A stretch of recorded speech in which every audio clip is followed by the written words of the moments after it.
Meanwhile, some games that ended earlier today. A lot of brackets getting busted early in this one. Not a surprise here. Houston hammering SIU 78-40, the final there. Montana gets taken out by Wisconsin 85-66. It was Purdue over High Point 75-63. And Louisville falls to Creighton 89-75. Snapshot brought to you by Miller Lite. When it's game time, it's Miller time. This hour is brought to you by Legacy Group Capital Common Sense Lending. From the Quantum Fiber Studio, this is Wyman and Bob. On Seattle Sports. Streaming live on the Seattle Sports app and at seattlesports.com. Now, here are your hosts, Dave Wyman and Bob Stelton. Welcome, everybody. It's Wyman and Bob live from the Virginia Mason Athletic Center here, Seattle Sports on 710, seattlesports.com. Happy Thursday to everybody out there. I hope everybody's having a great day. We've got a big show coming your way, as we do each and every day. Paul Moyer, our buddy, will join us at 3 o'clock. And the show would be big enough just with Paul as a guest, Dave. But we had to top it by having John Schneider, the president of football operations and general manager of your Seattle Seahawks. He'll join us at 4 p.m. for the John Schneider Show, which we do each and every week leading up to the draft, and that includes the opening night of the draft. So looking forward to that conversation with John. Yeah, hopefully he brings somebody with him. We don't want to talk to just John. He got us spoiled. He brought in Mike McDonald, unbeknownst to us. We had heard rumor of it and then said, hey, we might see him in here. And then lo and behold, he brought him down. So we'll see who he brings with him this time. I think it's going to be Pearson. You think so? Yeah, but that's not new. We see Dave, and we love Dave, but we see him all the time. Yeah. How about Kubiak? Maybe he brings in Kubiak with him. Yeah. Well, I mean, John is good enough just by himself, but always happy to see Dave. The only thing is we can see him whenever we want. That's right. And most of the time when you do see Dave Pearson, it's not good. You're saying it's not very special. You're in trouble, is what I'm saying. You did something wrong. Yeah. Or he's just there to tell you your fly is down, whatever's going on. But either way, John Schneider will join us at 4 p.m. Looking forward to that conversation. You guys can text in throughout the show at 866-979-3776, powered by Mac & Jack's Brewing Company. Trying to read through our show sheet here, Dave. I've got extra big font. I had an eye exam today and had my eyes dilated, so everything's a little fuzzy right now. Let me see. Bob's got some creepy, beady eyes going right now. It's all black. Little things are a little fuzzy, so it's like a shark. Yeah, doll's eyes. Yes, shark or Lou Piniella. He has just one giant pupil. Yeah. But yeah, so hopefully I won't confuse Sam Bradford and Sam Darnold today. That was traumatic for a lot. That wasn't because you I just misspoke. It's but because you've been on the radio with me for too long. It seemed to be traumatic for a lot of people out there, so sorry to put you through that. But how dare you? We'll talk a lot of Seahawks coming up, but let's start with Mariners, and this seems to be a point of, I'm not going to say contention, there's differing opinions on the start of the season and how crucial is the start and how big of a deal is it. And I think in talking about that, people are arguing two different sides of it. I've made the case that I think this is the most consequential season and maybe start to a season that they've had in any recent memory, but it pertains to the fan base, not to the team. Not that I think if they get off to a terrible start, they're completely out of it, or if they get off to a great start, they're winning the World Series. We saw it. They were in first place at the end of the month last year, and then the following month, and they had a 10-game lead at one point, and they looked like they were in the driver's seat, and they, lo and behold, they missed the playoffs by a game. So the start in terms of what it dictating your future and all that, no. But if we're talking about 162 and that new mantra from Dan Wilson, every game is crucial kind of attitude because you missed it by one game. So there's a lot of moments you could point to. But my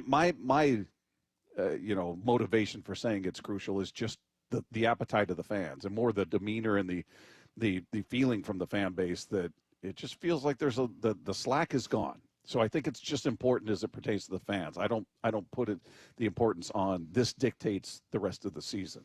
Yeah, no, but it is something that's been long awaited because there wasn't very much action during the free agency period. Yeah. So everybody is excited about that and I'm really looking forward to this season.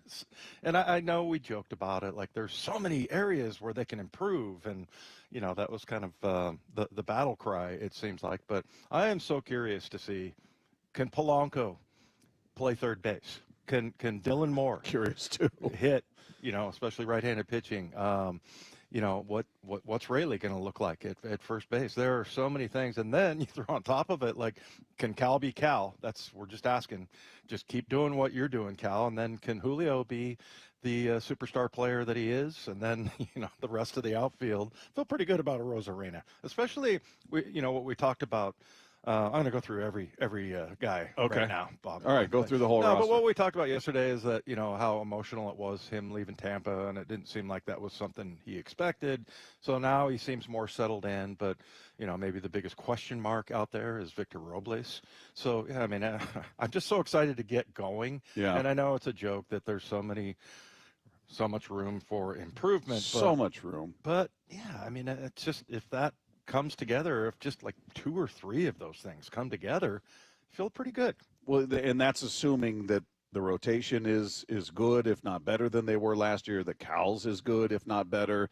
You need all those things to happen in addition to those guys stepping up and being better than they were last year. So they haven't left themselves much slack, right? Yeah. They don't have the luxury of, hey, we got mashers up and down this lineup, so if a couple of guys have down years, we're going to be fine.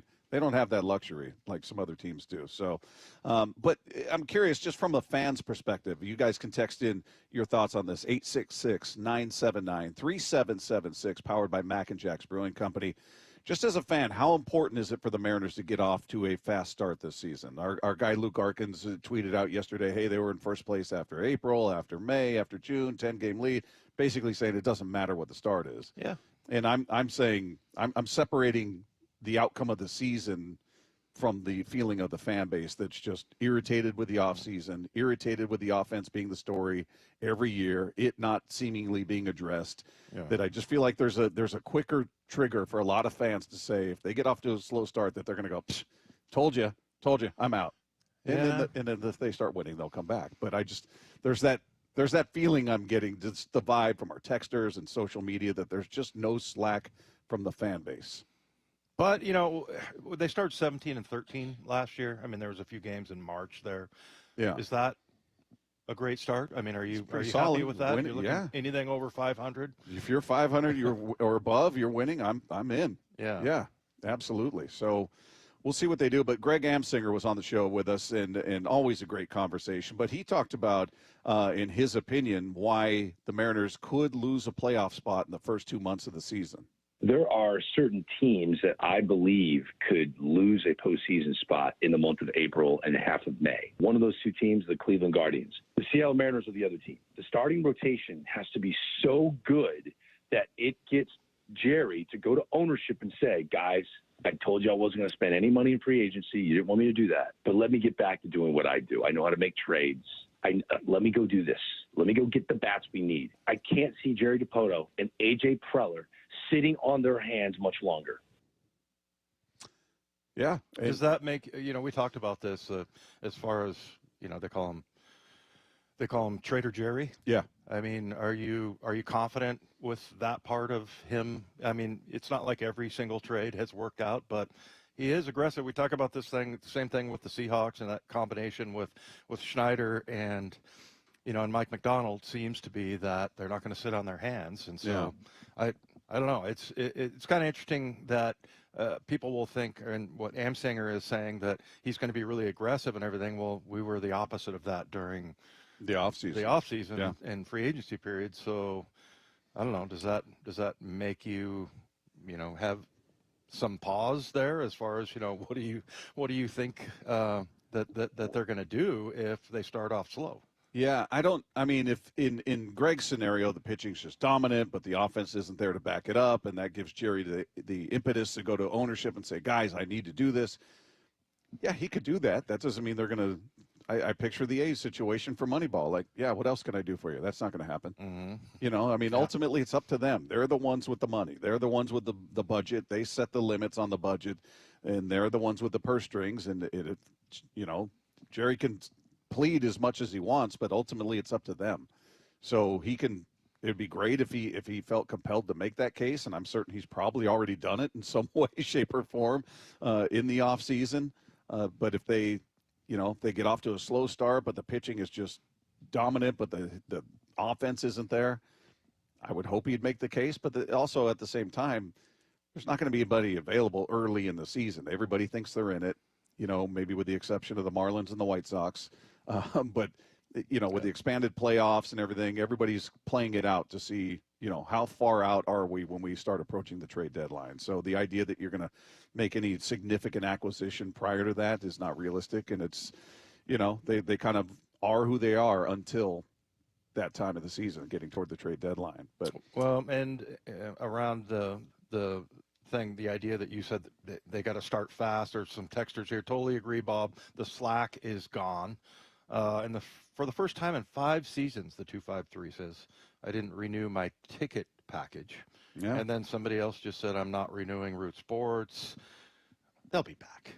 They'll be back. Yeah, if they start winning, I certainly, we've seen a lot of texts like that. And I'm not encouraging people, don't show up or get rid of your tickets. Do what's best for you. You want the opposite of that. Yeah, well, I love a packed building, but I can't blame a fan who's spending thousands of dollars a year on tickets, on season tickets, for saying, you know what, man, I've been doing this for X amount of years and I'm not doing it this year. I can't.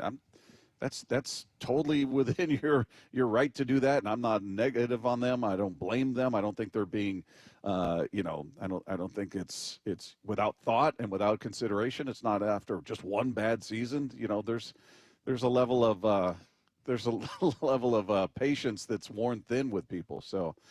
By the way, Dave, what are you doing? Trisha, what did you do?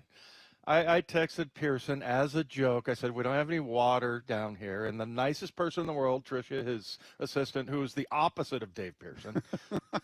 He makes her come down. He makes her bring water down. Here, get these to Wyman. Wyman's thirsty. He's parched. He needs water. I'll never do that again, Trisha. Pearson, jeez. We'll have to talk to him about that at 4:00. But, yeah, I can't blame anybody. I don't think it's a rash decision by anybody. Yeah. Is my point. I don't think this is knee jerk after one bad year. That's it. I'm out. No, this has been an ongoing thing, and I couldn't relate more to the person that says, "Hey, slack is gone. My patience is worn out." I get it. I totally get it. Well, here we go. You wouldn't sit through a bad movie. 206. My wife would. Yeah. I will cut ties with a movie, and she'll I gotta see. She'll power through. Yeah, but look, I mean, this is like when you talk about marriage counselors, it's like the worst thing isn't extreme one side or the other. It's apathy. Yeah. And that's the one thing that you would hate, where you're like, I'm done. I give up. Yeah, I don't care. People are pretty fired up about it. Yeah. Like, Mariners fast start. That's a dumb question. There's a lot of vitriol, basically, from the fans, and I think that's what you're getting on social media, and certainly that we get from the texters. So it's a good thing. It's a love-hate relationship. Right? And what makes it more intense is a significant positive with the team. Everybody there that's sending in those texts sees that you've got a once-in-a-generation 1 through 5. Yeah. You really do, and I think that makes it even more urgent for everybody out there going, we are wasting that. Look at what you have in this. Well, you don't come across that very often. And I love the idea that they could just, take one out and throw another one in. They're going to be fine. That's not going to be true. That's not going to be true. To the extent that they have it now, 1 through 5, the idea of just, plucking a guy out of their system and throwing him in there and he's going to be just as good as the other 4, it's a tall order. Yeah. The standard is very, very high. So I get that creates more urgency with the fans, thus more frustration, because you feel like you're wasting something that is incredibly unique in that rotation. One more cut here from John Morosi, who's kind of on the other side of Greg Amsinger, who said 2 teams he thinks could lose it right out of the gate if they don't get off to a good start, Cleveland and Seattle. John Morosi said when it comes to winning the division, he doesn't feel like it's as critical for the Mariners to get off to that hot start. There is pressure. I would say there are other divisions that have a greater urgency to start fast. I think probably in the American League East, when you consider just how good that division is top to bottom. In the National League East, where you've got 3 potential World Series teams, I would say Braves, Mets, Phillies. But the AL West this year, especially when you now look at, my goodness, the Rangers are having another pitching injury every day, it seems. So they've had a really difficult last week or so. They signed Patrick Corbin, but there's now Bradford's got an issue. Gray's out for a while. I don't think anybody's going to run away and win 100 games in this division. For Seattle, yeah, I'd love to say, hey, have an amazing April. Be 5 games above 500 by the time April's over. They just have to par the hole here for April. Just start out with a good par. I like that. That's a good way to put it. Let's not try to go for the birdie or anything like that. Let's just par the hole, move on.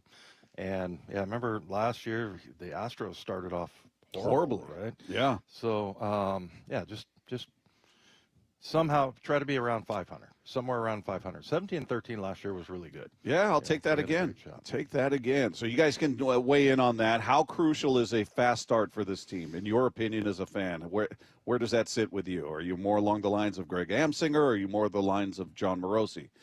You can weigh in on that. Also, this I thought was something I was thinking about last night, and I think I sent a text to Lefko around 2 in the morning on this one. But who do you think, who's got more pressure on him this season? Is it John Schneider or is it Jerry Dipoto? I think it's Jerry.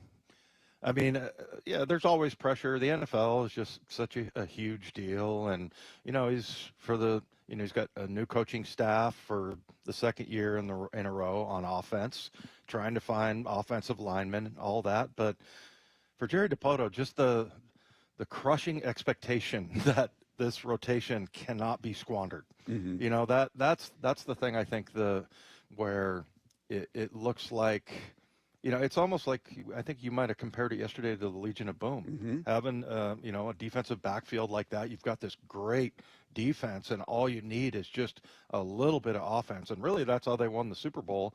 And the Super Bowl 48 is that, they had a good run game, and, they had a couple of really nice players on offense. And, they were able to kind of cover up their weaknesses, and especially when you had, I think the turnover ratio that year was like plus 20. Mm-hmm. So, yeah, the offense wasn't really the feature.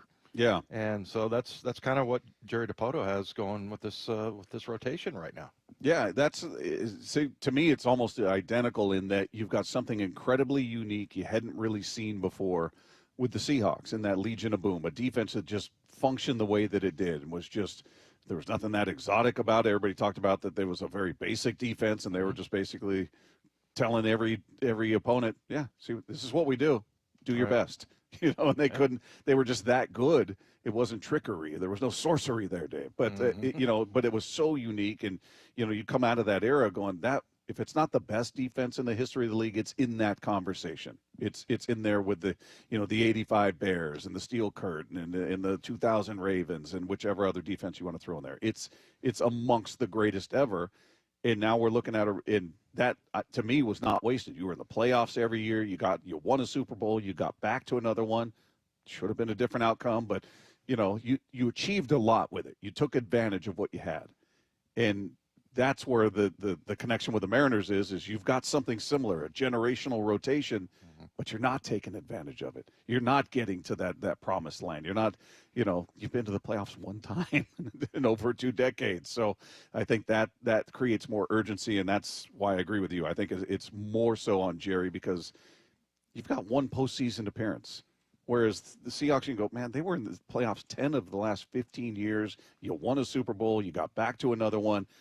They've got some slack. It'll run out quick. We know fans are going to, they're not going to be that tolerant if the O-line is a problem again all season. Patience is going to wear thin. But they've achieved so much more. And they were a winning team last year, and they were a winning team the year before. And they've been to they've just have so much more under their belt. Whereas the Mariners just don't have it. They don't have the resume. They don't have the track record of success over the past couple of decades. So to me, there's decidedly more heat on Dipoto over Schneider. Yeah, and I'll tell you what, there's some other similarities that, the Mariners were one game away. Mm-hmm. I would argue that if you pick up that 3rd and 2 and 4th and 2 against the Rams, and you win one more game, so it comes down to a pretty slight margin there. So yeah, interesting comparisons as far as, but I definitely think the hot seat is definitely Jared Dipoto's. All right, let's take 2.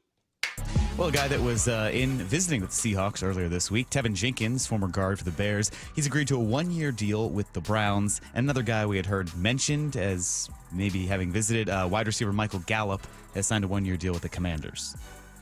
Yeah, the Tevin Jenkins one is interesting because initially you and I were talking about this on and off the air, Dave, and I was like, well, the Bears had a terrible O-line last year, and they're not bringing this guy back. What does that say about him? Well, then you just showed me a little highlight reel of him that made him look like he's on his way to Canton, Ohio. Not to play for the Browns, but to be in the Hall of Fame. I mean, he looked ridiculous. So I guess you could do that for any player. You could do a cut-up of all their huge plays and a cut-up of all their horrible plays. But it just – that made me miss it a little bit, like, oh, well, how come that didn't work here? Yeah, well, it's kind of interesting. I think – and here's where I think a lot of it has to do with what – offense you're running and what you're asking guys to do, because the highlight tape, you're right, you can't just go off of highlights, but he did some amazing things in those highlights. So, and on those plays, I feel like the offensive coordinator, the play caller, whatever, put him in really good situations so that he can use his talent. And I just think it more than ever, it's about the scheme and what kind of a situation you put these players in to let them be the best that they can be. This Tevin Jenkins guy was knocking pass rushers' hands down. He was doing this little jump reach. I mean, just really athletic. All that looks great. But if you're confused, you don't know where you're going, I mean, that's the worst thing that you can have. So I do think that there were some good players on that Bears offensive line. They just collectively were not good. So yeah, I'm just really excited to see what the scheme can do for the offensive linemen that they have. Well, earlier this morning, the Mariners announced that Nintendo will be their first ever jersey sponsor. So you're going to have the Nintendo logo on the sleeve, that classic logo. They call it the racetrack logo on the home jersey, and then the Nintendo Switch 2 logo. I had to check with Matt Nelson about what that would look like on the road jersey sleeve. And what does that look like? I was told it's 2 mini controllers and then the number 2. Brady's giving me the thumbs up here, too. So Brady Robick, well familiar with that logo as well. Yeah, I don't know. Maybe this is old school, old man stuff. I don't like it. I don't like the patches on the jerseys. There's a little switch thing with a 2. Bob, what do you think? I think it's dumb.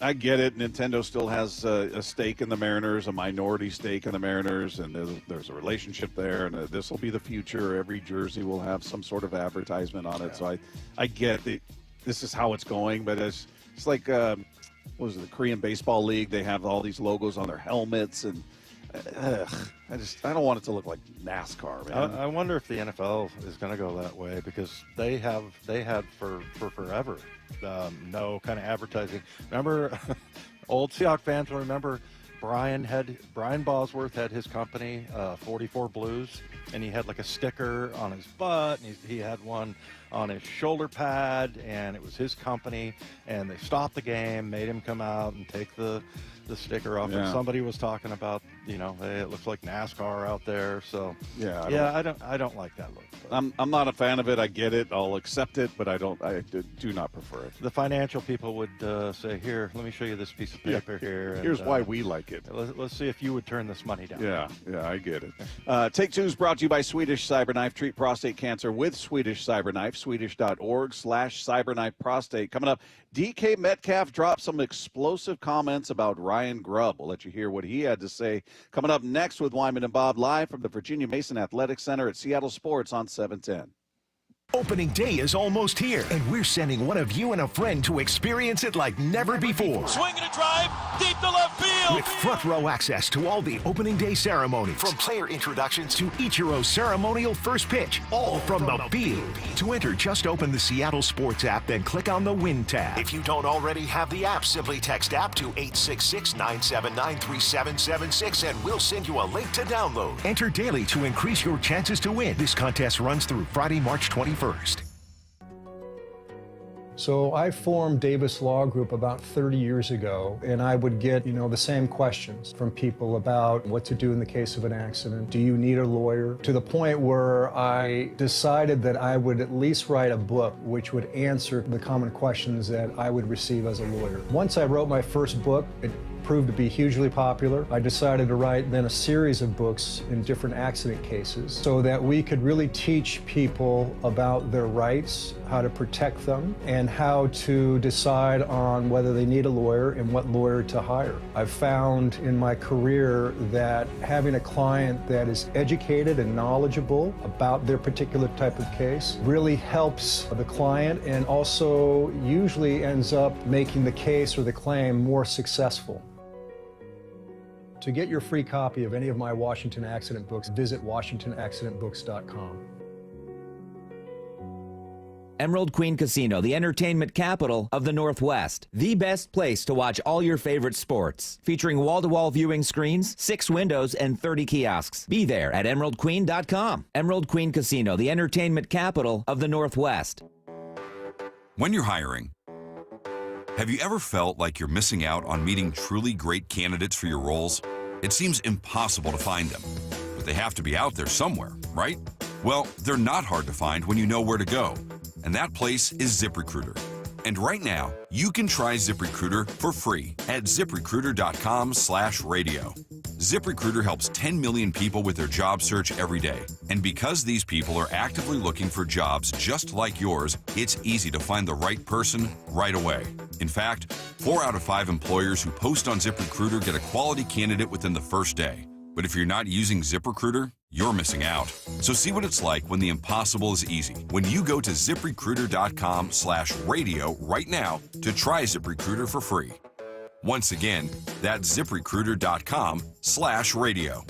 ZipRecruiter.com/radio. Never miss out on great candidates with ZipRecruiter. I was in the middle of the Atlantic Ocean when it happened. There was a sudden jolt and our submarine crashed on the seafloor. We were in total darkness. That's Dr. Dejana Figueroa, a marine biologist and STEM teacher, talking about a deep sea dive she'll never forget. It's funny, when I was a kid, I was afraid of the ocean, and there I was, 2 miles below the surface. But as a scientist, you prepare for that. Using our training and a little creativity, we fixed the sub and finished our experiments. The dive was just too important. Every dive gives us glimpses at things few people ever get to see. Glowing creatures, fiery undersea volcanoes. When we got back to the surface, I kissed the ground and called my mom, of course. But you know what? I wouldn't trade that dive for anything. Dr. Figueroa uses her passion for STEM to discover new things and make the world a better place. She can STEM, so can you. Check out She Can STEM for more stories and inspiration. A message from the Ad Council. We've all been there, sleepless nights, wondering if your business's security service is really protecting what matters. At Bay Alarm, we can put your security insecurities to bed. Our advanced technology and personalized support ensure you can rest easy knowing we're here for you. BayAlarm.com. The John Schneider Show. Every Thursday until draft day on Wyman and Bob. Listen live Thursdays at 4 p.m. or watch the interviews on the Seattle Sports YouTube page.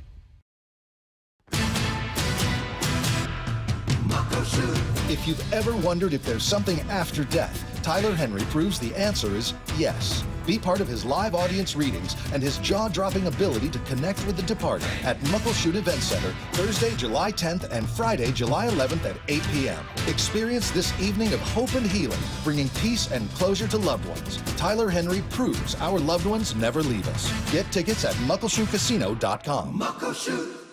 Can you take the power of your home internet almost anywhere? Well, with Xfinity, you can. Do more of what you love in the places you go the most with internet and mobile together. Xfinity built a network that's 99.99% reliable. Plus, Xfinity Mobile has Wi-Fi Power Boost, giving you ultra-fast Wi-Fi at home and on the go. Get the same reliable network in the places you need the most. The coffee shop, the grocery store, or the game. All to power more of what you love, whether you're a gamer, streaming, or work from home. Whatever you're into, you'll love how fast you can do it with Xfinity Internet and Mobile. And now through April 21st, get $300 300 megabit Xfinity internet and one unlimited mobile line together for $25 a month for 1 year with no annual contract, and save $1,000 in your first year over Verizon and AT&T. Plus, ask how to get a free premium 5G phone. Visit Xfinity.com, call 1-800-XFINITY, or visit a store today. Requires paperless billing and auto pay with store bank account. Restrictions apply. Equipment, taxes, and fees extra after promo. Regular rates apply. Actual speeds vary. Savings compared to Verizon 5G, Internet Plus One Unlimited Welcome Line, and AT&T Internet 300 Plus One Unlimited Starter SL Line. Xfinity Internet required. Reduced speeds after 30 gigabits of usage per line. Data thresholds and actual savings vary.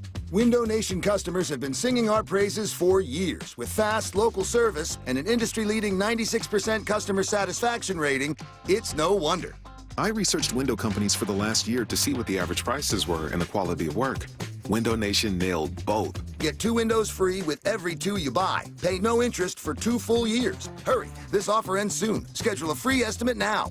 Call 866-90-NATION or visit windownation.com. That's 866-90-NATION.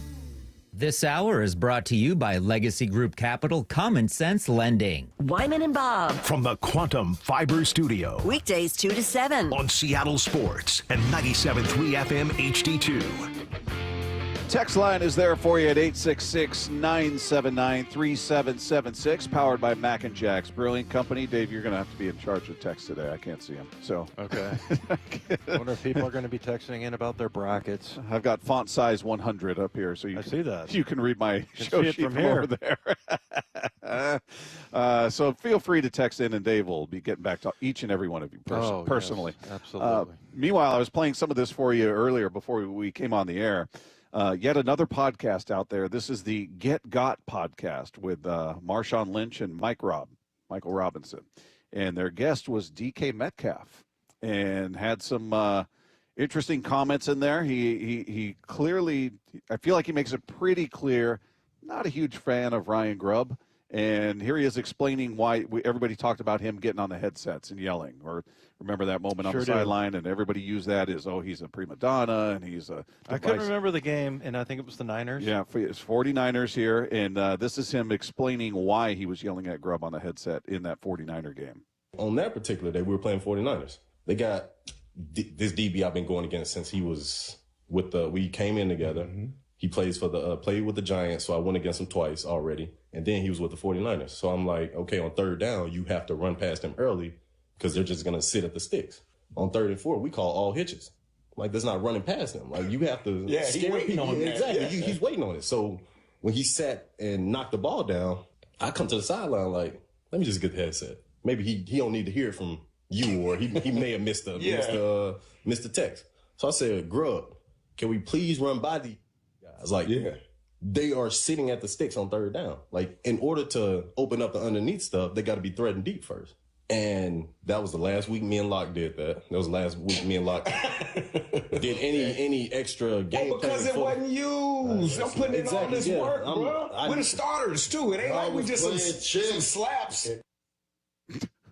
They're not some slaps back there. They're starters, Dave. And prior to that, he had talked about how he and Lockett would be on a group text with all the receivers, the receiving coaches, and the OC with Grubb, and they would be talking about, looking at this week's opponent, and they would talk about strengths and weaknesses that they saw in the opponent. And this cornerback does this. He's prone to doing this. What have you?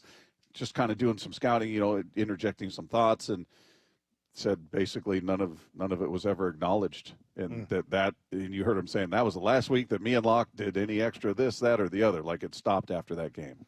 Yeah, interesting. I remember that very clearly, and I think you could even read his lips. The first word out of his mouth was Grubb. Yeah. Well, and he explained for the casual fan what he's talking about when he's talking about they're running hitches as opposed to the guys sitting there at the marker. Right. So there was no threat of a deep pass there, or a double move, or anything like that. And so they were just running hitches, which is it was playing right into basically what they were playing defensively. So, I mean, I'm sure DK's, and I would have loved to have seen that. I don't think there's anybody better in that situation than Tyler Lockett of running like a little hitch and go. Mm-hmm. I mean, he's so good at, just selling a route and everything. And it sounds like there was none of that. And, and I don't know. DK didn't say anything about if there was a safety sitting over the top or not, but it sounded like, that was the frustration there. And again, that's one of the things that makes wide receivers divas, because, I talk about all the things that has to happen on the field. Well, it's also the play calling, and I think I can see where that would be frustrating for DK, that, why we're running routes that are basically playing into exactly what they're defending. Yeah. So, and not adjusting to it. Yeah. Right. So he went on to talk about just Lockett and Lockett himself feeling a bit disrespected and minimized in the offense they were running. Just to not feel reciprocated, that was like the start of Locke was coming to me and like, yeah, bro, I don't think I'm gonna be here next year with the way that they doing me. I'm like, that's my brother. Like, Locke just came off a ban last year. Like, Locke had if not 1,000, it was damn close to it. Bro, you can almost count 1,000 every single time he out there every season. If he's playing, he gonna get 1,000 yards, bro. And it's like, I had to sit and watch my brother be told, you're not good enough no more.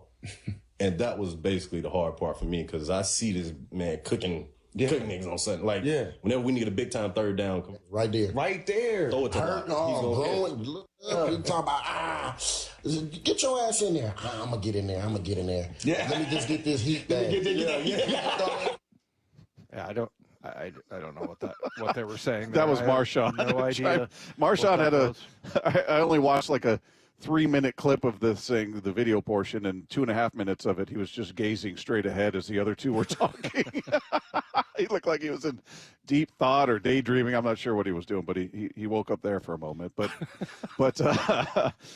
interesting. I mean, it sounds like there's some people speculating that DK and Tyler had a rift of some sort, which never made sense to me here right there, the way he talks about him so affectionately, going, man, I had to sit here and watch my brother get told he's not good enough anymore, and this is how they're doing him. And you can see the feelings he has for Tyler Lockett.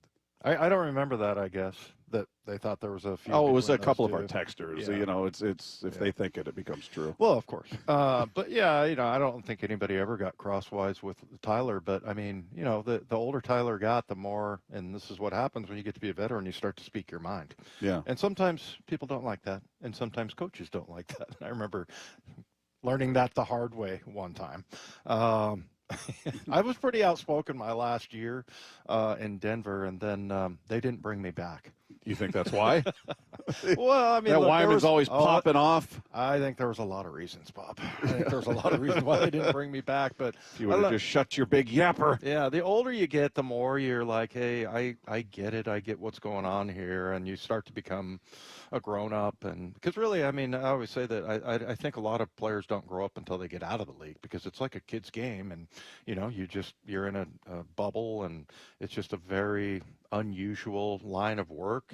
I mean, all the pranks and stuff that we used to play on each other, doing stuff to their locker or putting baby powder in their pockets. Yeah. You couldn't do that at Merrill Lynch, I found out. That's poorly received. I don't think not well received. We couldn't do that here either. Yeah.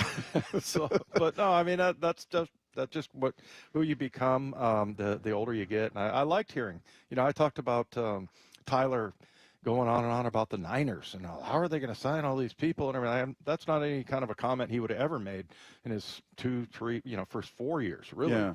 So it's I guess you get more security, right? You talked about feeling like, oh man, I'm going to get cut. I'm going to get cut early in your career. As the years go on, you establish yourself. In the case of Tyler, he's been a Pro Bowler. He's re-signed contracts. Same with DK. More security breeds a little more confidence. And, if they want to get rid of me, I know I'm going to have another job.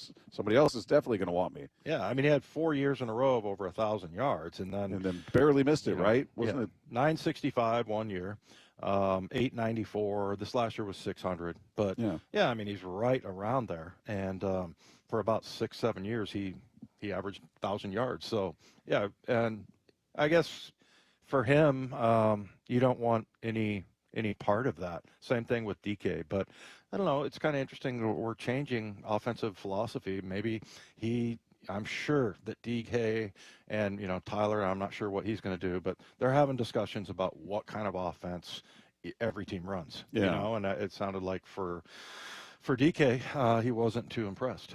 Hey, opening day is almost here, and we're going to send you and a friend to experience it like never before. Talking about front row access to the opening ceremonies, player introductions, the first pitch, and much more, all from the field. Now, to enter, all you need to do is open the Seattle Sports app and click the Win tab, and that's how you find out how you win. If you don't already have the app, just text the word app, APP, to 866-979-3776. We'll send you a link to download it. You can enter daily to increase your chances to win, but the contest runs through tomorrow. So get this done if you want to get out there. Meanwhile, the Seahawks made an under-the-radar move that could open up more possibilities for them this offseason. We'll talk about that next with Wyman and Bob, live from the Virginia Mason Athletic Center at Seattle Sports on 710. Seattle Sports, your home for Brock and Salk. Weekdays 6 to 10. Daniel Jeremiah mock draft just out this morning. At number 18, Seattle selects Colston Loveland, tight end. Brock, who is Colston Loveland? Yeah, he's an Idaho boy. You see him in the first round mocks everywhere because he's 6'6", 250, and just athletic. Kind of your Travis Kelce. Third down dynamo and just a difference maker. On Seattle Sports and 97.3 FM HD2. From whiplash to herniated discs, there are a few car accident injuries we've all heard of. JP Pendergast with Pendergast Law explains that even the most common injuries differ from one another. Pre-existing conditions, health history, beginning of treatment. There are hundreds of factors that make every person and every injury unique. While these variables aid medical treatment, the strongest case recoveries must also take them into account. Could you explain a little bit more? Our team at Pendergast Law is obsessed with turning over every stone to differentiate each case. This requires thorough investigation, diligent listening, and relentless research. We never pursue cases with a one-size-fits-all approach. We built our success by treating every injury and every case with the individualized attention our clients need and deserve. Pendergast Law's individualized approach to even the most common injuries makes the difference in case outcomes. It's another reason why I can't recommend them enough. If you or a loved one has been injured in a car accident, call Pendergast Law. We can help. Over the past decade, Washington state politicians have doubled state spending with no improvements to the issues we care about. Instead, we now have the third highest cost of living in the nation and a $12 billion deficit. It's time to tell legislators we need better results, not bigger taxes. Act now at affordablewashington.org. Paid for by people for an affordable Washington and Olympia, Washington. Top 5 donors are Washington Alliance for Competitive Economy, Microsoft, Madrona, T-Mobile, and Alaska Air. Ladies and gentlemen, this is for you too. Stubborn fat is really hard to get rid of, and then there's all those gimmicky lasers, fat freezing methods, and prescriptions. Imagine a simple solution that takes just one day and provides immediate noticeable results. Introducing ProSculpt. ProSculpt uses air-assisted technology that's safe and gentle yet powerful, delivering instant fat-reducing and skin-tightening results. Performed by board-certified plastic surgeons while fully awake, ProSculpt contours your body with minimal downtime. It's designed to target those problem areas: waistline, neck, face, arms, thighs. ProSculpt gently removes unwanted fat and tightens loose skin with FDA-cleared plasma technology, all in a simple, guaranteed one-day procedure.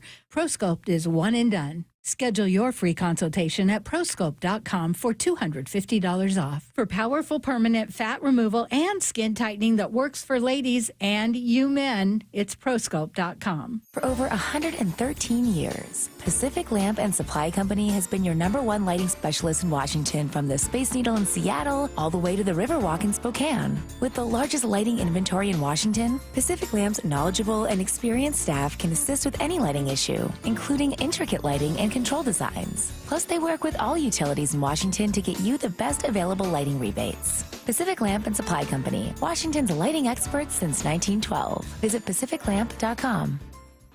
Opening day is just days away, and we want to send you and a friend to experience it like never before. Get front row access to the opening ceremonies, player introductions, the first pitch, and more, all from the field. To enter, just open the Seattle Sports app and hit the Win tab for all the details. You can enter once per day, so the more you enter, the better your chances. This contest runs through March 21st. Seattle Sports, home of the Mariners, and your home for opening day. Play ball! Subscribe to the Seattle Sports YouTube page to find new and exclusive content from your favorite shows and personalities daily. Just head to YouTube, search Seattle Sports, and click subscribe. The future is here, so why is your internet stuck in the past? With Quantum Fiber Internet, you can get next-level multi-gig speed on a reliable fiber network. Fair and honest pricing with no annual contracts or bundling required. And whole home 360 Wi-Fi to make sure your devices are ready to take you where you want to go. So you can stream, post, game, surf, like, and love to your heart's content. You do you. Let Quantum Fiber Internet take care of the rest. Learn more at quantumfiber.com. Limited availability, service, and speed in select locations only. The LJ way is the Lee Johnson Auto Family. Hello, hello. Welcome to the Lee Johnson Auto Family. This is King. This organization's a special one. They call it the Lee Johnson Auto Family, and it's not just a name, it's not just some cliche. They foster an environment for us to become a family, to work together, to really become close, and they show us in a lot of different ways that they do value us. Is it perfect? No, no place is. But I've been very thankful to be here in the almost 10 years and have every plan to stay here for a lot longer and just watch it continue to grow. He's fun and professional, which explains why so many people visiting Lee Johnson Kia ask for him by name. The LJ way is the Lee Johnson Auto Family. You think your home is pretty cool until that summer heat hits, and suddenly your home isn't that cool. In fact, it's hot. Air conditioning from Washington Energy Services can help. Stay cool this summer with our biggest spring savings event ever. This month only, take up to $4,000 off an energy-efficient brine cooling system with exclusive Washington Energy rebates. Ensure your home is always the cool house with air conditioning from Washington Energy Services. Contact us today for a free estimate. Wyman and Bob. From the Quantum Fiber Studio. Weekdays 2 to 7. On Seattle Sports and 97.3 FM HD2.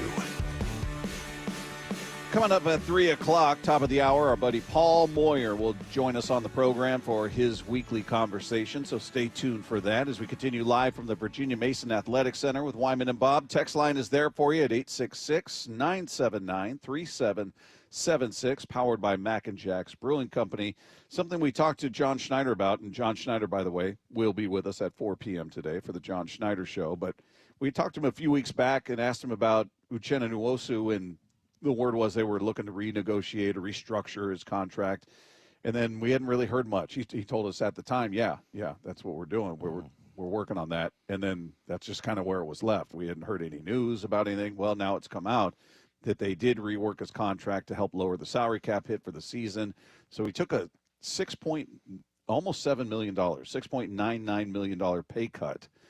Can earn up to $5 million back in incentives and performance escalators, but he was scheduled to make almost $15 million, $14.99 million, with a $21.17 million cap hit. So he takes a lot of money off their cap, takes a pay cut to stay here, which is interesting contrast to Gino and DK, who both said, I want out of here. I want out of here. And we were kind of going, whoa, what is it? Even John said, like, whoa, why do you guys want to go? You know, and Right. So here's a guy saying, no, I want to stay and I'll take a pay cut. Now, they're at different points of their career and different dollar, levels of dollar value coming their way, if you will, and in contracts for DK and certainly Gino. But, yeah, interesting move by Uchenna. Yeah, it really is. The more I get to know him, I got a chance to talk to him last year in the preseason. The more it makes sense, though. This is a really good man. He is, he's got his foundation, and I think that we heard that whole thing how Cooper Kupp got number 10. Yeah. Sounds like he made a donation to, and I think those kinds of things are really important to him. The other thing is he gets it. I mean, and I feel bad for him as far as his career goes because, when he was in with the Chargers, he only got to start 1 year, really. I mean, the first 2 years, he started 3 games, 4 games the third year, and then he got to start 15. And, he started to perform. But, they had Bosa down there, and I'm trying to remember who else. But, he basically didn't get on the field. Was he there with Khalil Mack? Yeah, maybe Khalil Mack was one of them. I think that might have been the guy I was thinking of, actually.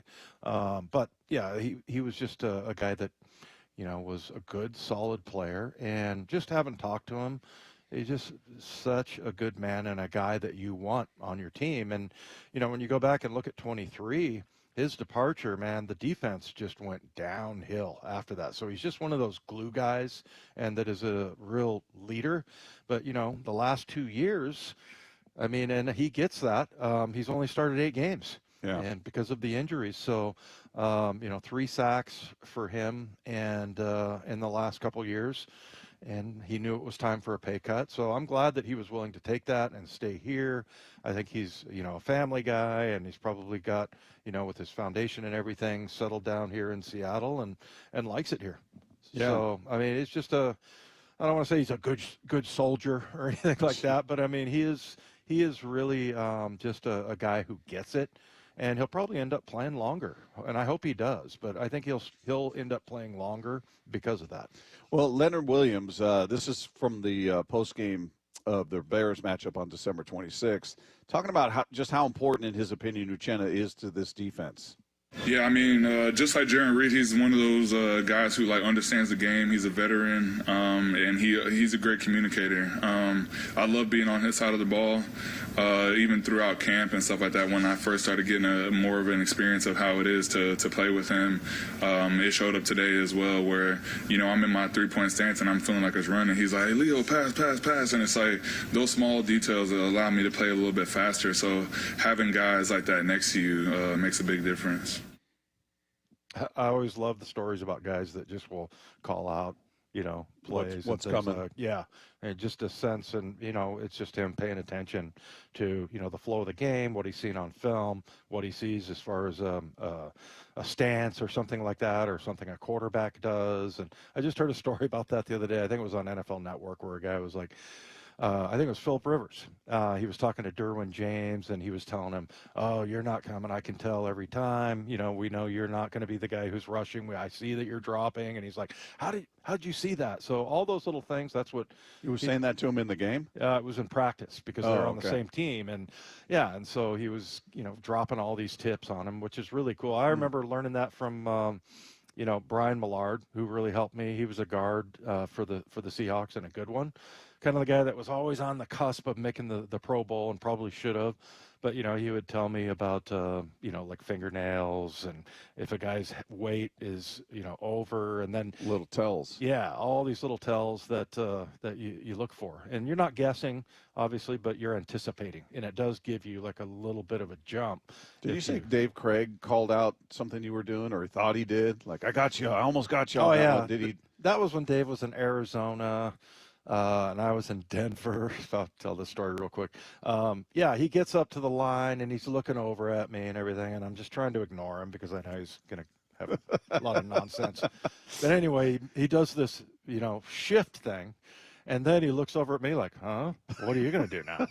And so then I was like, move, and I made this other move, that we had to counter in. it. Yeah. And then they ran a play, and I actually ended up stopping it, me and others, because it was a run play, and it went for like 1 yard. And he goes, we almost had you there.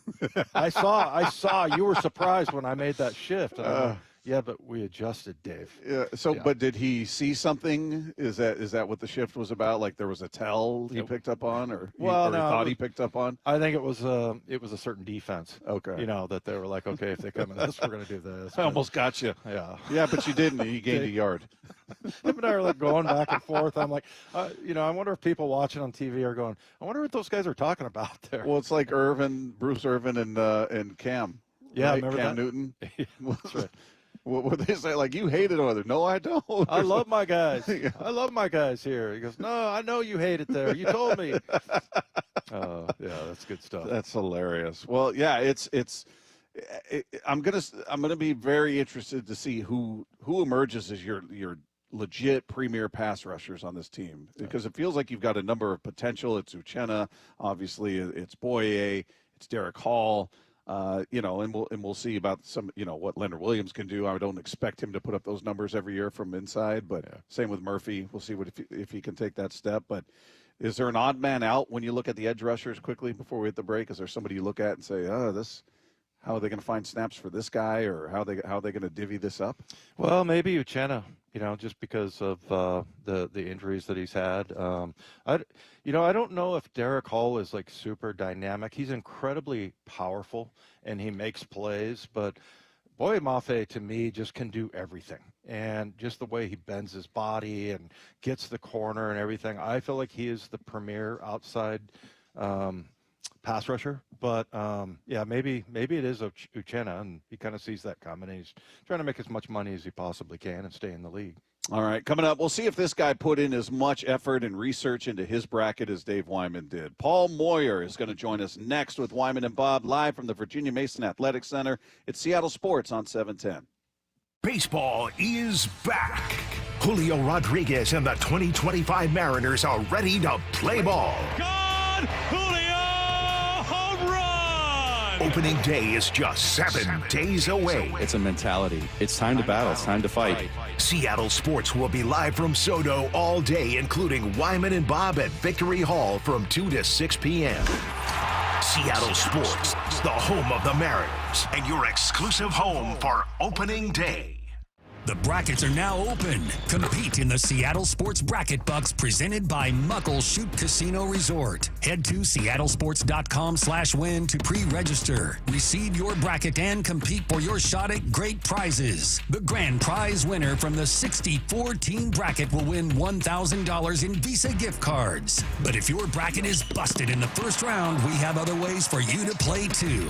Register and find complete rules at seattlesports.com/win. Making fresh produce and food affordable and accessible to all is a mission Safeway is deeply committed to. G. Scott here. Your local Safeway has all the great benefits that SNAP-eligible families love, plus exclusive savings. Right now, save 50% on Fresh Pass memberships, plus get a monthly $5 credit, free unlimited delivery, $10 of free produce, and double rewards. Check out your Safeway For You app for all details and savings, or visit safeway.com/snap for details. Imagine finding your dream home and moving in right away. No waiting to sell your old place first. Sounds perfect, right? That's exactly what Orchard's Move First, Sell Later program lets you do. Buy your new home now and sell the old one later. Here's how it works. Orchard gives you cash so you can buy and move into your new home first on your timeline. No waiting, no showings, no double moves.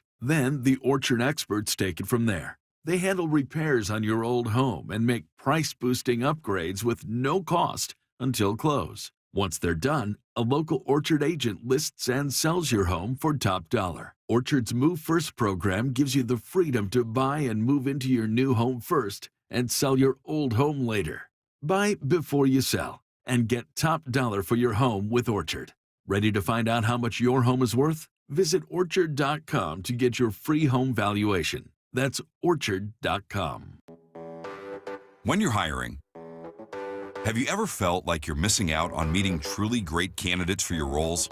It seems impossible to find them, but they have to be out there somewhere, right? Well, they're not hard to find when you know where to go, and that place is ZipRecruiter. And right now, you can try ZipRecruiter for free at ZipRecruiter.com/radio. ZipRecruiter helps 10 million people with their job search every day. And because these people are actively looking for jobs just like yours, it's easy to find the right person right away. In fact, 4 out of 5 employers who post on ZipRecruiter get a quality candidate within the first day. But if you're not using ZipRecruiter, you're missing out. So see what it's like when the impossible is easy. When you go to ZipRecruiter.com/radio right now to try ZipRecruiter for free. Once again, that's ZipRecruiter.com/radio. ZipRecruiter.com/radio. Never miss out on great candidates with ZipRecruiter. Meanwhile, at Xfinity. So, influencer life going well?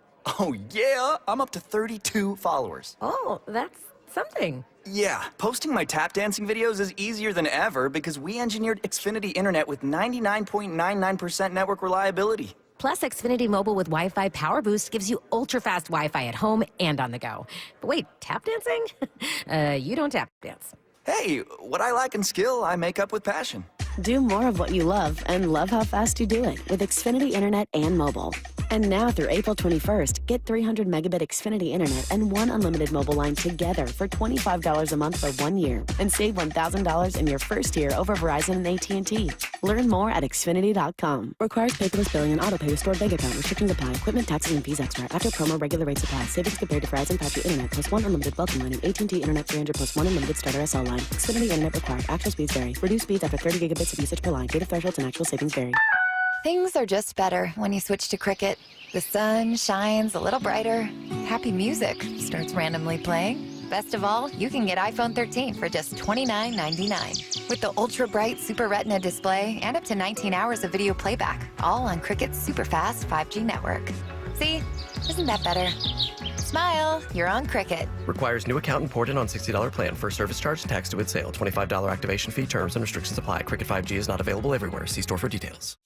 If you love to travel, Capital One has a rewards credit card that's perfect for you. With the Capital One Venture X card, you earn unlimited double miles on everything you buy. Plus, you get premium benefits at a collection of luxury hotels when you book on Capital One Travel. And with Venture X, you get access to over 1,000 airport lounges worldwide. Open up a world of travel possibilities with the Capital One Venture X card. What's in your wallet? Terms apply. Lounge access is subject to change. See CapitalOne.com for details. Let's go! This is Seattle Sports. Streaming through the Seattle Sports app. KIRO AM Seattle. KIRO FM HD2 Tacoma. Home of the Seahawks, Mariners, and everything Seattle sports. Seattle Sports Snapshot.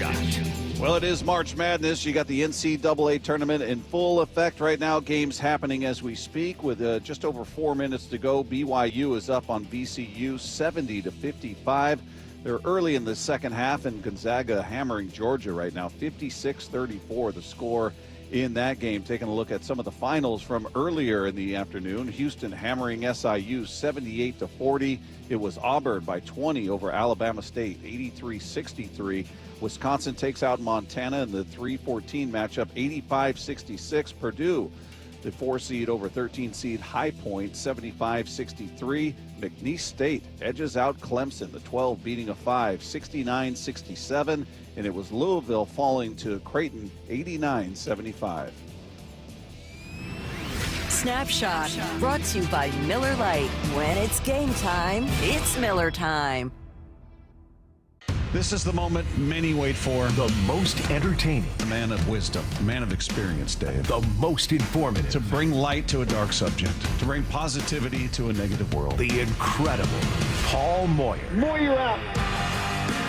He's a man of experience, Dave. Yeah. He's with us. I bet you his bracket's better than mine. Each and every week. The complaining has already started. Let's see where he's at, though. He's with us on the Emerald Queen Casino Sportsbook Hotline. Looking forward to this conversation every week with Paul Moyer. How are you, my friend? Hang on, I'm looking at my bracket right now, and I've won 2 games. Is that good? That's not good. Well, it depends on how many they've played. 2 out of what, Paul? Well, what I do say to everybody, I said the first round doesn't matter. If you miss on upset, you go pick your upsets, because what you're looking for, what hurts you is when you have teams that go into the Sweet 16 and all that, and they don't make it. Those are the ones that hurt. But the ones that I've lost on my upsets, I didn't have them winning the next game.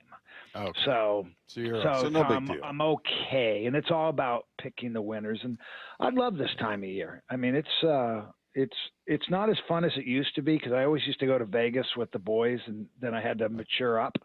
And my wife said, "Why are you? to be an adult. Why are you going?" Oh, she's like, "What's down there?" And I go, "Trust me, honey. On this week, the first week of March Madness, it's all men. You go into the casinos, it is 1,000, maybe 10,000 men for every woman. So no worries there." Yeah, you got nothing to worry about. No, we got nothing. So how much effort do you? How much Dave was talking about? You know, he spent what 3-4 hours looking up 4.5 stats. hours last night. He was getting into it. How much time do you spend? I think I did my bracket, Paul, in under 4 minutes. It was. How much time do you put into yours? Well, mine was more than 4 minutes, because I had to fill out 3 of them. So mine was probably 12 minutes. Are they all different? How much? I picked 3 different champions, which look, to really do it right, you've got to have some conviction on a few things and stay with it. But if you don't pick the champion, you got no chance. Especially in the office pools, which I have at my office and send them out. And but I'm so bad at it. And the 12s and 5s, a 12 has won every year for probably the last 20 some years. They, a number 1 has gotten beat. 2s, it's not surprising anymore. I thought, okay, I'm going to try some AI, because we do some AI stuff here at our office. And the problem with the AI is I'm looking at different AI and I go, well, okay, half of you have McNeese State to beat Clemson. The other half have Clemson to beat McNeese State. This is no help. So now I got to pick the right algorithm or artificial intelligence. So now I'm Googling or whatever, what's the best artificial intelligence for March Madness? And pretty soon I just went with my gut, and my gut is horrible at this thing, but it's still fun. I have intelligence, but it is artificial.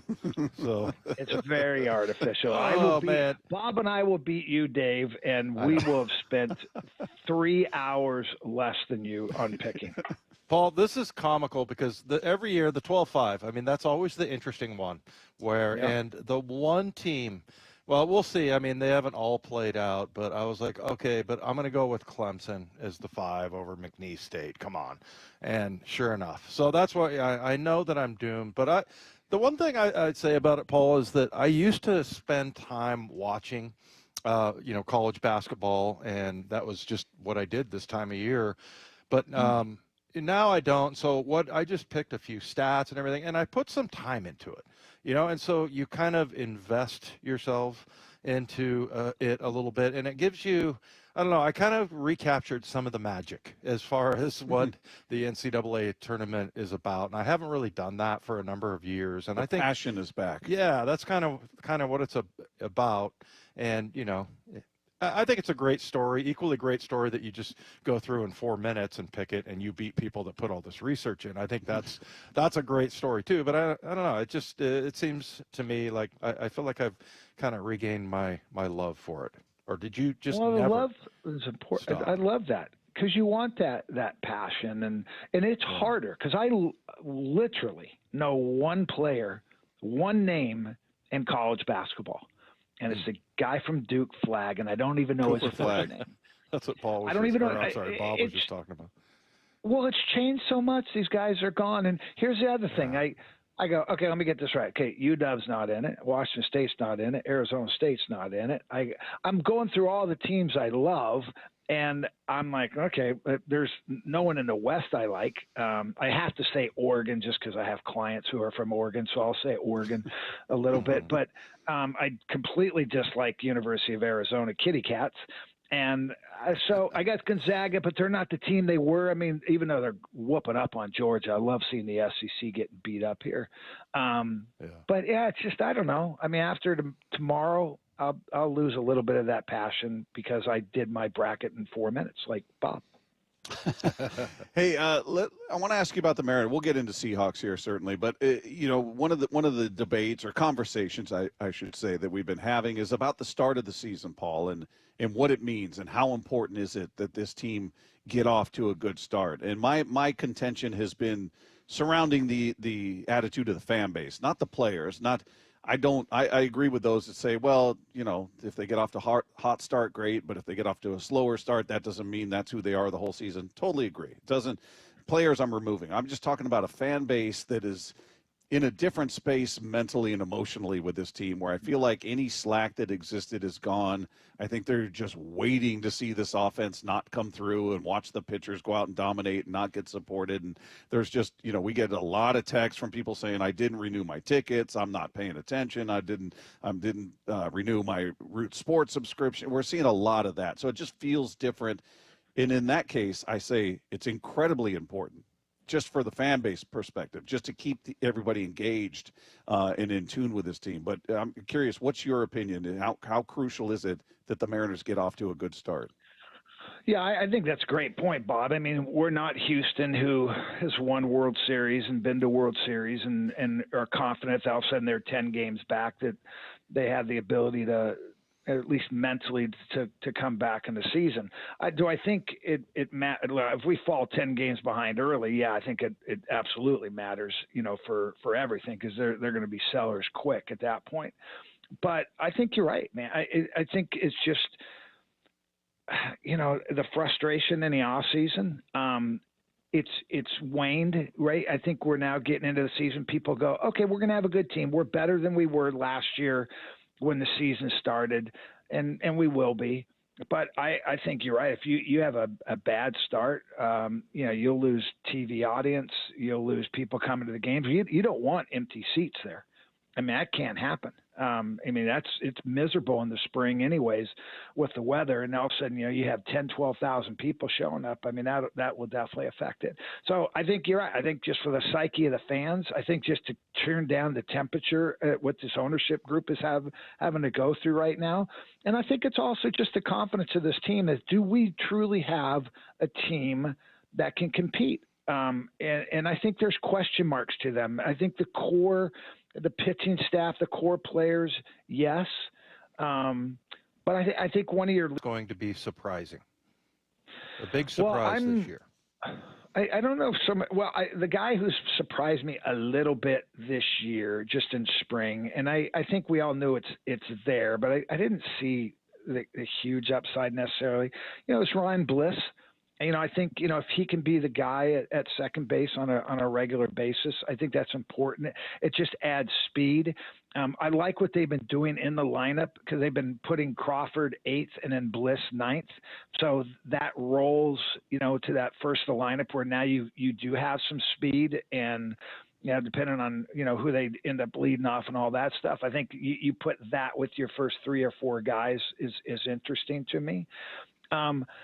Do you and I don't want to even butcher his last name, but you guys had him on either the day, one of the days. It's Miles, and is it Mastroboni? It is Mastroboni. Okay, I just wanted to make sure that was correct, because there's a lot of vowels in there. He's been a surprise, and we traded for him too. But the reason why I think it's important, he's a shortstop. He's had an incredible spring. Crawford has been struggling. He's struggled with his defense early on too. I haven't noticed what's happened over the last week or so, but that gives you some assurances, and I think a little competition there too. So I think those are the ones, and I'm just excited to see a couple of guys rebound from last year, and I think it's in them. At least I'm hoping. I'm really hoping Mitch Garver gets off to a hot start. The story behind what he went through last year. You got to pull for that guy. He's a good guy. You pull for good people. But I just, I just think the way the things are set up right now, we should have success, and with our pitching staff and everything. So yeah, I'd love to look. I thought Harry Ford had a great spring. I would love at some point for him to get an opportunity too. I know a lot of these young guys, they've pushed back already to AAA, AA.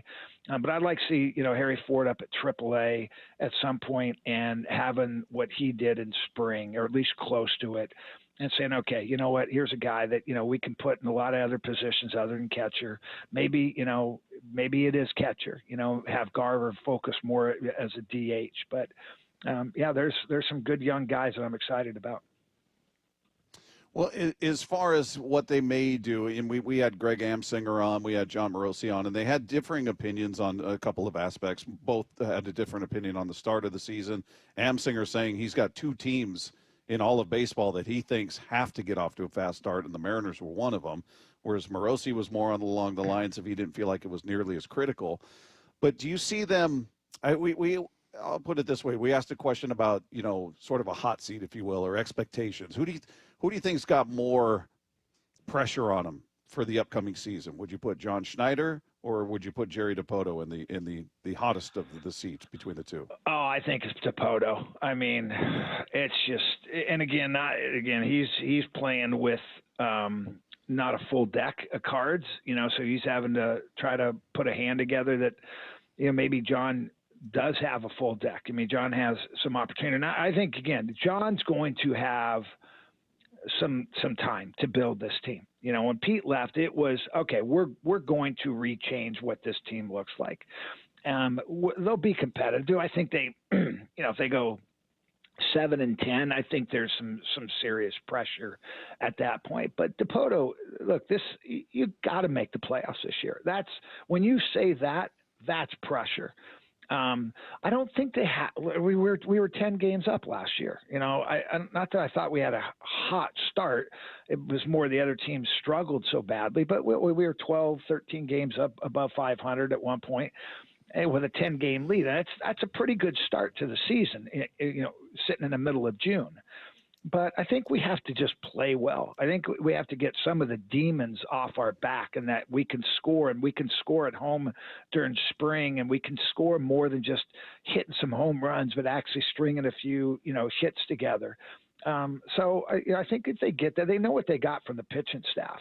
That's going to be there. Do I think our pitch staff is going to be as dominant as last year? Probably not. I mean, that's probably going to come back to us a little bit too. So we got to make, the offense is definitely going to be looked at.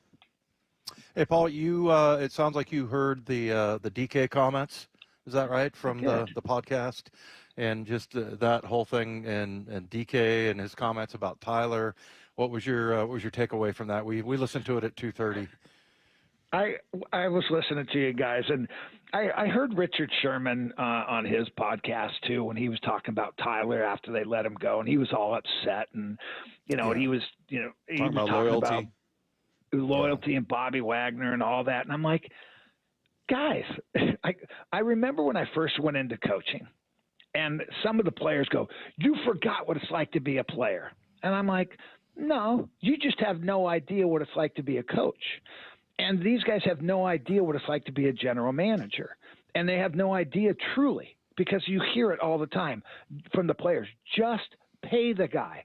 I'd be happy to pay Tyler Lockett, but DK, I need you to give me about $8 million from your contract so that I can pay him. Are you okay with that now? And they're all going to say no. And I said, when you have a finite, this is not baseball. That is completely different. It's football. I have to live in this box and build a team. We still like Tyler Lockett. He's a good player, but I can't pay him $17 million a year. I got to let him go for the better of the team. And if there's an opportunity, and look, if he's going to go make $8 million, we don't have that. I've got JSN right now. He's our new number one. At the time, DK Metcalf was there.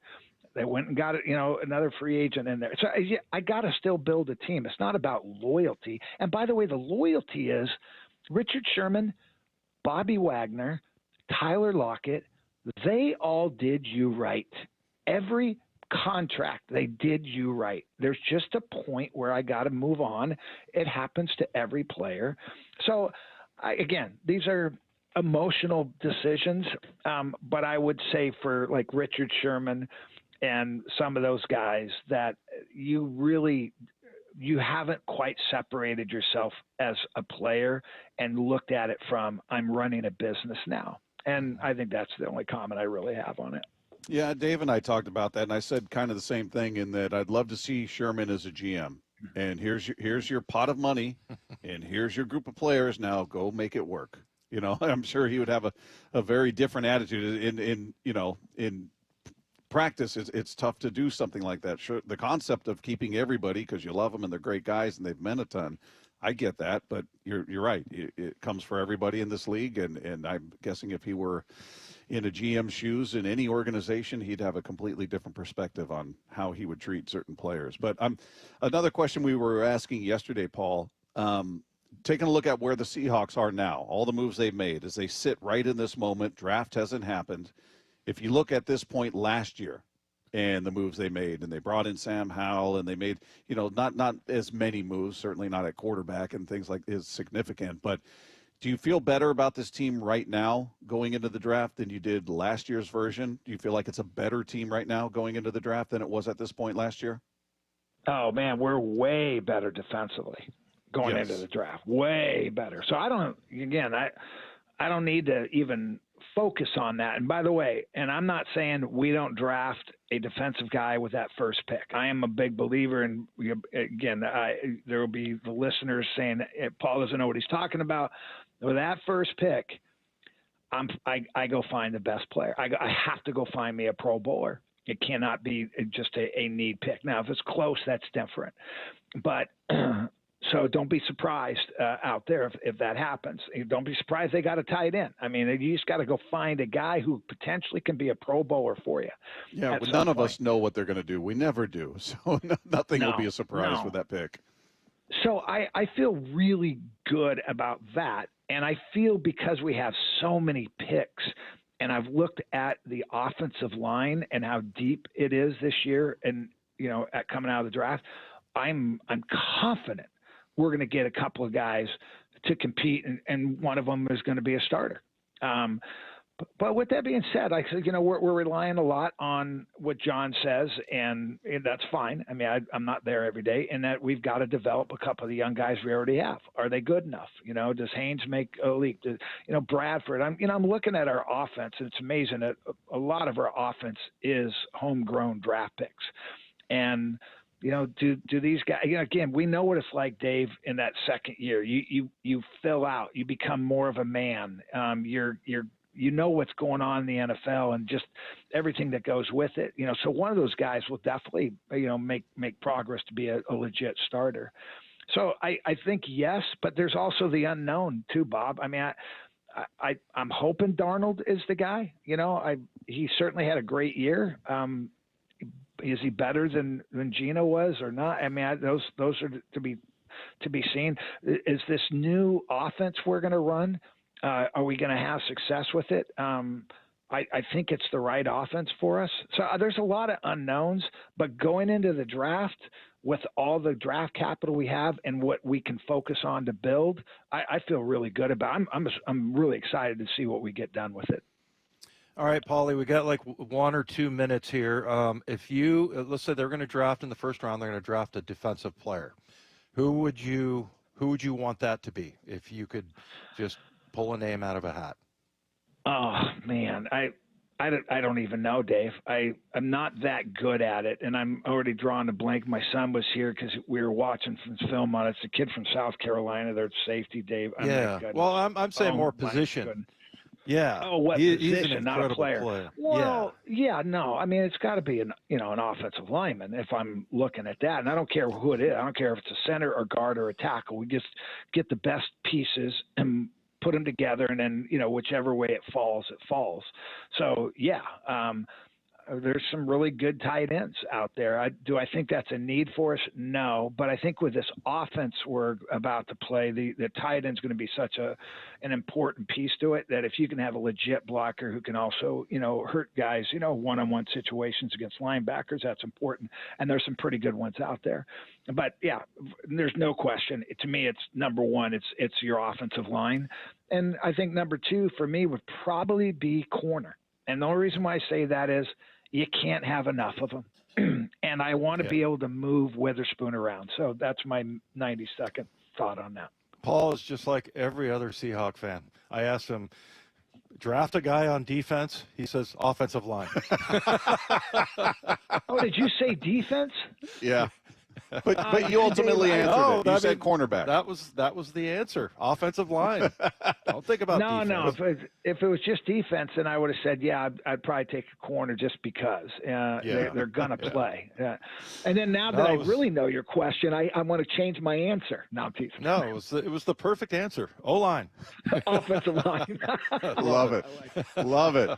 Paul, we appreciate you. We love you, man. Thanks so much as always. Have a great rest of your week, and we'll talk again next week. All right. Thanks so much. Good luck in your brackets, guys. Thanks, you buddy. too. There you go. There's Paul Moyer with us each and every week. That was perfect. It's a perfect answer. That represented the 12. It really Paul, did. Who should they take on defense? Offensive line. That's perfect. All right. If you guys missed any part of that conversation with Paul Moyer, you will be able to find it on the podcast page after the show at SeattleSports.com. Just click the podcast tab. Scroll down to our picture, click on that, and it'll be right there waiting for you after the show. And don't forget, you can click subscribe. It doesn't cost you anything. It just shows up for you every day. It's a beautiful thing, and you never have to think about it again after that. Meanwhile, the Mariners have 2 big decisions to make by the end of this weekend. We're going to get into that next with Wyman and Bob live from the Virginia Mason Athletic Center at Seattle Sports on 710. We are the home of the Mariners. Big news, by God. We're excited to announce a multi-year partnership extension between the Seattle Mariners and Seattle Sports / Bonneville Seattle. So all Mariner games will continue to be heard on our platforms, including 7:10 a.m. The legend that is Rick Riz. We couldn't be happier on behalf of the Seattle Mariners. We love the fact that we're going to be back on 710 Seattle Sports. Thank you so much. We're thrilled. On Seattle Sports and the Seattle Sports app. I've always said, the car sales in the 1980s and 1990s, earned the rep that we have today. The concerns that consumers have because of what has happened in our industry in the past, they're warranted. It's our job to show them that that's not how business is done anymore, right? It's very different business. It's much more transparent. There's much more information that's available to people. And we're much more customer focused than I think the car industry was, 20, 30 years ago. I'm more focused on providing good customer service and relationships because I think if you take care of people, money will always come. So I think just the philosophy and the focus for us has changed, where I was constantly chasing a paycheck and now I'm just constantly trying to take care of customers and employees because I know if I do that, then my paycheck will take care of itself. The LJ way is the Lee Johnson Auto family. Protein, protein, protein. Everyone is trying to get protein in their diet, but we need fats too. Healthy fat, that is, like the rich, natural peanut and almond butters found in G2G protein bars. Most bars don't have it because, well, most bars aren't real food or refrigerated. Fortunately for you, we aren't most bars. At G2G, you'll find a balanced helping of protein and healthy fat. The fact that they're delicious is just a bonus. They're fast, easy, and perfect for on-the-go families. G2G protein bars. Find them in the refrigerated section at Costco. Every window tells a story, whether it's watching your kids play outside or enjoying a beautiful sunset. This is Justin Shirley, CEO of State Roofing and Exteriors. Our replacement windows are designed to frame those moments. Brighten your home with our exclusive offer. Buy 3 windows and get 1 free. Call today to take advantage of this limited deal. 866-ROOF-ROOF or visit stateroofing.com today to schedule a free estimate. State Roofing and Exteriors, held to a higher standard since 1968. Down, set, Pizza Hut, Hut! Make the play of the game with Pizza Hut. Buy any large Pizza Hut pizza and get another one free. Use code HUT at checkout. That's code HUT for a buy one, get one free exclusive offer to 710 Seattle Sports listeners. No one out pizzas the Hut. Welcome to Staples. I hear Staples prints it all for any business? You bet, and we'll beat any print quote. So if I had a pizza place... Staples can print signs, menus, pizza boxes. A landscaping business? Oh, we can print yard signs, t-shirts, brochures. How about a pizza / landscaping business? I'll call it Dough and Mo. I like it. Right now at Staples, get up to $250 off your print purchase. Ends 4/5, exclusions apply. Visit staples.com/print for offer details. Price match guarantee valid in store and staples.com/print. Visit staples.com/price match for details. Febreze. It's a classic odor tale. You fried fish for dinner, cleaned up, but the smell is still in the house. And the neighbors are coming over for game night. They're on their way.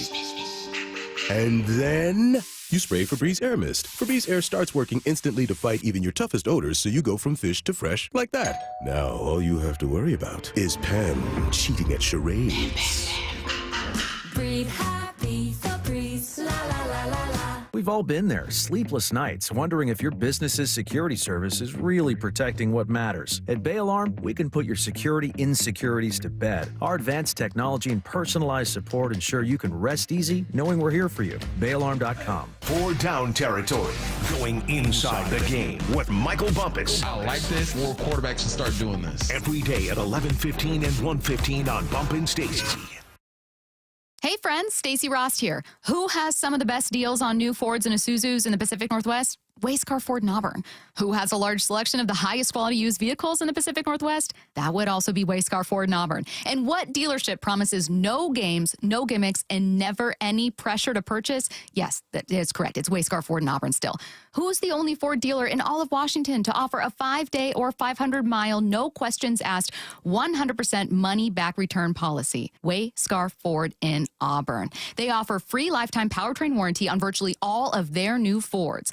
Who's the only dealer that will purchase your used car, pay you right up front, and then once they resell your old car, return 50% of the profit to you. Only Wayscar Ford in Auburn. They've given over $750,000 back to customers who have sold them their cars. And finally, what dealership has been family-owned and operated in Auburn for over 103 years? You guessed it. Wayscar Ford in Auburn. Visit them at wayscarford.com. Free consultations, no fee guarantees, 5-star reviews. J.P. Pendergast with Pendergast Law explains the importance of going beyond these familiar offerings. Accident victims want an attorney, Tom, that satisfies their needs. Someone who handles those needs with the highest degree of care. Pendergast Law offers the no-fee guarantees and free consultations, but these only scratch the surface. Okay, explain more. We make sure that every member of our team is genuinely passionate about helping others. Customer service and communication are our top priority. It's how we take care of our clients so they always feel one step ahead of the insurance companies. Our strong reputation for high standards provides comfort and confidence when it's needed most. Pendergast Law offers the free consultations, the no-fee guarantees, and of course, they are 5-star rated. But what really makes them different is their genuine passion for helping others. I can't recommend them enough. If you or a loved one has been injured in a car accident, call Pendergast Law. We can help. That's PendergastLaw.com. From the Quantum Fiber Studio, you're listening to Wyman and Bob. Weekdays 2 to 7 on Seattle Sports and 97.3 FM HD2. We are live at the Virginia Mason Athletic Center. It's Wyman and Bob, Seattle Sports on 710. A reminder, coming up at 4 p.m., 30 minutes from now, John Schneider will join us for the John Schneider Show. No word on any special guests. Maybe there'll be a surprise guest. Maybe it'll just be John, and we'll just go, oh, this guy again. All right, I guess we'll talk to him. No, we love John, and it's always a fun conversation. So tune into that coming up at 4 p.m. Meanwhile, the text line is there for you at 866-979-3776, powered by Mac and Jack's Brewing Company. Mariners have some interesting choices to make. The final spring training game will be on Monday, and then this time next week, Dave, we'll be at the Victory Hall. Yes, inside, more importantly. Inside Victory, yeah, because I think the extended forecast is calling for rain. So we'll be inside at Victory Hall over there at the Hatback Bar and Grill. So hopefully it'll be a big crowd out there. And then the following day, we're going to be at Edgar's Cantina. So we're doing a lot of public appearances. Are we going to get maybe somebody from the rotation? I would think that would be the most likely candidate to get out there. Yeah, I'm not sure. We'll see if we get off on the right foot with that. That'd be fun. That'd be fun to talk to some of those guys. Pretty much talk to everybody. No Kirby. Haven't talked to him down at spring training. But the Mariners always get us great guests out there. So I mean, we're a week away. So, but they've got to make roster decisions here, and one of them centers around a guy that was the last to join, if you will, as far as guys who legitimately are bringing in for a shot at a spot on this team, and that's Rowdy Tellez. He's a guy who can play first base. He's got some pop. He's a big dude. He's not body beautiful, but he's a big, powerful guy who can hit some home runs out there. And we talked to John Morosi about him, and he explained why he sees Tellez making the roster.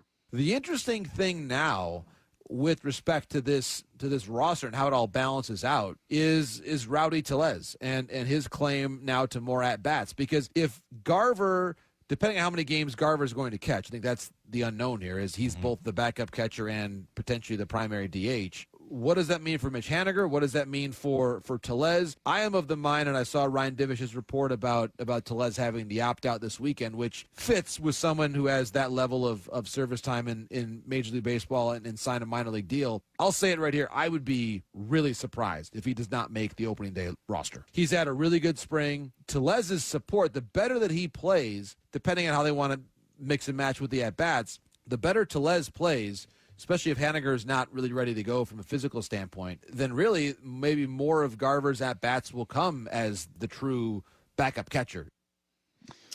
Yeah, it's funny. He just turned 30 years old. But what do they have him listed at? 6'4", 270.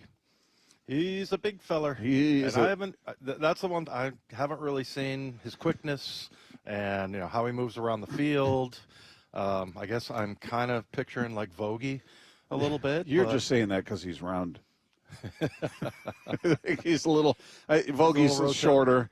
Yeah. Yeah. No, I mean, that's a big dude, man. Oh, yeah. 6'4", 270. That's a very big dude. But yeah, 30 years old, and he had really a pretty good spring. Like I said, I didn't really see him that much at first base, but he had 297 batting average, 37 at bats, spring training, and he hit 3 home runs, 4 RBIs. So yeah, interesting. I hadn't really thought about whether or not that would be a guy that would possibly be a candidate at first base. Well, and he's going in anyway. Yeah, he's a guy that is certainly familiar and seen him throughout his career, but I don't really know what kind of defensive first baseman he is. Yeah. I didn't in the we only were able to catch 2 spring training games out there while we were there, and I don't think he was playing first in either one of them. So I didn't get a firsthand look at it. Look, it's not like he's going up against Gold Glovers out there and Luke Raley at first base, who I would hope is much improved at first base.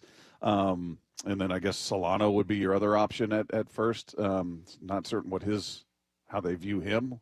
I just, and part of this brings back the concern about Mitch Haniger. Like, how does he fit? If Tellez makes this team, he certainly can play first base. I assume he'd be part of that platoon there with Raley and Solano. But when he's not playing out in the field, I would assume you want to get him in there as a DH at times, which would take away at-bats from Haniger if he's your primary DH, or if Garver's your primary DH. It just seems like there's some redundancy there.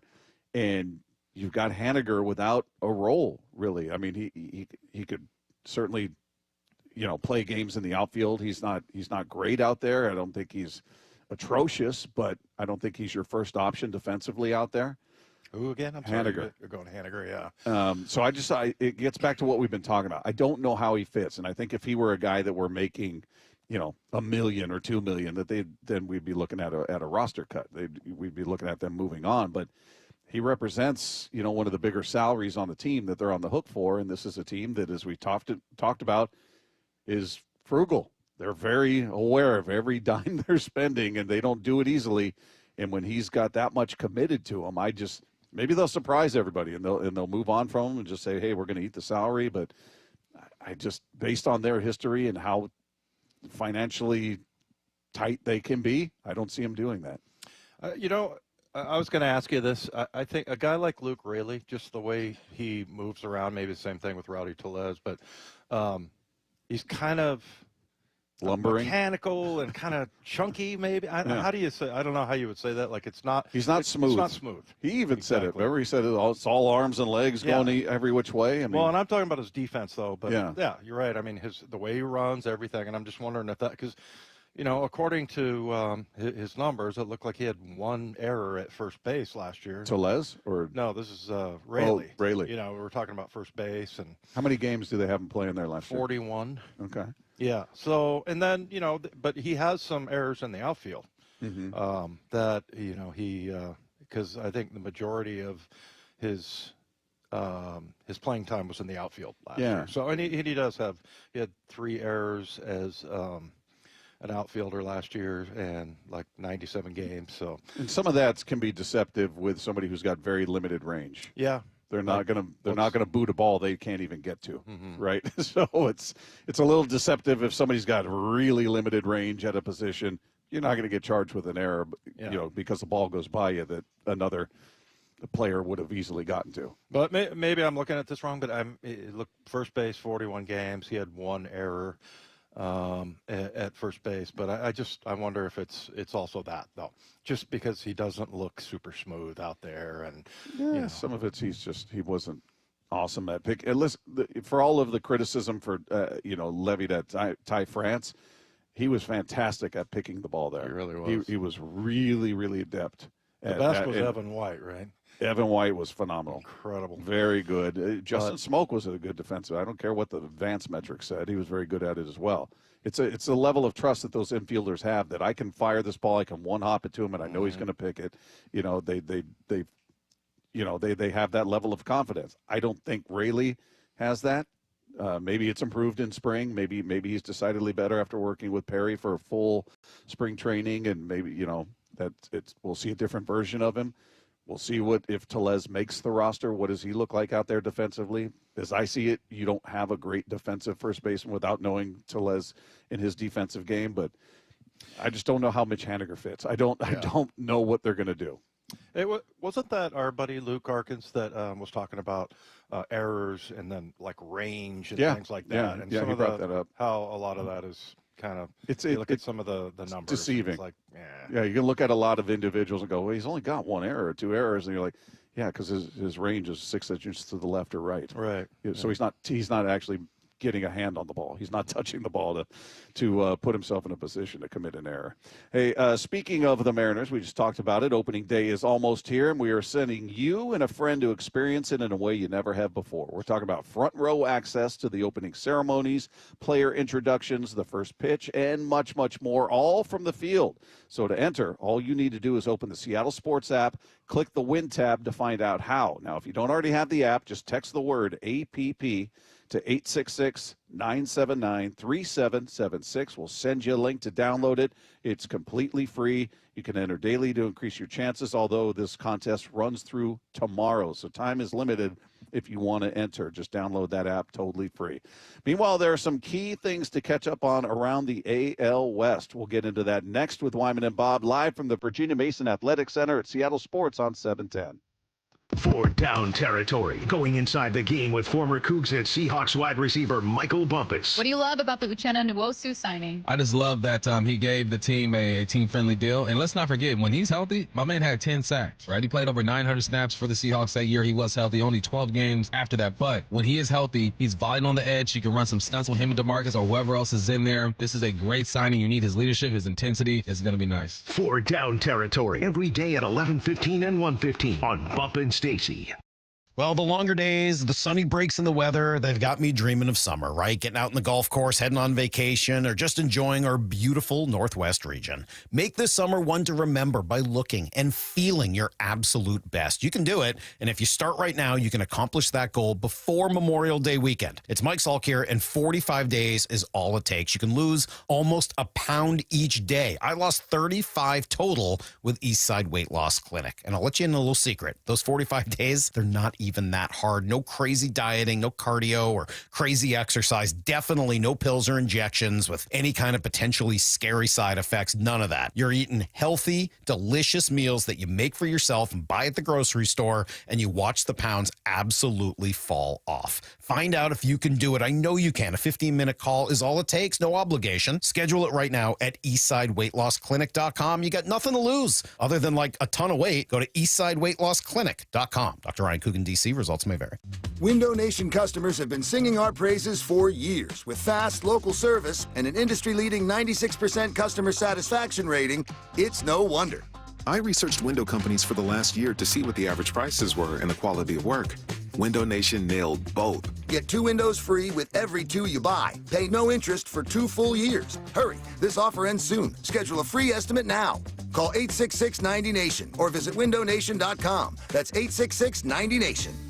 I was in Seattle in our same home for 33 years. We moved to Spokane because we physically could not get him into our house. We were told at Harborview that the average cost of taking care of somebody with quadriplegia was $250,000 a year. Settling the case when we did, it means that we don't have to worry about stretching every single dollar. Learn more about Carl's story at dlgstories.com/Carl. Attention! If you owe money to the IRS, this is an urgent message. The IRS is cracking down by sending out collection letters, garnishing paychecks, seizing bank accounts, and putting liens on homes and businesses. They call it enforced compliance, and you better watch out because penalties and interest on unpaid taxes compound daily, making it even harder to get out of debt. Don't let tax debt destroy your life. You need to call Optima Tax Relief, America's #1 tax resolution firm. They're experts in taxpayer assistance programs that can save you thousands if you qualify. A+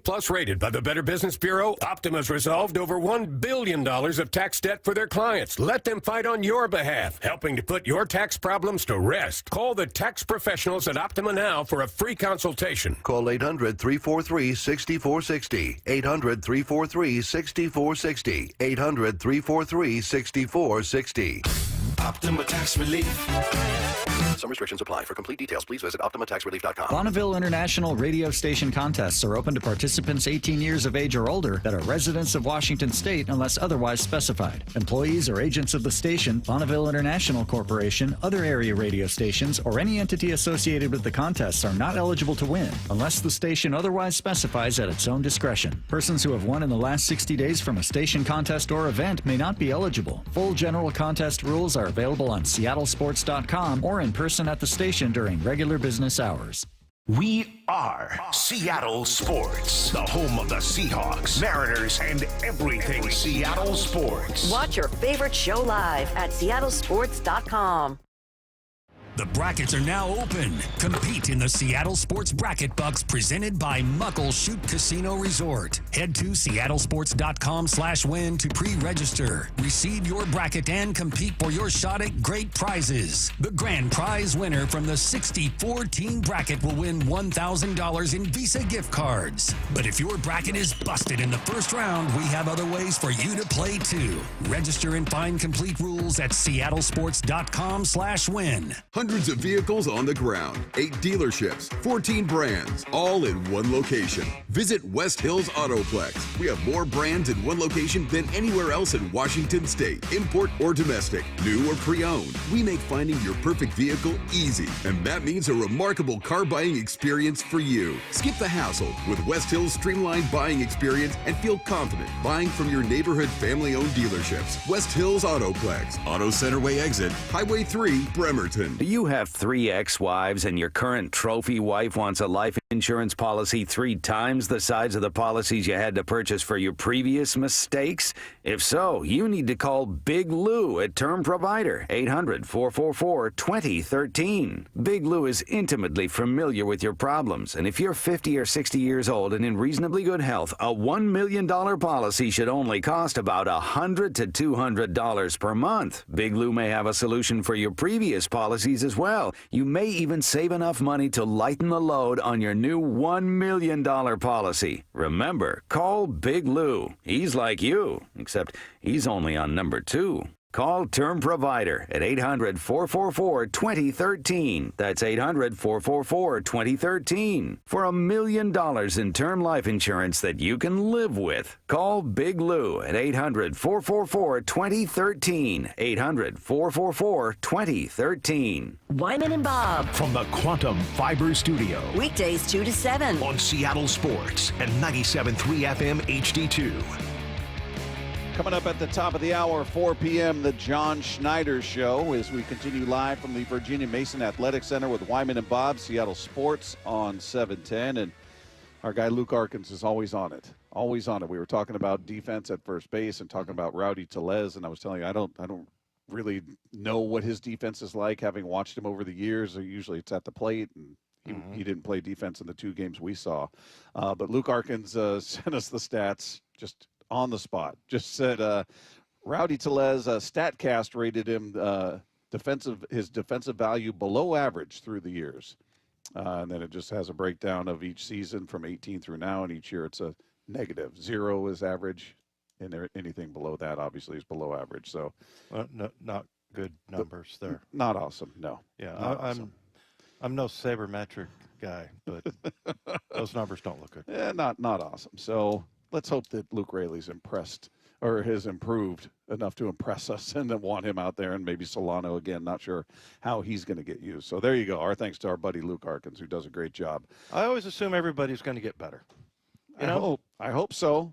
Especially when, you're talking about the NFL going from year 1 to year 2. But, it just seems like baseball is much more that you get guys that are up and down and up and down. Yeah. It could be their 6th or 7th year, and it just, for whatever reason, and I feel like the NFL players, they get established after that 2nd year, whether they're good or bad, and that's who they're going to be. Yeah. Well, the only counter to that is we're not talking about young guys in the infield. That's right. We're talking about veterans, and I'm on record as saying he's 30. I'm concerned about the defense of this infield. I'm very concerned about the defense of this infield. We'll see how it plays out this season, but we'll see what Polanco. We have no idea what he's going to look like at third. He had more than a few issues at second last year. We just talked about first base. Maybe Solano is going to be great there, and they'll use him more than we think. I don't know. I don't know how that rotation will work out. We know Dylan Moore can be a very good fielder. Gold Glover last year as a utility guy, but as an everyday second baseman, we'll see what he does. And would he be the guy that you're like the least worried about because Golden Glove as far as a utility guy? Yeah, him and JP has shown he can be a good defensive shortstop. He was not last year. I don't know if it's just he's just trending the other way, and that's going to be. I don't think he's got tremendous range. I don't think he's a liability. I mean, I've got more confidence in him than I do in Polanco at third or what's happening at first, or at least more certainty of what he can do. I was going to say, of that infield, is it what's your number one concern? Is it Rayleigh at first? Is it Dylan Moore's bat? Oh. Or is it Polanco's glove at third or JP making a comeback? There's so many choices, Bob. So many choices. I would say Dylan Moore's bat, especially versus right-handers, just not good. Followed closely by Polanco at third. He may end up being good there. I have no idea what he's going to be. I would switch those two, but Polanco, you know, he's hitting well. You don't worry about his bat. At least that's what we saw in spring training. Yeah, and then first, whatever's going to happen there, however that rotation's going to work out, and then I guess JP would be last. JP's the least concerning. Yeah, just because we've seen him play well there. We've seen him play well, and I'm hoping he just has a bounce back year at the plate and in the field. So we'll see. But yeah, thanks to Luke Arkins for sending those stats to us. Meanwhile, some other things going on around the AL West. Tough news for the Astros. Their right-hander Luis Garcia suffered a setback. He's been in a long recovery. He had Tommy John surgery. He was scheduled to throw a live batting practice session today on the backfields of their spring training camp, but he was scratched because of right elbow soreness. Is that heartbreaking for you? I don't root for anybody, even Astros, to get hurt. I don't want guys to get hurt, but if they have some sort of turmoil, it makes me happy. You know, I just, again, not rooting for a guy's career to come to an end, or even Bregman when he was there to get hurt, or Altuve to get hurt. I just want him. I want him to struggle. You didn't want Bregman to get hurt, yet you wanted to punch him in the face. I kind of did. I wasn't going to, but that would probably hurt him. I would say he just had a punchable look to him. But yeah, even Bregman, I wasn't rooting for him to get hurt. I just want him to go out there and go 0 for forever. Yeah. That's all. Bat 0. That would make me very, very happy. He'd probably rather you punch him in the face. Yeah, probably. So Garcia's being shut down right now after experiencing that soreness. They've got Lance McCullers Jr., who's been rehabbing. He's a concern as well. So yeah, the Astros are a team that if you're a fan, I don't know why you're listening to us, but if you're a fan of them, you've got reasons to be concerned about that team. And maybe this will be the year. We thought maybe last year when the Mariners had their double-digit lead in the division that was going to be the end of their run, and it proved to be otherwise. But maybe this is, you take advantage of a team that's struggling a bit health-wise going into the season. Maybe they get off to another slow start, and if the Mariners can get off to a decent to good start and bury them early and maintain that burial, that'd be wonderful. I would love to see it. Mm-hmm.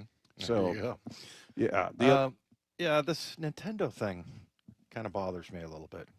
I think we just have to accept it. I think we just. You think we'll get used to it? Yeah. Seeing the patch on the is going to be on the sleeve. They showed one on the sleeve. I don't know if they're going to put anything on the helmet like we've seen in some of those other leagues, but it's just the way. I mean, every league is looking for ways to monetize their product, and this is the next step. And you hope 10 years, 20 years down the road that they don't look like NASCAR drivers out there with all kinds of patches on the hats and on the sleeves, on the batting helmets. Who knows? It's just I like that about baseball, that they aren't part of that or hadn't really been part of that. You certainly used to see signage out in the outfield and all that, but on the uniforms it just feels weird. But I think it's just how it's going to go, how it's going to be. Well, and the Nintendo thing goes back to 1992 for the Mariners. Kevin Martinez was talking about that in this article. And, so I think, but I just want, I always think about, okay, where does it end? It starts with one patch, but because some of those, the NASCAR drivers, there's so many patches. It's like, what's the point of even having one there? How much benefit does that sponsor get from that patch that's one of 20. Yeah. It's down on the back of, your waist or something. And I think the car being painted, whatever, the Tide car or whatever. I haven't watched in a long time. I don't know what they look like these there days. was a Tide car. I remember that. I saw a lot of Tide jackets at one time I went to Vegas. I saw all these people in these very loud Tide jackets on the plane. They were going to this whatever event was there, some NASCAR How event. cool is that?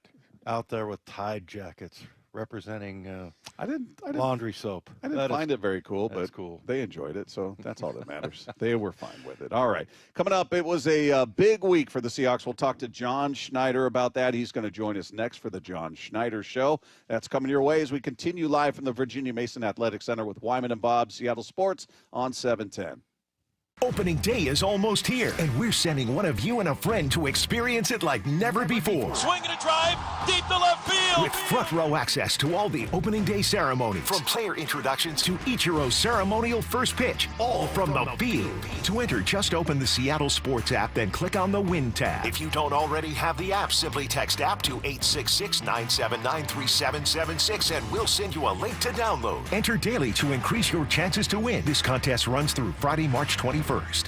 Ladies and gentlemen, this is for you too. Stubborn fat is really hard to get rid of, and then there's all those gimmicky lasers, fat freezing methods, and prescriptions.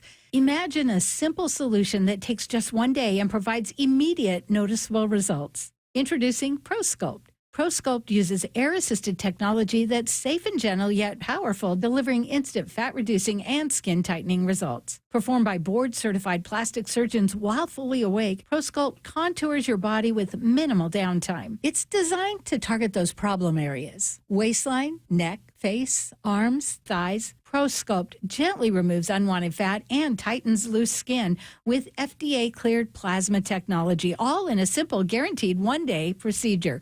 ProSculpt is one and done. Schedule your free consultation at ProSculpt.com for $250 off. For powerful permanent fat removal and skin tightening that works for ladies and you men, it's ProSculpt.com. Imagine finding your dream home and moving in right away. No waiting to sell your old place first. Sounds perfect, right? That's exactly what Orchard's Move First, Sell Later program lets you do. Buy your new home now and sell the old one later. Here's how it works. Orchard gives you cash so you can buy and move into your new home first on your timeline. No waiting, no showings, no double moves. Then the Orchard experts take it from there. They handle repairs on your old home and make price-boosting upgrades with no cost until close. Once they're done, a local Orchard agent lists and sells your home for top dollar. Orchard's Move First program gives you the freedom to buy and move into your new home first and sell your old home later. Buy before you sell and get top dollar for your home with Orchard. Ready to find out how much your home is worth? Visit Orchard.com to get your free home valuation. That's Orchard.com. Meanwhile, at Xfinity. So, influencer life going well? Oh, yeah. I'm up to 32 followers. Oh, that's something. Yeah. Posting my tap dancing videos is easier than ever because we engineered Xfinity Internet with 99.99% network reliability. Plus, Xfinity Mobile with Wi-Fi Power Boost gives you ultra-fast Wi-Fi at home and on the go. But wait, tap dancing? You don't tap dance. Hey, what I lack in skill, I make up with passion. Do more of what you love and love how fast you do it with Xfinity Internet and mobile. And now through April 21st, get 300 megabit Xfinity Internet and one unlimited mobile line together for $25 a month for 1 year and save $1,000 in your first year over Verizon and AT&T.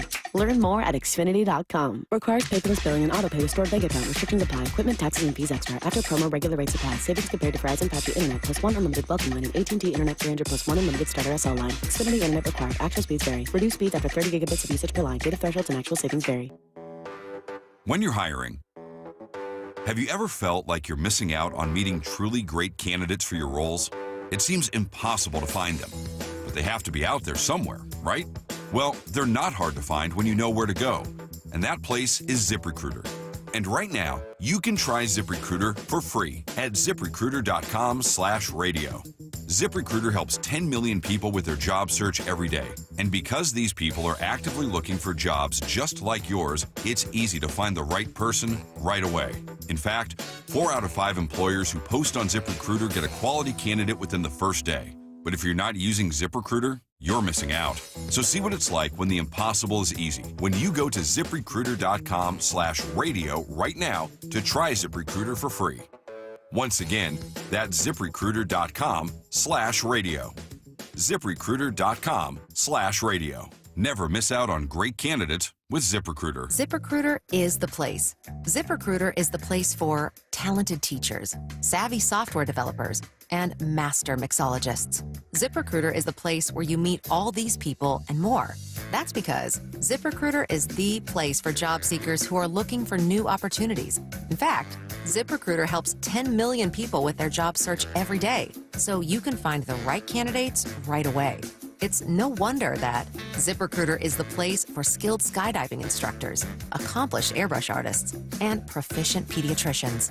But if you're not using ZipRecruiter to hire, you're missing out. ZipRecruiter is the place that's so confident it can make your hiring easier that it lets you try it for free at ZipRecruiter.com/free. So if you want the right candidates for all your roles, ZipRecruiter is the place to go. Try it for free at ZipRecruiter.com/free. That's ZipRecruiter.com/free. Never miss out on great candidates with ZipRecruiter. Let's go! This is Seattle Sports. Streaming through the Seattle Sports app. KIRO AM Seattle. KIRO FM HD2 Tacoma. Home of the Seahawks, Mariners, and everything Seattle sports. Seattle Sports Snapshot. Taking a look at your NCAA tournament scoreboard. One game just getting underway right now. The 2-seed Tennessee taking on 15-seed Wofford. Right now it's 8-6. Tennessee out in front early in that game. Some finals from earlier in the day. Gonzaga, the 8-seed, taking out 9-seed Georgia, 89-68.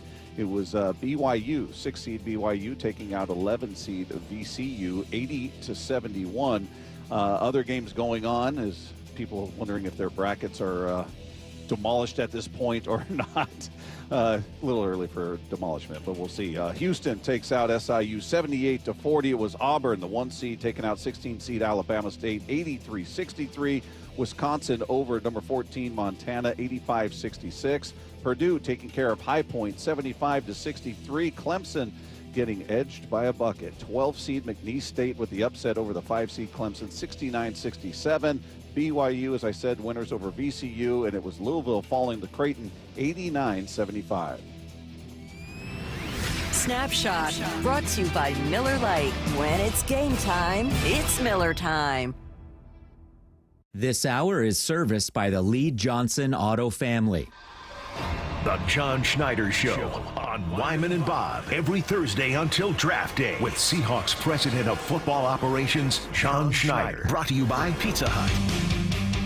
It is time, everybody. We are live at the Virginia Mason Athletic Center with Wyman and Bob, Seattle Sports on 710, and you heard the open right there. It is time for the John Schneider Show with the one, the only John Schneider, President of Football Operations and General Manager of your Seattle Seahawks. How are you, man? Good. How you guys doing? Good. Great. Nice. We were wondering, would there be a surprise guest, or is it just going to be I was kind of hoping Adam Ray would be on. I got in the car yesterday to run an errand, and I'm like, is that? I know that voice. Yeah, you heard him going It's stream. funnier than His Dave stream of consciousness. Bob. Yeah, I hope so. He's making a living doing it. He's killing it right now, isn't he? Yeah, he's doing very well. That's awesome. He's doing very well. Yeah, he got a kick that we mentioned him last time. Oh, really? Yeah, he was texting Okay. me. Where in the podcast is it? I'm like, I don't know. Listen to the whole thing. You'll find it. It's That's right there. awesome. It's an Easter egg. Yeah. So, no, great to see you. Yeah, you too. Let's go through what happened since we last spoke. Cooper Kupp is now a member of the Seattle Seahawks, which I don't know. Again, you're not on social media, so the mood around the offseason was a little, all right, well, what are they doing? They haven't done anything with the line. There's a little hand. I never know what they're doing back They there. never know what they're doing back there. Mom, meatloaf. But then as soon as that signing happened, the mood changed. Everybody's like, oh, Cooper Kupp, amazing. And everybody loves a hometown guy. But take us through the process with that and how quickly you guys jumped on that, or was that a conversation that was taking place for a while? Yeah, so it's funny because, Mike was on the show with us, and we had just made our first offer and stuff, kind of getting into it with Cooper when we were down here on that show. And you didn't share it. didn't tell Weird. us. I forgot to bring it up, you That's know. But yeah, no, he great relationship with the agents, real clear communication. There's mutual interest, you know, DK going to Pittsburgh, you know, Tyler, you know, having to be a cap casualty transaction, and then, you know, having a guy like that that's a natural leader be great for Jax, and then, you know, other people that, you know, MVS, other guys that you know, Bobo and Derek, and then, you know, other guys that we'll probably add to the group as well. Everybody just raves about his work ethic. I have a close friend that you know, trains down where he's training, and, you know, just the work ethic's just off the chart. You know, the person, the leader. I don't know if you guys, you know, caught the press conference, but just, you know, pretty down to earth, you know, right? Yeah. You know, everything we was. talked to him. We were here. Oh, really cool. Yeah, oh, good. He sat in with us. Oh, Yeah, good. He came in here, and, you know, one of the things he said was he talked about just getting everybody in the receiver room to buy in, and Yeah. you know, and I thought that was interesting, just because, I mean, look, wide receivers are kind of the divas, right? And for good reason, because they're relying on everybody else Right. to do things so they can have Right. success. And he just, I instantly, Bob asked me yesterday, like, who's the leader on offense? I'm like, I think it's Cooper Kupp. Right now, I mean, you want Darnold to grow into that, but just his leadership. Yeah, that'll happen that doesn't organically. matter. You know, once Yeah. they're together and they start spending time. But just the way he put that, I thought was incredible. Yeah, and I mean, look what he did. You know, with the Rams. I mean, he ran. I think he ran like 4.58 coming out, and, you know, we didn't have him in a spot that was, you know, it was close, but it was strong enough where they took him, and he would have been a great guy to draft, obviously. But yeah, no, he's been. It was great to get him in here, and you know, have his family in here, and the three boys, and you know, have him like interacting with everybody. It was awesome to hear him talk about how he felt, you know, supported and at home right away. And I know he's from the state and everything, but just coming in the building, and, you know, his wife spending time with Connie, and, you know, Cooper interacting with Dave and his staff all day, and then he's still Mo elected to come Sue. here. What's that? I mean, he's right here. He says I'm number one. Yeah, but, you know, it was an awesome reflection on those. You know, I always talk about those pillar people in our organization and that have been here forever. Like Sam and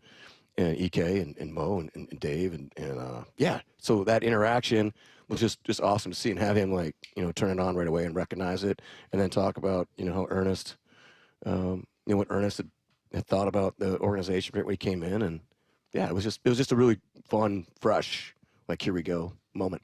Something Dave and I always talk about as it pertains to how you guys conduct your business with players, that and you've said it when you go to the combine, that the most important thing is the medicals. You want to see where these guys are, and you guys put a lot into that. And when the Will Fries thing presumably didn't happen because you couldn't get, not to be mentioning names, but yeah, I know what you're talking about. Yeah, well, so that was around medicals that you couldn't have access to. But this is a player who's obviously part of his story has been his injury history. Absolutely. So how do you go about that? You talk to their team doctors? Flew him in here. We flew him in here, and he went through a battery of examinations and imaging and all kinds of stuff in the morning, and then when he cleared, we signed him.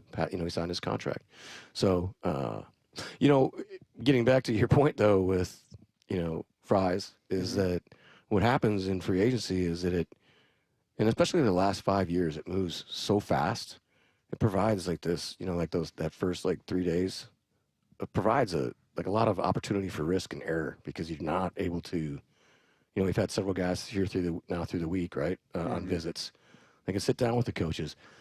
You know, we can have our doctors, you know, evaluate them, see where they are in their career, what their durability grade would be, what a final medical exam would be, how they're interacting with the coaches, you know, how they're treating the staff, like how are they treating, you know, Stu in the cafeteria, and, you know, EK and his guys down there. Like, just those interactions are really important. And when we had a number, like, our really, you know, two of our coolest free agency signings were a little bit later on that visit type of thing. So when guys had kind of, their markets had fallen off a little bit, like with Michael Bennett and Cliff Averill, you know, you're able to really spend time with them, and you're like, okay, sound investment, here we go. Everybody's all in. We're all in this thing together. And it's kind of a little less shooting from the hip, you know, and that's you can make errors right there, and that it's like it's almost like being on the clock when you're just, you know, on draft day when you're just drafting for a need no matter what. As it pertains to Cooper, do you look at it and say, all right, maybe not going to get 17 games out of him? Do you have a number in mind? Like if we can get 13, 14 out of him, that's a win? Or do you go with a different expectation? Yeah, no, because we feel good about our group with, you know, Sam and Ivan and those guys and everybody being able to, and David being able to help manage his workload, understand what that looks like, you know, and where he is physically. He had a great physical, you know. You know, Tyler, we did a great job with Tyler. You know, Tyler ran all the time and worked his tail off. But it was like, okay, how do we make sure he's right, you know? And everybody had a great relationship, you know, and great communication with Tyler. So it's basically how can you help these guys? Because those guys run a ton. I mean, you guys know, you guys have been out there at practice. I mean, these guys they're busting their tails out there. They're the ones that are like the DBs and the DBs and the you know, receivers are just like, their GPS numbers are off the charts. Well, so the whole injury thing, I mean, I guess everybody, we think of you being kind of a stickler about that, and for good reason, right? So where did that come from? Because it seems like that's the one thing you can control. You can't control if the guy's going to get better. You don't know, you know, all kinds of things, but you can, you know, as far as the doctor report go. This is the number one thing, and we have our high standards here. And do you think your standards are a little bit higher than other teams, or I think where'd that come from? Yeah, so in 2010, you know, we drafted Russell Okung, you know, with our first pick, and he hadn't missed a game in his whole career. And up to that point, we always just had a medical grade. Okay, this is what the orthopedic grade is basically, right?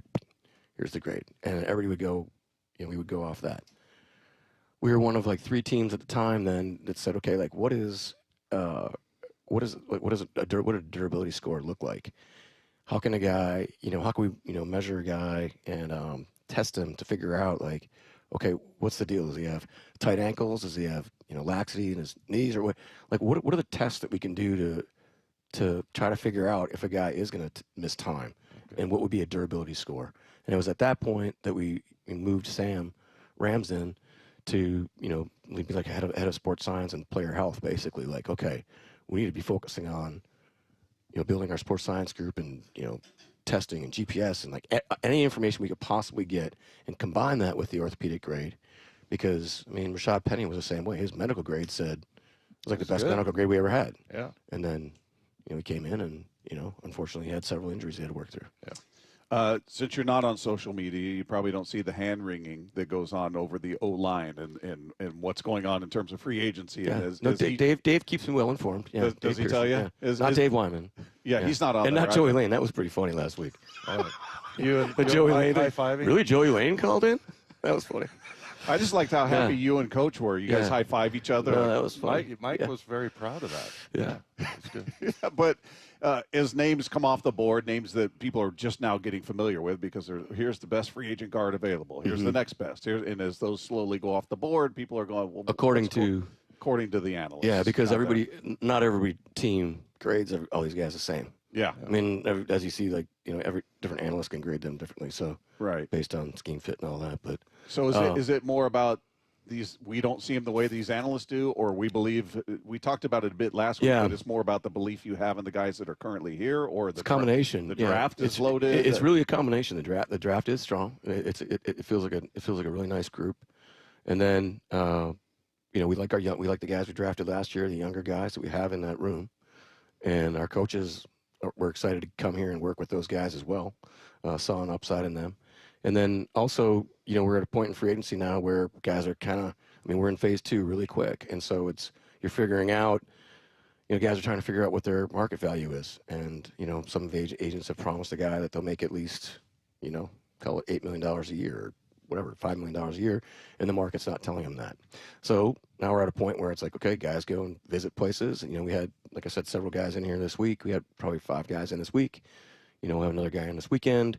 And then, you know, have the docs spend time with them and keep negotiating with the agent, and, you know, have the coaches spending a bunch of time with them and seeing if it's a true fit. It's not, you know, it's not at a point where it's like, I understand and you know, like how fans and what Dave tells me, like I understand like the empathy, like I have empathy for that, like I see it too, but you can't make, you know, chicken salad, you know, you can't just I don't know the rest of that. Yeah. How does that go? Yeah. You try to get me in trouble, right? No, but you can't just throw money at marginal play. Right. I mean, we want to be a championship team. We don't want to be an average team. And so we can sign guys that can fill a specific role, but it's not at a point right now where you're going to go sign a guy that's for sure going to be your starting left guard or right guard. So it's just the guy that's like just what it is. Right. I wish I could tell you different. Mm-hmm. So last time you talked about when you were in here with Mike about some of the young guys that you like. Mm-hmm. Can you tell us like who I know? Jalen Sundell is kind of interesting. Yeah, Sundell. Olu, Christian Haynes. Olu played great. There was he had a really nice. He got hurt, but when he got hurt, Jalen came in and played really well for him. Mm-hmm. Coaches are very confident in Jalen last year. Tawa, excuse me. Christian Haynes, Anthony. We got to get Anthony healthy, playing Anthony at a Bradford. consistent. Yeah, Anthony Bradford playing at a consistent level. And when that guy goes, and when he's healthy, and when he's right, that guy is like a monster. He moves people. Yeah. He can get to the second level and bury people. He's got a little Dave Wydell in him, if you will. Is that right? Dave Wydell? Gosh. Yeah. Dave Wydell. Yeah. I can go back with you. We could do this back, all day, man. buddy. Let's go. Yeah. No, he's got some nastiness to him, and that's what we want to be. And we want guys that can run off the ball and get to the second level because we're going to be doing a lot of that, right? Yeah. Do you feel like you individually have strengths in evaluating this position over this position? Like, I just got a better feel for linebackers over O-linemen or defensive tackles over quarterbacks, or is it all the same? It feels like just in looking at the history, and I'll tell you why I asked. Okay. Is Dave and I were talking about just looking at drafts and looking at different guys, and the history of O-linemen that you've signed to second contracts is a pretty short list. Mm-hmm. So do you look at that as all right, these guys at the end of the rookie contract just didn't turn out the way we want, they didn't develop the way they want, we missed, or is it they wanted more money than we were going to give them, or it seems like that's the one area that hasn't had the success of the other positions. To answer your first question, no, I don't. I did early on when you start. So in whatever 92 or 93. I only knew running backs. Okay. You know what I mean? I had to learn, I had to spend a lot of time with experts in different areas. So, even O-line, you're constantly trying to figure out the different types of players at the position. So when Howard Mudd was living here, I'd meet with Howard Mudd, and we'd go over stuff, and he'd help me out because those guys played with super light guys, even with having Peyton Manning, but the ball was coming out so quick I never understood it. Wanted to learn what that system was like. So you're constantly trying to learn and evolve from an evaluation standpoint. But it's interesting because we've I think since 2010, and this is like somebody put this on my desk, we've drafted like the most offensive linemen, or the top three. Mm-hmm. And then on the flip side, to your point, I think the money spent on our offensive linemen that we've let out of here is top 3 in the National Football League. And so the guys that have moved on and gotten, received other contracts. So there is a narrative that, they can't evaluate offensive linemen, but the rest of the league sees it different because they're signing our guys. Mm-hmm. So yes, we have missed on some guys, no question. There's also a level of we haven't developed guys either, because they've gone on and played pretty well at other places. I mean, Kupp was playing until last year or 2 years ago, I think. Jermaine Ifedi was playing just last year. So it's saying, okay, identifying the guys that maybe the guys are a little bit better than we're giving them credit for here in our organization, and maybe we need to do a better job of saying, hey, no, this guy is not, maybe we should, we shouldn't let this guy go because he could go be a solid starter somewhere else. So yeah, that's a very fair question. And offensive line as a whole, it's because the talent level is so different than all the other positions. Mm-hmm. It's a hard position to evaluate. I mean, that's why we have. I mean, we got Hutch helping us. We got Jason Peters working. You know what I mean? We've had a lot of offensive line guru guys. Matt Berry played center. I mean, we have a lot of guys that that we focus on, and it's like the one position we spend the most amount of time on.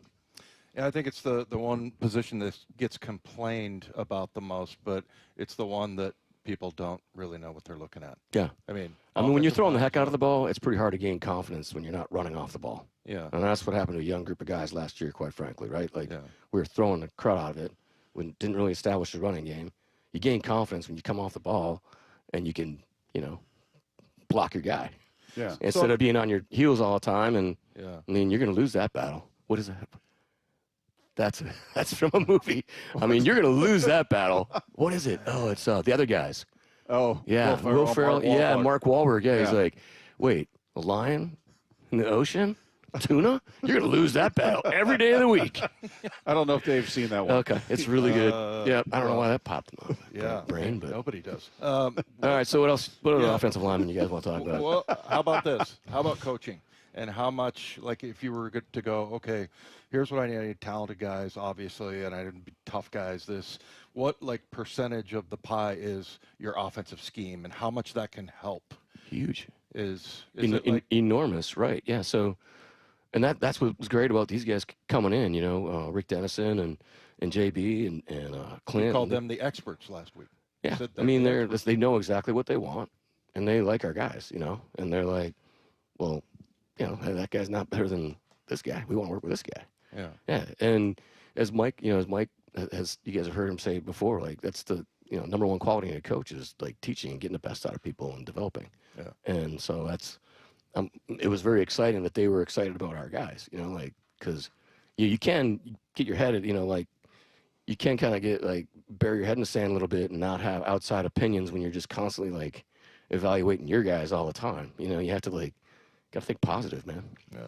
How often do you think you get your first round, when you do have a first round pick, you get the guy you've been talking about the whole time? I know trades and things happen, and it certainly shifts, but the narrative out there is that don't try to predict what the Seahawks are going to do. You never know where they're going to go with position wise. So I'm just curious, like, if you look at it now and you're saying we got 18, if this guy's there, that's our guy.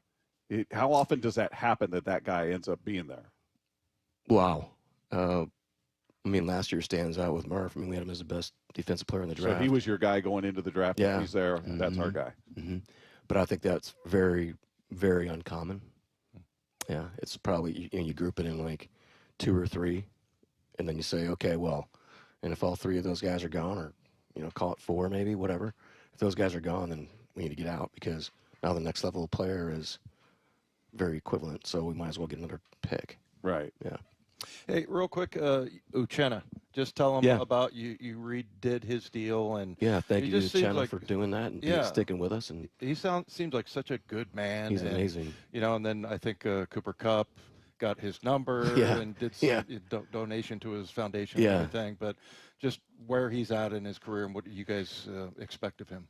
Yeah, he had the surgery right after the season, and the doctors are excited, but it's going to be pretty close to his recovery. Like, what is he going to be a PUP player candidate, or is he going to be will he be out there without it? And we just ride it for a couple of weeks. It's way too early to tell. But what we know about Uchenna is like he's still a young man, but like, I mean, that guy's a dog. He's nasty. He's a leader. He's all about the work. He's awesome. He's great for the defense. I mean, it's gonna be pretty cool seeing his personality, Jay Reed's personality, Ernest's personality. D-Law. D-Law and Mafe.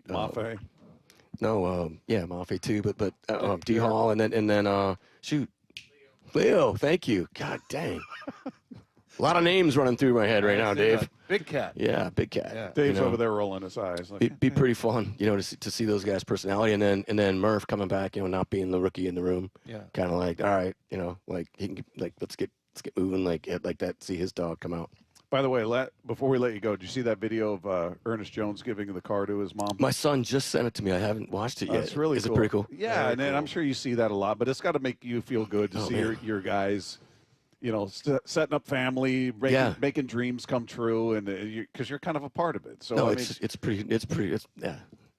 video. It is awesome. When you're talking about like generational wealth, talking to guys when they're in college, like you know, getting their first contract, whatever. It's like, okay, it's not about this one, man. It's about the second one, and then if you can get a third, like, what does that look like? You know, I remember. Yeah, there's so many cool stories over the years, but you know that is really special. But like Aaron Rodgers, but I remember when he was a rookie, he bought his parents like this property, you know, in their hometown, like up on this bluff, like and he brought him up there. He's actually sharing it with my wife. He's telling Tracy about it, and they got to this property, and he's like, yeah, and then they're all excited and super thankful, and then, you know, they're going to retire there, and then he's like, yeah, and then this lot over here is for your best friends. And so he, like, bought both of them, like, right on this cool bluff. That's really pretty cool. awesome. That is cool. That's awesome. I love fun, positive stories to talk about. Yeah. That's one. Watch that video. You'll like can't wait. I can't wait. You'll like it. John, we appreciate you, man. Yeah, appreciate you guys. That went fast. Yeah. It's quick. Go by quickly. Have a great weekend. We'll do it again next week. Let's do it. Yeah. All right. How's your bracket looking? But Okay, I don't. we'll I don't talk do about that brackets. during the break. Of course not. Yeah, no. I think people would be disappointed if you did. Like, what are you spending time on basketball for? Can't do that, Dave. We appreciate that. All right, man. see you guys. There you go. The John Schneider Show is presented each week by Pizza Hut. Coming up, we'll tear into what John had to say. All of that coming up next with Wyman and Bob. This is Seattle Sports on 710. For Down Territory, going inside the game with former Cougs and Seahawks wide receiver Michael Bumpus. What do you love about the Uchenna Nwosu signing? I just love that he gave the team a team-friendly deal. And let's not forget, when he's healthy, my man had 10 sacks, right? He played over 900 snaps for the Seahawks that year. He was healthy, only 12 games after that. But when he is healthy, he's volleying on the edge. You can run some stunts with him and DeMarcus or whoever else is in there. This is a great signing. You need his leadership, his intensity. It's going to be nice. For Down Territory, every day at 11:15 and 1:15 on Bump and Stacy. Down, set, Pizza Hut.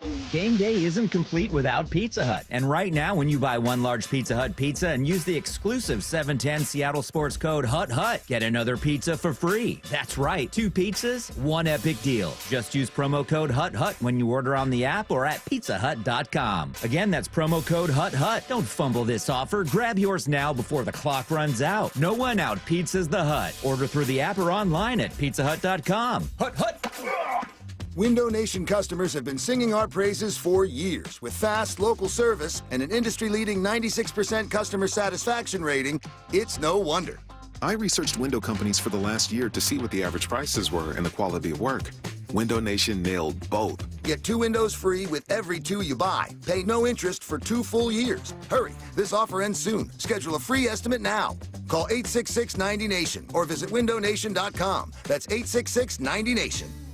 Can you take the power of your home internet almost anywhere? Well, with Xfinity, you can. Do more of what you love in the places you go the most with internet and mobile together. Xfinity built a network that's 99.99% reliable. Plus, Xfinity Mobile has Wi-Fi Power Boost, giving you ultra-fast Wi-Fi at home and on the go. Get the same reliable network in the places you need the most. The coffee shop, the grocery store, or the game. All to power more of what you love, whether you're a gamer, streaming, or work from home. Whatever you're into, you'll love how fast you can do it with Xfinity Internet and Mobile. And now through April 21st, get 300 megabit Xfinity Internet and 1 unlimited mobile line together for $25 a month for 1 year with no annual contract. And save $1,000 in your first year over Verizon and AT&T. Plus, ask how to get a free premium 5G phone. Visit Xfinity.com, call 1-800-XFINITY, or visit a store today. Requires paperless billing and auto pay with stored bank account. Restrictions apply. Equipment, taxes, and fees extra after promo. Regular rates apply. Actual speeds vary. Savings compared to Verizon 5G, Internet plus 1 unlimited welcome line, and AT&T Internet 300 plus 1 unlimited starter SL line. Xfinity Internet required. Reduced speeds after 30 gigabits of usage per line. Data thresholds and actual savings vary. We at 3 Tree Roofing understand that your home is your castle. That's why our certified technicians use state-of-the-art installation methods to deliver the highest warranties available. Check out our hundreds of online reviews and schedule a free estimate to see for yourself. 3 Tree Roofing, your Puget Sound roofing experts. Emerald Queen Casino, the entertainment capital of the Northwest. The best place to watch all your favorite sports. Featuring wall-to-wall viewing screens, 6 windows, and 30 kiosks. Be there at emeraldqueen.com. Emerald Queen Casino, the entertainment capital of the Northwest. Did you know colon cancer can be detected early or prevented through regular screening? I have detected Around Earth is the greatest lie ever. Okay, Roger. My uncle just passed away and I inherited his cockatoo, Roger. He was a member of the Flat Earth Society, so Roger picked up on some of his rhetoric. Anyway, screening, such as a colonoscopy. Screen these! Screen these! Roger that, Roger. Moving on. Colonoscopies can detect early-stage colon or rectal cancer or even polyps, which are abnormal growths that can turn into cancer over time. I'm a Flat Earth walker.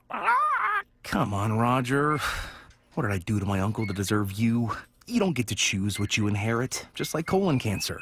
Unlike Roger here, I believe in science. And science says that if colon cancer runs in your family, you're more likely to develop it yourself. Talk to your doctor about when you should start screening. Find out more at coloncancercoalition.org. A message from the Colon Cancer Coalition. Baseball is back. Opening day is just 7 days away. Seattle Sports will be live from Soto all day, including Wyman and Bob at Victory Hall from 2 to 6. So I formed Davis Law Group about 30 years ago, and I would get, the same questions from people about what to do in the case of an accident. Do you need a lawyer? To the point where I decided that I would at least write a book which would answer the common questions that I would receive as a lawyer. Once I wrote my first book, it proved to be hugely popular. I decided to write then a series of books in different accident cases so that we could really teach people about their rights, how to protect them, and how to decide on whether they need a lawyer and what lawyer to hire. I've found in my career that having a client that is educated and knowledgeable about their particular type of case really helps the client and also usually ends up making the case or the claim more successful. To get your free copy of any of my Washington accident books, visit WashingtonAccidentBooks.com. Your new beginning starts now. D.R. Horton has new construction homes available throughout the greater Seattle area. With spacious floor plans, flexible living spaces, and home technology packages, you can enjoy more cozy moments and sweet memories in your beautiful new home. With new home communities opening throughout the Seattle area, D.R. Horton has the ideal home for you. Visit drhorton.com to learn more. D.R. Horton, America's builder, an equal housing opportunity builder. The brackets are now open. Compete in the Seattle Sports Bracket Bucks presented by Muckleshoot Casino Resort. Head to seattlesports.com/win to pre-register. Receive your bracket and compete for your shot at great prizes. The grand prize winner from the 64-team bracket will win $1,000 in Visa gift cards. But if your bracket is busted in the first round, we have other ways for you to play too. Register and find complete rules at seattlesports.com/win. This hour is serviced by the Lee Johnson Auto family. From the Quantum Fiber Studio, you're listening to Wyman and Bob. Weekdays 2 to 7. On Seattle Sports and 97.3 FM HD2. Our thanks to John Schneider, who joined us in the previous segment. In case you guys are just tuning in and missed that conversation, the John Schneider Show happens every Thursday, except for next week. It'll be Wednesday for the John Schneider Show, because we'll be out at Victory Hall, the Hatback Bar and Grill. Is the Hatback the whole building? Lefko, do you know? Hatback is the restaurant area, and then it's called the Box Yard, and the Victory Hall is the inside part. So I think the Box Yard is technically the name of the whole thing. All I know is they have really good pizza there. Yeah. And you know, one thing about it, Bob doesn't like this part, but Kyle Brown, our program manager, talked about how, program director, how the salami and the pepperoni forms like a little cup with grease in it. Yeah, you're right. I don't like that. I don't like that It's at all. so tasty. Oh, boy. It's so tasty. I could do without a cup of grease, a cup made of meat. Holding a puddle of grease.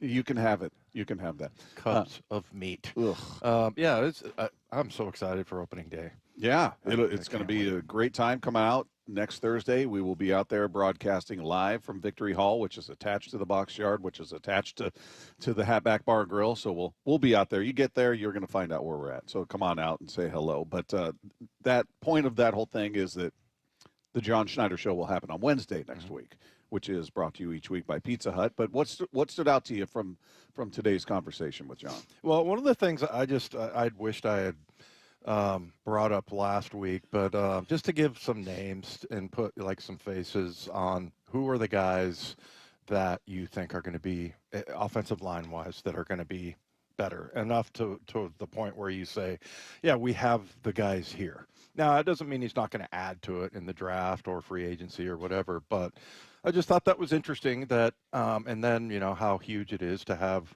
the right kind of offensive coordinator and offensive line coach and run game specialist like Rick Dennison. So, I'm very curious about that. And then the first name, a couple of names that pop up to me are Jalen Sundell, who is an undrafted free agent, who just, I don't know, just watching him play and just the way he moves, he just looks perfectly balanced. But, I mean, he's got a long way to go, obviously.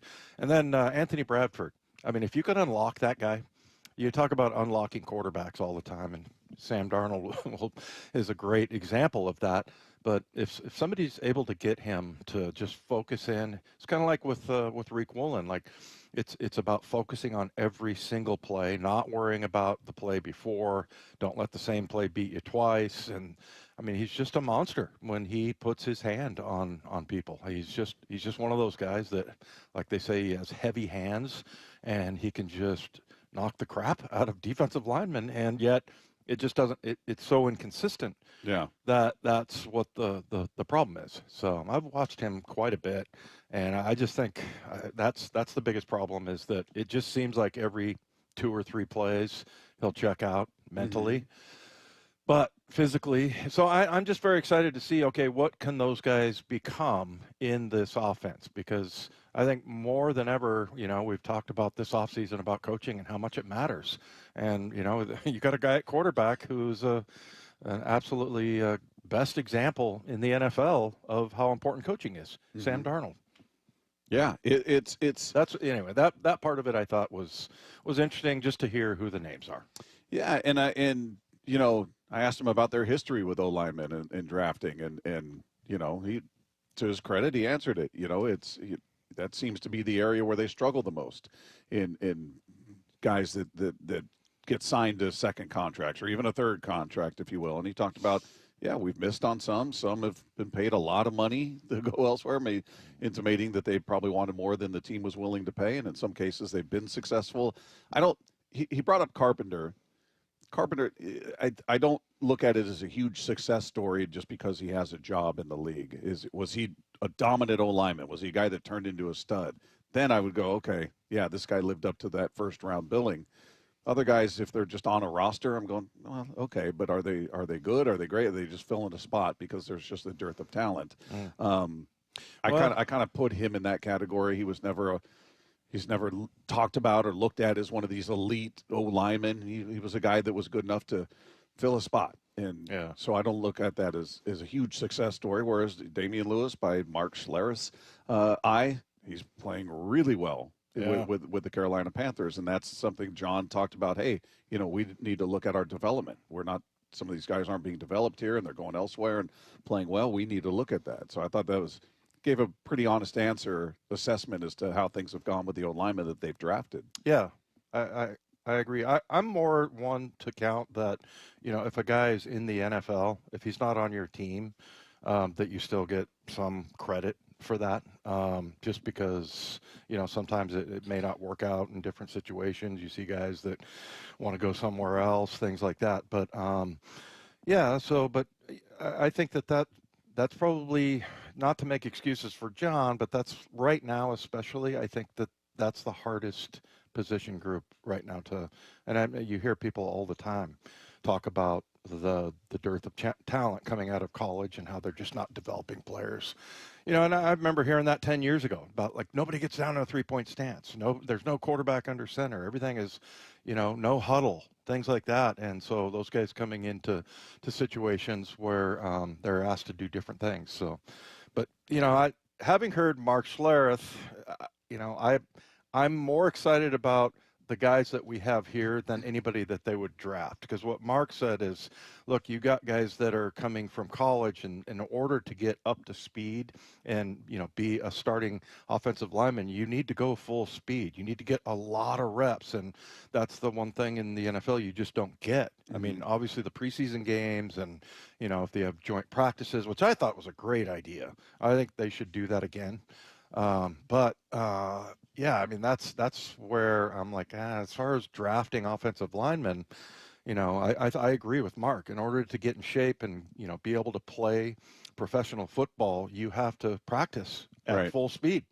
and there has to be some hitting and things like that. So, yeah, I'm more confident that somebody that's been in the NFL is going to develop than I am guys coming out of college. Yeah, and quickly, the other thing that stood out to me was in talking to him about Cooper Kupp and sort of their expectations for his availability. Nobody debates his ability on the field and what he brings, but it's just how his history has told a story about his availability, and they seem to be very confident in the medicals. Obviously, they signed him. They wouldn't have done it, signed him to a multi-year deal if they didn't feel that level of security. And I asked him about, well, do you kind of dial back from 17 and say, all right, if we get 13 or 14, where that's a big win? It sounds like, no, we expect 17. I mean, that's the goal. It doesn't mean it's going to happen, but he's got a lot of faith talking about their training staff and that they can. And he talked about Tyler and how much these guys run and keeping them healthy. And so it sounds like he's got a level of confidence that they can keep him healthy for the majority of the year, if not the whole year. Yeah. Well, and he always is talking about, whenever he's going through all these names, you got DK and you got David and everything, I'm always wanting to go, he's the equipment manager. Yeah. David Strickland is your head trainer.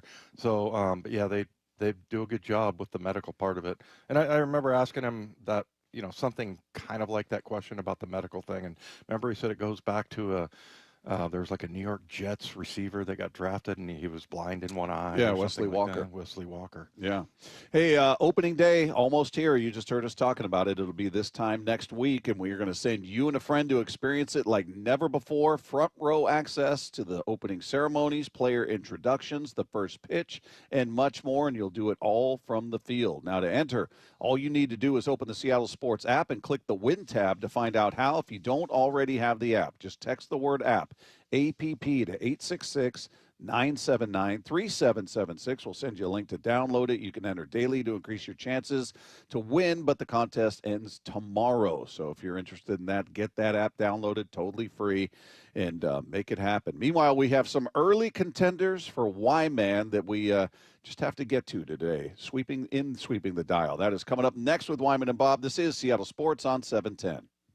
We are the home of the Mariners. Big news, by God. We're excited to announce a multi-year partnership extension between the Seattle Mariners and Seattle Sports / Bonneville Seattle. So all Mariner games will continue to be heard on our platforms, including 710 a.m. The legend that is Rick Riz. We couldn't be happier on behalf of the Seattle Mariners. We love the fact that we're going to be back on 710 Seattle Sports. Thank you so much. We're thrilled. On Seattle Sports and the Seattle Sports app. When you're hiring, have you ever felt like you're missing out on meeting truly great candidates for your roles? It seems impossible to find them, but they have to be out there somewhere, right? Well, they're not hard to find when you know where to go, and that place is ZipRecruiter. And right now, you can try ZipRecruiter for free at ZipRecruiter.com/radio. ZipRecruiter helps 10 million people with their job search every day. And because these people are actively looking for jobs just like yours, it's easy to find the right person right away. In fact, 4 out of 5 employers who post on ZipRecruiter get a quality candidate within the first day. But if you're not using ZipRecruiter, you're missing out. So see what it's like when the impossible is easy. When you go to ZipRecruiter.com/radio right now to try ZipRecruiter for free. Once again, that's ZipRecruiter.com/radio. ZipRecruiter.com/radio. Never miss out on great candidates with ZipRecruiter. Hi, Justin Shirley, CEO of State Roofing and Exteriors. For over 55 years, you've trusted us for roofing, siding, windows, decking, and gutters. Call 866-ROOF-ROOF or visit stateroofing.com today to schedule a free estimate. State Roofing and Exteriors. For over 113 years, Pacific Lamp and Supply Company has been your #1 lighting specialist in Washington, from the Space Needle in Seattle all the way to the Riverwalk in Spokane. With the largest lighting inventory in Washington, Pacific Lamp's knowledgeable and experienced staff can assist with any lighting issue, including intricate lighting and control designs. Plus, they work with all utilities in Washington to get you the best available lighting rebates. Pacific Lamp and Supply Company, Washington's lighting experts since 1912. Visit pacificlamp.com. This might be the most surprising statistic I've shared in decades of doing local news. More than 75% of commuters will be involved in a car accident at some point. JP Pendergast of Pendergast Law with more. What makes it more surprising? The average person will be involved in 3 to 4 collisions in their lifetime. With accidents unbelievably prevalent, what are some safety tips if it happens to you? Safety first. Secondary collisions are not uncommon while awaiting help. Turn on those hazards and remain in a safe place. If a bystander witnessed the accident, capture their information and encourage them to remain at the scene. Seek medical attention immediately if needed, as delaying can be a costly mistake. Lastly, remember that statements made to police and insurance adjusters can affect your case. Collisions are more common than we'd like to think. If you find yourself in one, follow these helpful tips and then call my friends at Pendergast Law. If you or a loved one's injured in a car accident, call Pendergast Law. We can help. PendergastLaw.com. Stream every Seattle sports show with the Seattle Sports app. Brought to you by Fred Hutchinson Cancer Center. Get new videos, podcasts, and articles on the Seahawks and Mariners from your favorite Seattle sports personalities daily. Mariners single game tickets are on sale now. The squad will be back in action before you know it. And now's the time to lock in your seats for the biggest games this season. Don't miss opening day on March 27th, Ichiro Hall of Fame weekend, August 8th through 10th, and matchups versus the Dodgers, Yankees, and more. Plus, check out 30 value games with tickets starting at just $10. Go to Mariners.com to get your tickets today. A deep blast. This is gone. Home run. Julio. The John Schneider Show. Every Thursday until draft day on Wyman and Bob. Listen live Thursdays at 4 p.m. or watch the interviews on the Seattle Sports YouTube page. On March 28th, a 19-year-old girl was kidnapped. I'm going to bring her home. Jason Statham is a working man. Where's the girl? You a cop? You wish I was a cop. From the director of The Beekeeper. This is human trafficking. You do this, better go full on. Is that a grenade? Yep. You ain't a cop. You're a working man. That's right. Time to get to work. A working man. Rated R. Under 17. Not admitted without parent. Only in theaters March 28th. The nonprofit Puget Sound Senior Baseball League plays real baseball on the best fields. Final tryouts for adults ages 18 to 65 and older are this Sunday, March 23rd at Interlake High School in Bellevue. With 10 divisions featuring different age and skill levels, there's room for almost every ball player, from ex-Little Leaguers to high school and even former college and pros. Get all the info at pssbl.com. That's pssbl.com. Hundreds of vehicles on the ground, 8 dealerships, 14 brands, all in one location. Visit West Hills Autoplex. We have more brands in one location than anywhere else in Washington State, import or domestic, new or pre-owned. We make finding your perfect vehicle easy, and that means a remarkable car buying experience for you. Skip the hassle with West Hills' streamlined buying experience and feel confident buying from your neighborhood family-owned dealerships. West Hills Autoplex, Auto Center Way exit, Highway 3, Bremerton. Georgetown License reminds parents to enroll your kids in a positive youth program. Sports, hobbies, and community activities improve overall health and performance in school. These programs decrease drug use and violence and develop self-discipline and leadership skills. Let's team together this year to help our kids reach their full potential. Best wishes to all our kids from the entire team at Georgetown License, taking care of all your vehicle and vessel licensing needs for over 30 years. Online at georgetownlicense.com. Scanning the airwaves for the most interesting and entertaining stories of the day. Sweeping the dial. Every afternoon at 4:45 with Wyman and Bob. Presented by Silver Reef Casino Resort. So the Kraken were in Minnesota last night, lost 4-0. That included giving up 3 goals within the first minute 42 of the game. So yeah, not too good there. The surprising thing though is that this morning, so John Forsland, TV broadcaster of the Kraken, so he works for the team.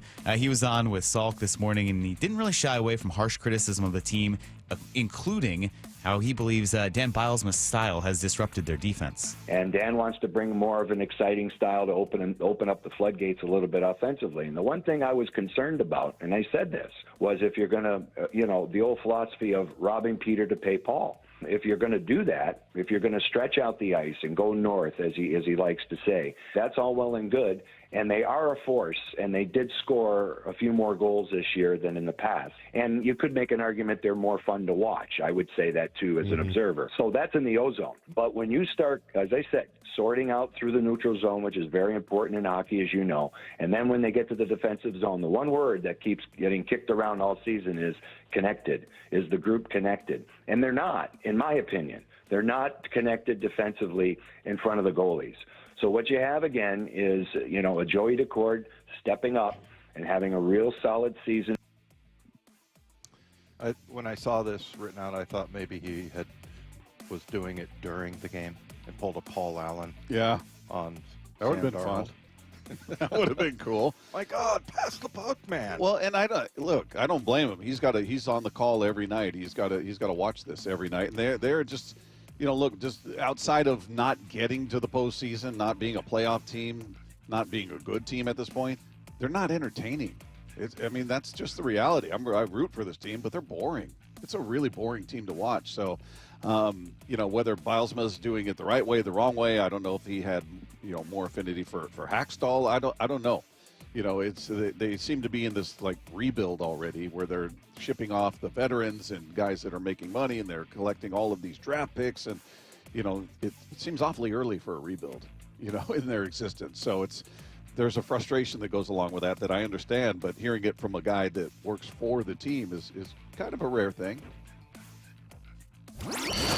Sweeping the dial. Well, this was kind of a real old man yells at the cloud moment, and Dan Patrick admits it here in the middle of this kind of rant, but he was kind of explaining why he doesn't like that the MLB season starts in a foreign country.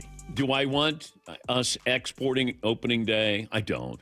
I understand it's business, certainly with the Dodgers and the number of players from, whether it's Korea, whether it's Japan. I get it. I understand it. I don't like it, but I understand it. It's business. I know we're trying to grow the business there, and the Dodgers have done a wonderful job, and Japan is a great market. All right. Get off my lawn. I know. Yeah, I didn't really think about it that way, but I've heard people in the NFL complain about that as far as the games overseas. Yeah, to me, that's a much more legitimate complaint because you only have 17. Yeah. And that seems to be a growing thing that more and more will take place there. So it's precious few games, whereas you're talking about 2 of 162. Yeah, but if it's the opener, and some people really love the ceremony of opening day. Yeah, the pomp and circumstance of it.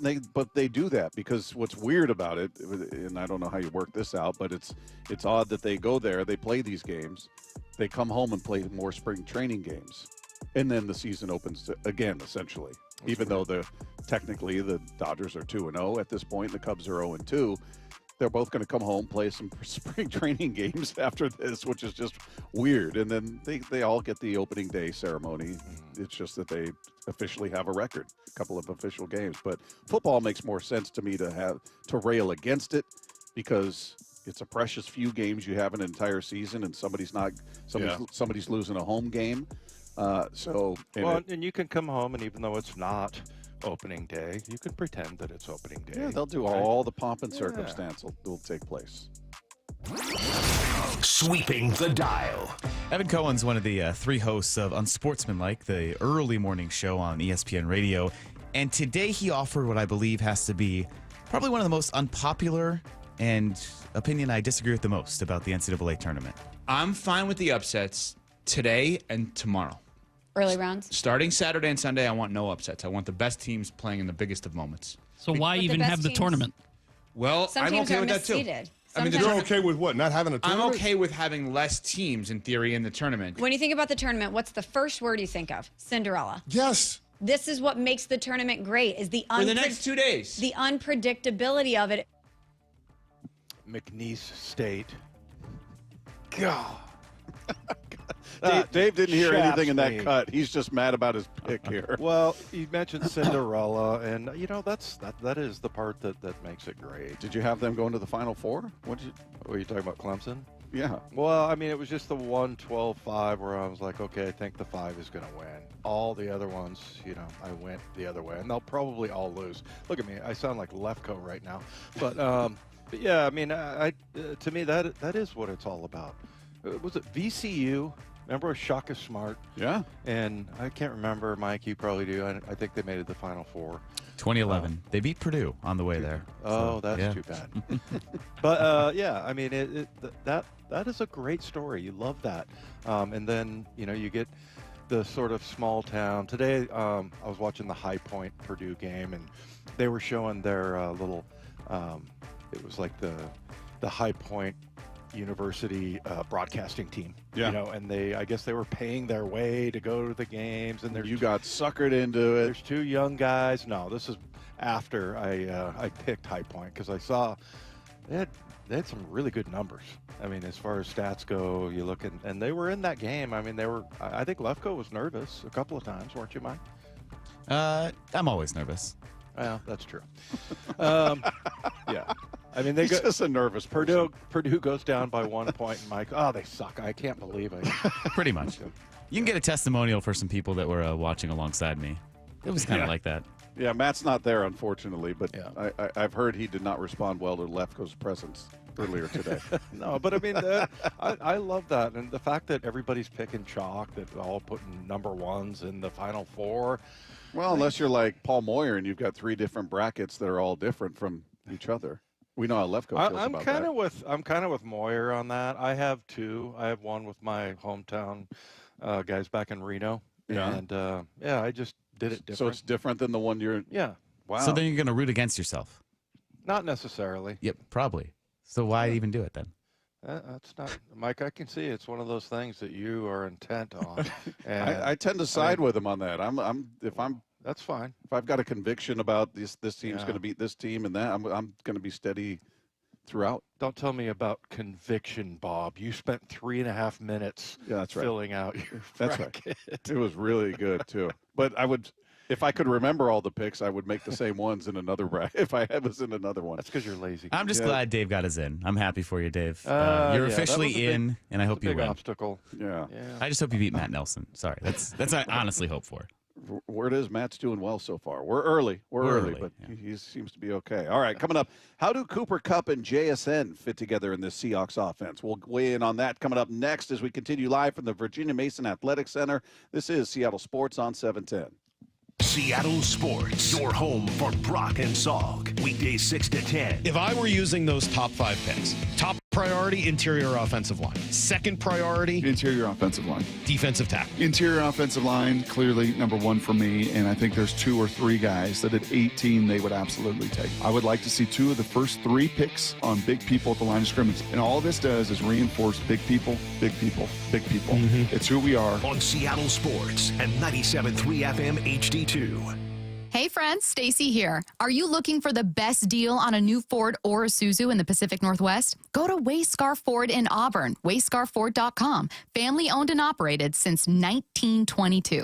Wayscar Ford offers a free lifetime powertrain warranty on virtually all of their new Fords and a large selection of the highest quality used vehicles. Wayscarf in Auburn promises no games, no gimmicks, never any pressure to purchase, and is the only Ford dealer in Washington to offer a 5-day or 500-mile, no questions asked, 100% money-back return policy. And what if you're just looking to sell your car? Wayscarf in Auburn will purchase your used car, pay you up front, and then share 50% of the profit on your old car. Wayscar Ford in Auburn is the only dealer in Washington with a profit-sharing program, and they've paid back over $750,000 to participating customers. I loved my Wayscar Ford experience for my brand new Bronco Sport, and I know that you will too. Go to wayscarford.com. That's Wayscar Ford in Auburn. Down, set, Pizza Hut, Game day isn't complete without Pizza Hut. And right now, when you buy 1 large Pizza Hut pizza and use the exclusive 710 Seattle Sports code HUT, get another pizza for free. That's right, 2 pizzas, 1 epic deal. Just use promo code HUT when you order on the app or at pizzahut.com. Again, that's promo code HUT. Don't fumble this offer. Grab yours now before the clock runs out. No one out pizzas the Hut. Order through the app or online at pizzahut.com. Hut. The brackets are now open. Compete in the Seattle Sports Bracket Bucks presented by Muckleshoot Casino Resort. Head to seattlesports.com/win to pre-register. Receive your bracket and compete for your shot at great prizes. The grand prize winner from the 64-team bracket will win $1,000 in Visa gift cards. But if your bracket is busted in the first round, we have other ways for you to play too. Register and find complete rules at seattlesports.com/win. Meanwhile, at Xfinity. So, influencer life going well? Oh, yeah. I'm up to 32 followers. Oh, that's something. Yeah, posting my tap dancing videos is easier than ever because we engineered Xfinity Internet with 99.99% network reliability. Plus, Xfinity Mobile with Wi-Fi Power Boost gives you ultra-fast Wi-Fi at home and on the go. But wait, tap dancing? You don't tap dance. Hey, what I lack in skill, I make up with passion. Do more of what you love and love how fast you do it with Xfinity Internet and mobile. And now through April 21st, get 300 megabit Xfinity Internet and one unlimited mobile line together for $25 a month for 1 year and save $1,000 in your first year over Verizon and AT&T. Learn more at Xfinity.com. Requires paperless billing and autopay with stored bank account. Restrictions apply. Equipment, taxes, and fees extra. After promo, regular rate supply. Savings compared to Verizon 5G Internet plus one unlimited welcome line and AT&T Internet 300 plus one unlimited starter SL line. Xfinity Internet required. Actual speeds vary. Reduced speeds after 30 gigabits of usage per line. Data thresholds and actual savings vary. Go from daydreamer to industry leader with Amazon Business. From office supplies to IT essentials, Amazon Business provides tools that help you save costs and make insight-based decisions. Learn how to bring your visions to life at AmazonBusiness.com. Hi, I'm Smokey Bear, and I made an assistant to help you out because only you can prevent wildfires. Hey, Assistant Smokey Bear. Call me Papa Bear, because I'm grilling up dinner. Do you get it? Yes, good job. So, what should I do with all these coals? Don't just toss them out. Put them in a metal container because those embers can start a wildfire. I understand. The stakes are high. Ha, ha, ha, ha. Learn more at SmokeyBear.com. Brought to you by the U.S. Forest Service, your state forester, and the Ad Council. It's Power Torque Tools DIY Days at O'Reilly Auto Parts. Lifetime guaranteed Power Torque professional hand tools only at O'Reilly Auto Parts. O'Reilly Auto Parts. With Progressive, renters can save on protection for the things that make your place yours, even things that don't make sense to everyone. People always wonder why I don't get rid of my guitar since I never play. But it's like, what if I actually end up taking lessons? Sure, I've had it for 8 years, but if I get rid of it, then what will my New Year's resolution be next January?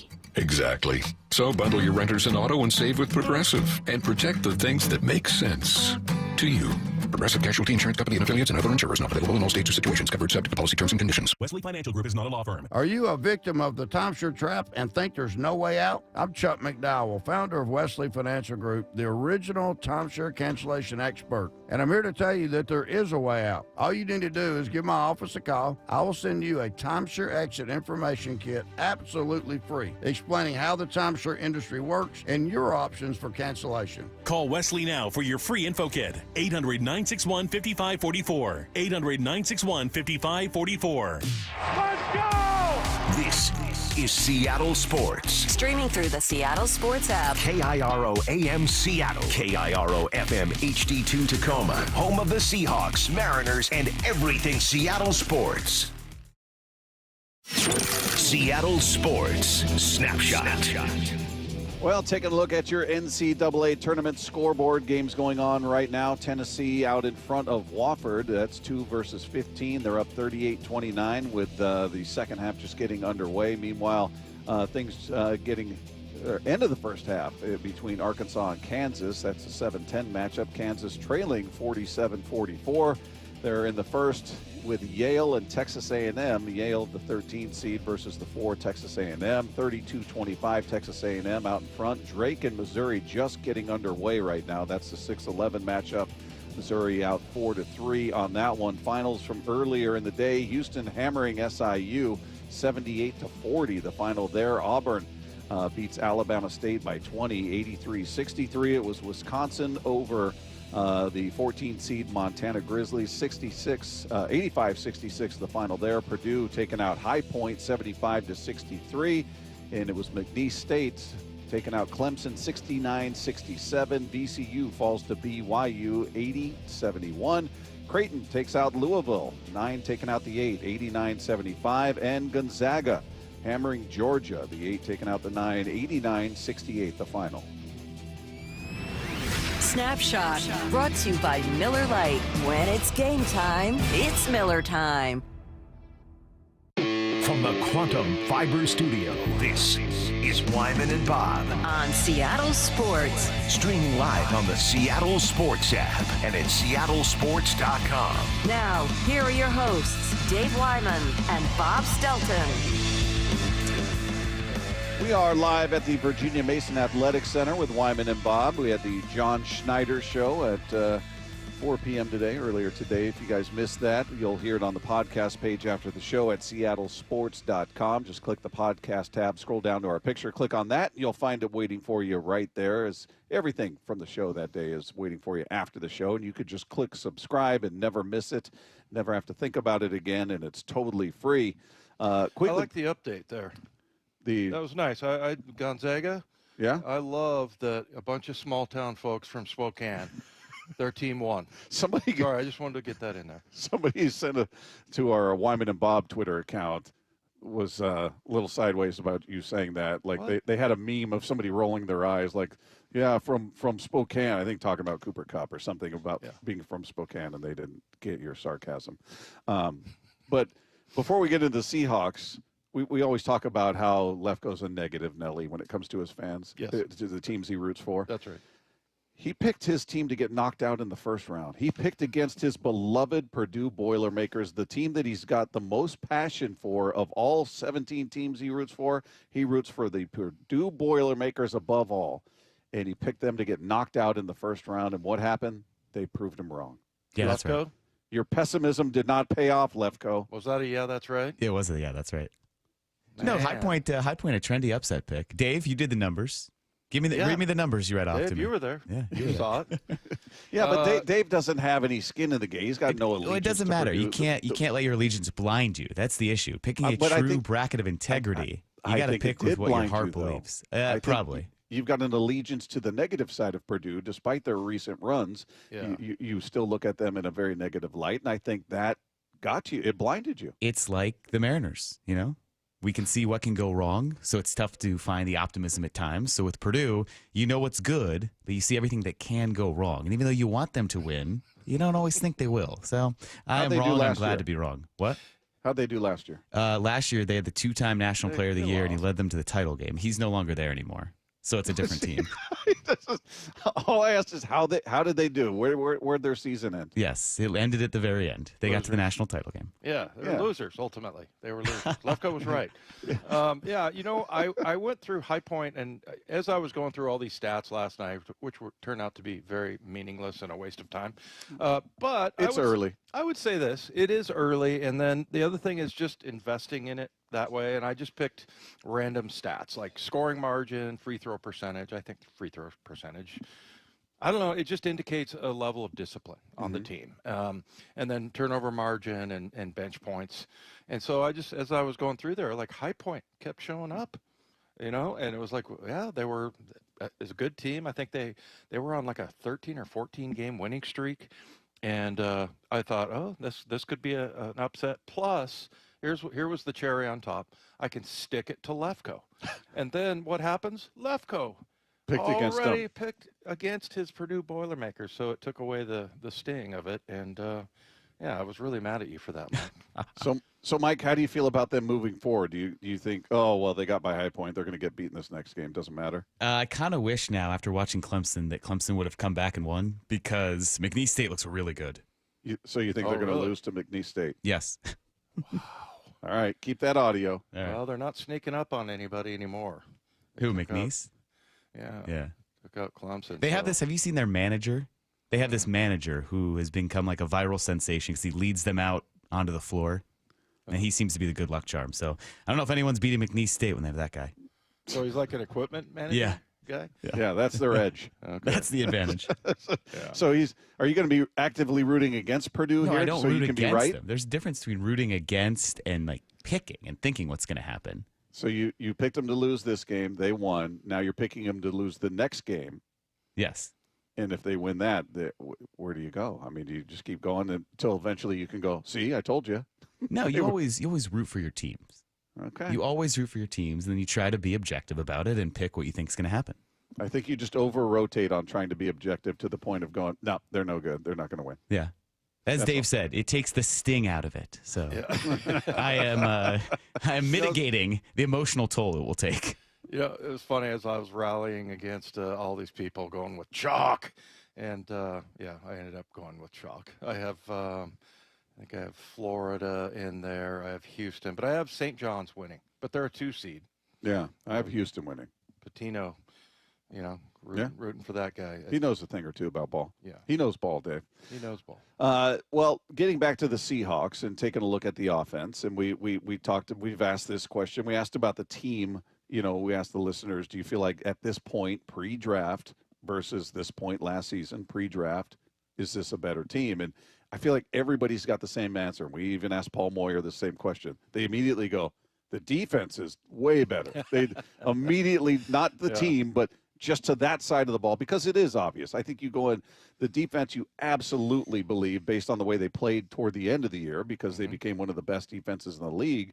Yep. If we're just looking at stats, they're not perfect. Doesn't mean they couldn't improve, but I mean, compared to how they started versus the way they ended, it was night and day. And now you've added to that side. You get Ernest Jones for a full season. Tyrese Knight has a season under his belt. He's not a rookie anymore. You bring in D-Law.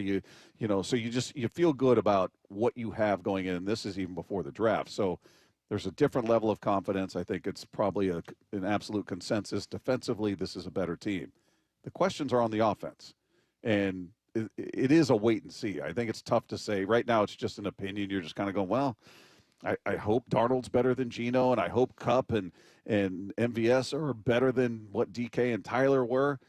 On paper, I don't buy that yet, but maybe they'll prove me wrong on the field, and we'll see what that looks like. But, people talked about, and we've talked about this, Dave, that, JSN, a lot of targets, a lot of intention in getting him the ball last year.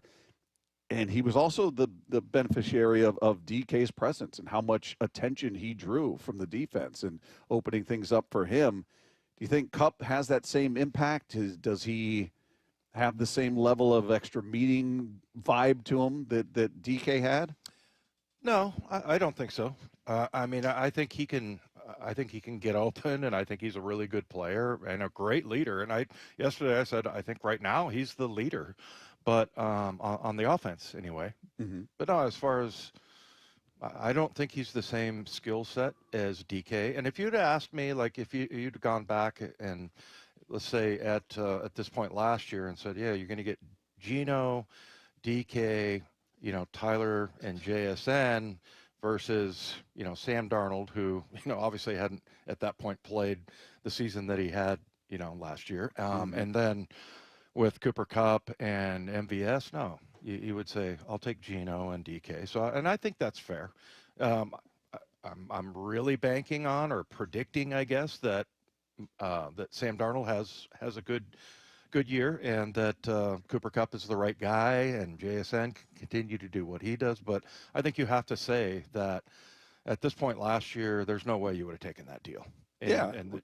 We were opposite last year, having much more confidence in the offense. Yeah. Again, this point pre-draft than we had in the defense. Yeah. Because of what the defense looked like the previous year, which wasn't good. And it was the same thing where it was all speculation. Yeah. It's all speculation about the defense because you have Mike McDonald, this amazing coach, and then it started off, as you mentioned, a little rough, and then all of a sudden get your inside backer situation figured out. So yeah, I think that was it's pretty much opposite of what what we were thinking last year. Yeah, and the other thing I know we've mentioned it, but I don't know if enough attention gets paid to it, and that is Mike McDonald was slapping together a staff. And I don't mean to make it sound like it was all haphazard, but there was an urgency. Got to get the staff together. We got the draft coming. We got to do all that study on these kids coming out of college. But I mean, there was kind of a rush to catch up.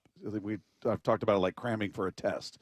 Now he's got the benefit of that whole season under his belt, and yeah, they had to get a new offensive coordinator, but they did it obviously much earlier than they did last year. Everything's in place. He's able to go to the combine. He's able to go to the Senior Bowl. There's a pace to it now, right? And he knows what he's in store for. So I think this is a completely different year for him. We talk about Tyrese Knight as a rookie. He was a rookie head coach last year.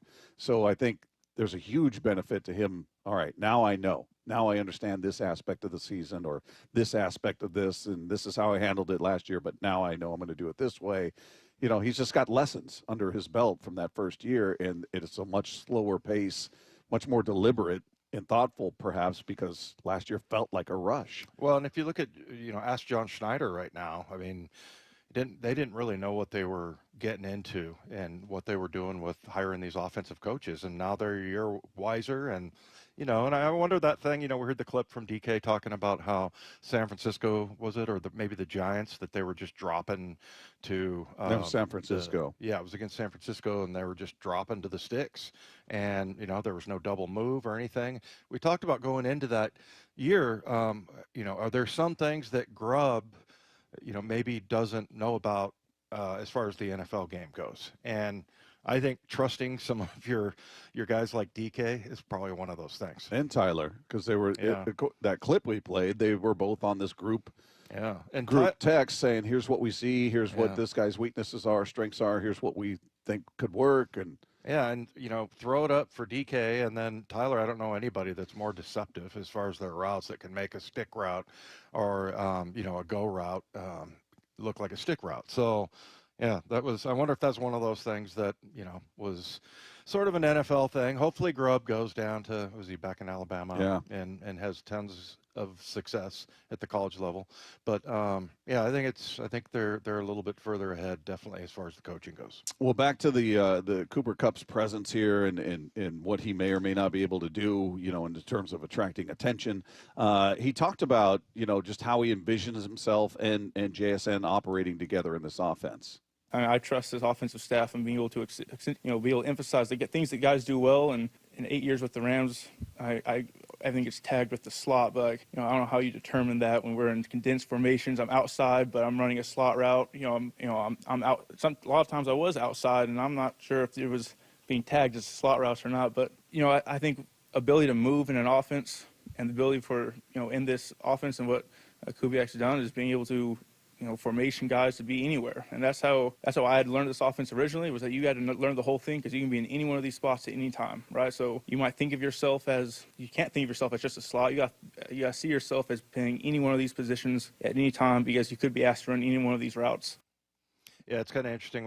There was a discussion a little bit about, who's going to be the number one? Like, who's going to be the DK type of guy? JSN, and from the sounds of it, Cooper Kupp was like, hey, in this offense, they could line you up pretty much anywhere. Everybody's playing, all over the field. So it doesn't really matter as much. But I think JSN is still one of those guys that, you can go over the top with. He can take the top off of defense and, run those go routes. But yeah, and then a lot of people have said, well, can Cooper Kupp be DK? Well, I don't know. I don't think you need that necessarily. I mean, you want a receiver that's a good, runs great routes and gets open. That's all I care about. I don't care if he's somebody who can, look, DK could jump out of the building, right? Yeah.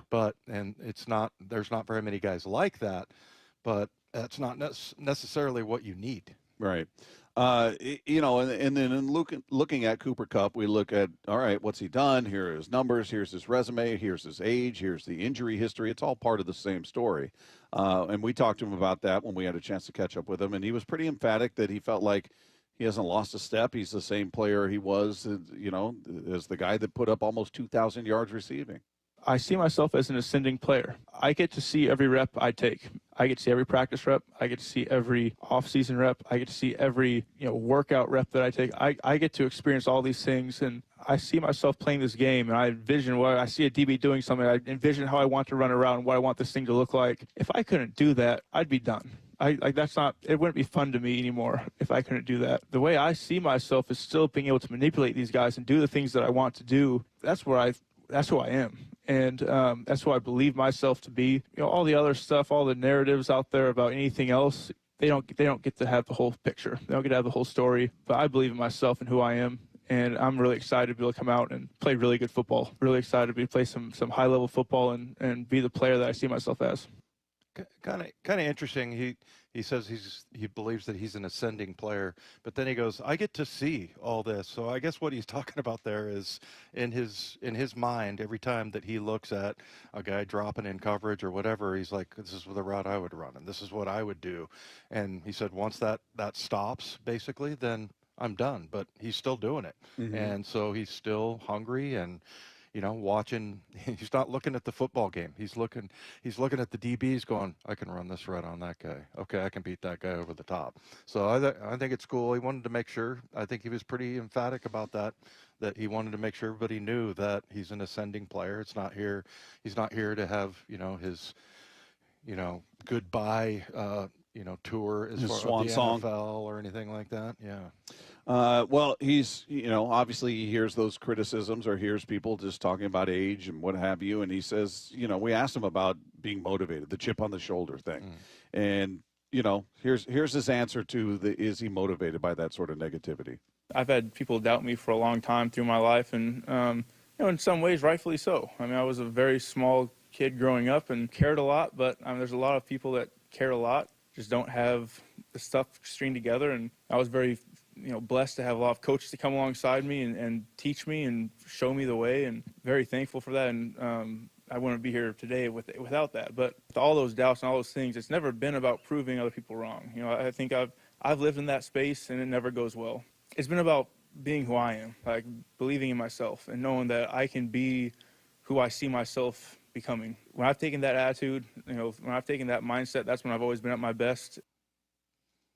I certainly don't wish Geno any ill will, but I kind of thought about him when he said, the chip on the shoulder thing, and how, that doesn't end well. Mm-hmm. And that you kind of have to manage that part of it, because really it is about negativity. And so you're kind of holding on to negativity. Yeah, you're proving people wrong. Yeah. And, and I just made me think of him a little bit, just because I think he has that I still don't understand. I can't wait to see the contract that he gets. You think they'd... I'm more curious about that than who the Seahawks are taking in the first round. I'm curious as to why it's taken so long. Yeah. I mean, look how quickly DK signed with the Steelers. Yeah. Boom. The announcement of the trade, and what was it, 2 days later, 3 days? I don't know. It was almost immediately. It felt like, all right, brand new deal for DK Metcalf, and we're still waiting on Geno Smith to, they haven't even had the introductory press conference to say, here's our new quarterback, Raiders fans. Well, and he never countered anything here. So yeah, I don't think he was referring to him at all. My mind went there, because I'm like, yeah, the chip on your shoulder thing, it's motivating, but you have to make sure you manage it and don't let it become something that's negative and that brings you down. I thought it was very wise from Cooper Kupp. I think this is a guy that really knows himself, and there's a lot I think he can bring. And just all the things that he said there, we don't really know on offense, because you think about it. Who is like the most experienced guy? Who's the guy that, Charles Cross doesn't talk that much. He's very quiet. I think Abe Lucas, if he had been, playing every week of his career, then, maybe him. But who are the leaders on? I mean, it used to be Tyler Lockett, Geno, DK a little bit. But now, I think even though it's his first year here, I think Cooper fits that role right now. Yeah, based on his resume, based on his years in the league, he's a Super Bowl winner, Super Bowl MVP. He's a guy who's got the accolades. I forgot about that. Yeah, Super Bowl MVP. Yeah, so it makes sense that at least coming in, I mean, it needs to be Sam Darnold at some point.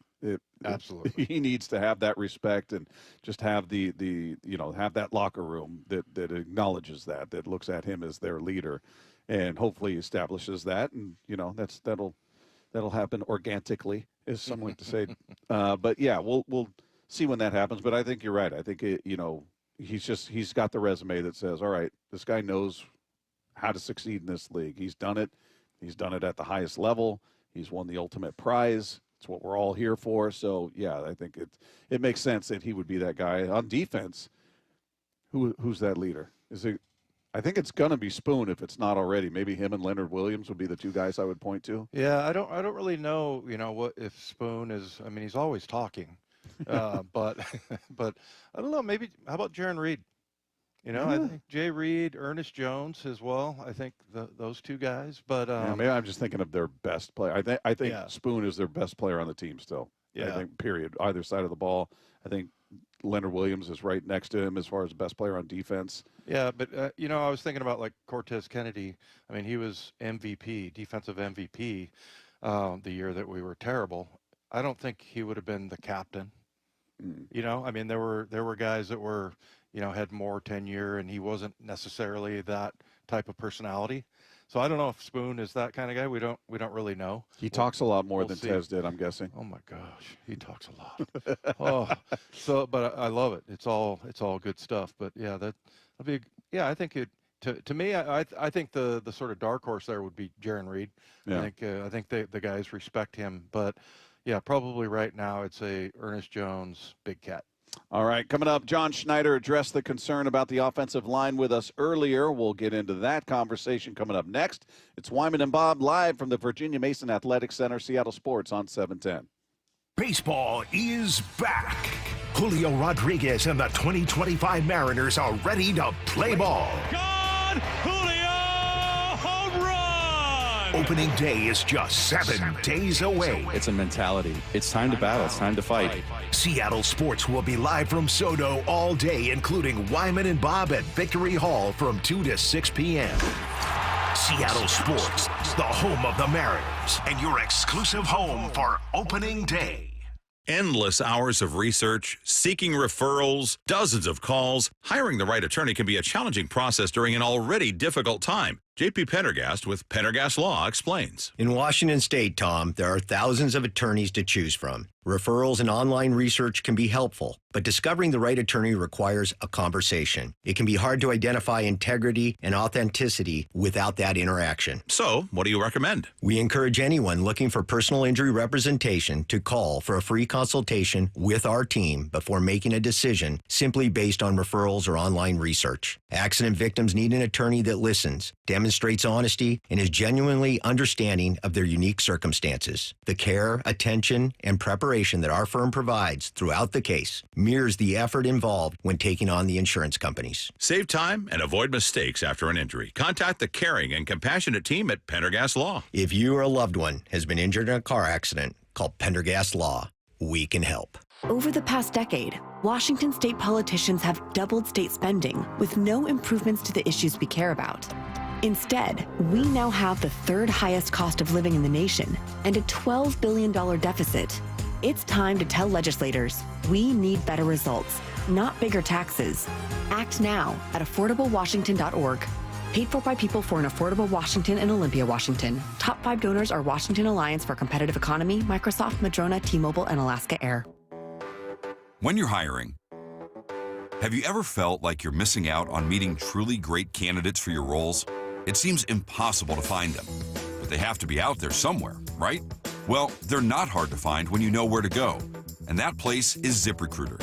And right now, you can try ZipRecruiter for free at ZipRecruiter.com/radio. ZipRecruiter helps 10 million people with their job search every day. And because these people are actively looking for jobs just like yours, it's easy to find the right person right away. In fact, 4 out of 5 employers who post on ZipRecruiter get a quality candidate within the first day. But if you're not using ZipRecruiter, you're missing out. So see what it's like when the impossible is easy. When you go to ZipRecruiter.com/radio right now to try ZipRecruiter for free. Once again, that's ZipRecruiter.com/radio. ZipRecruiter.com/radio. Never miss out on great candidates with ZipRecruiter.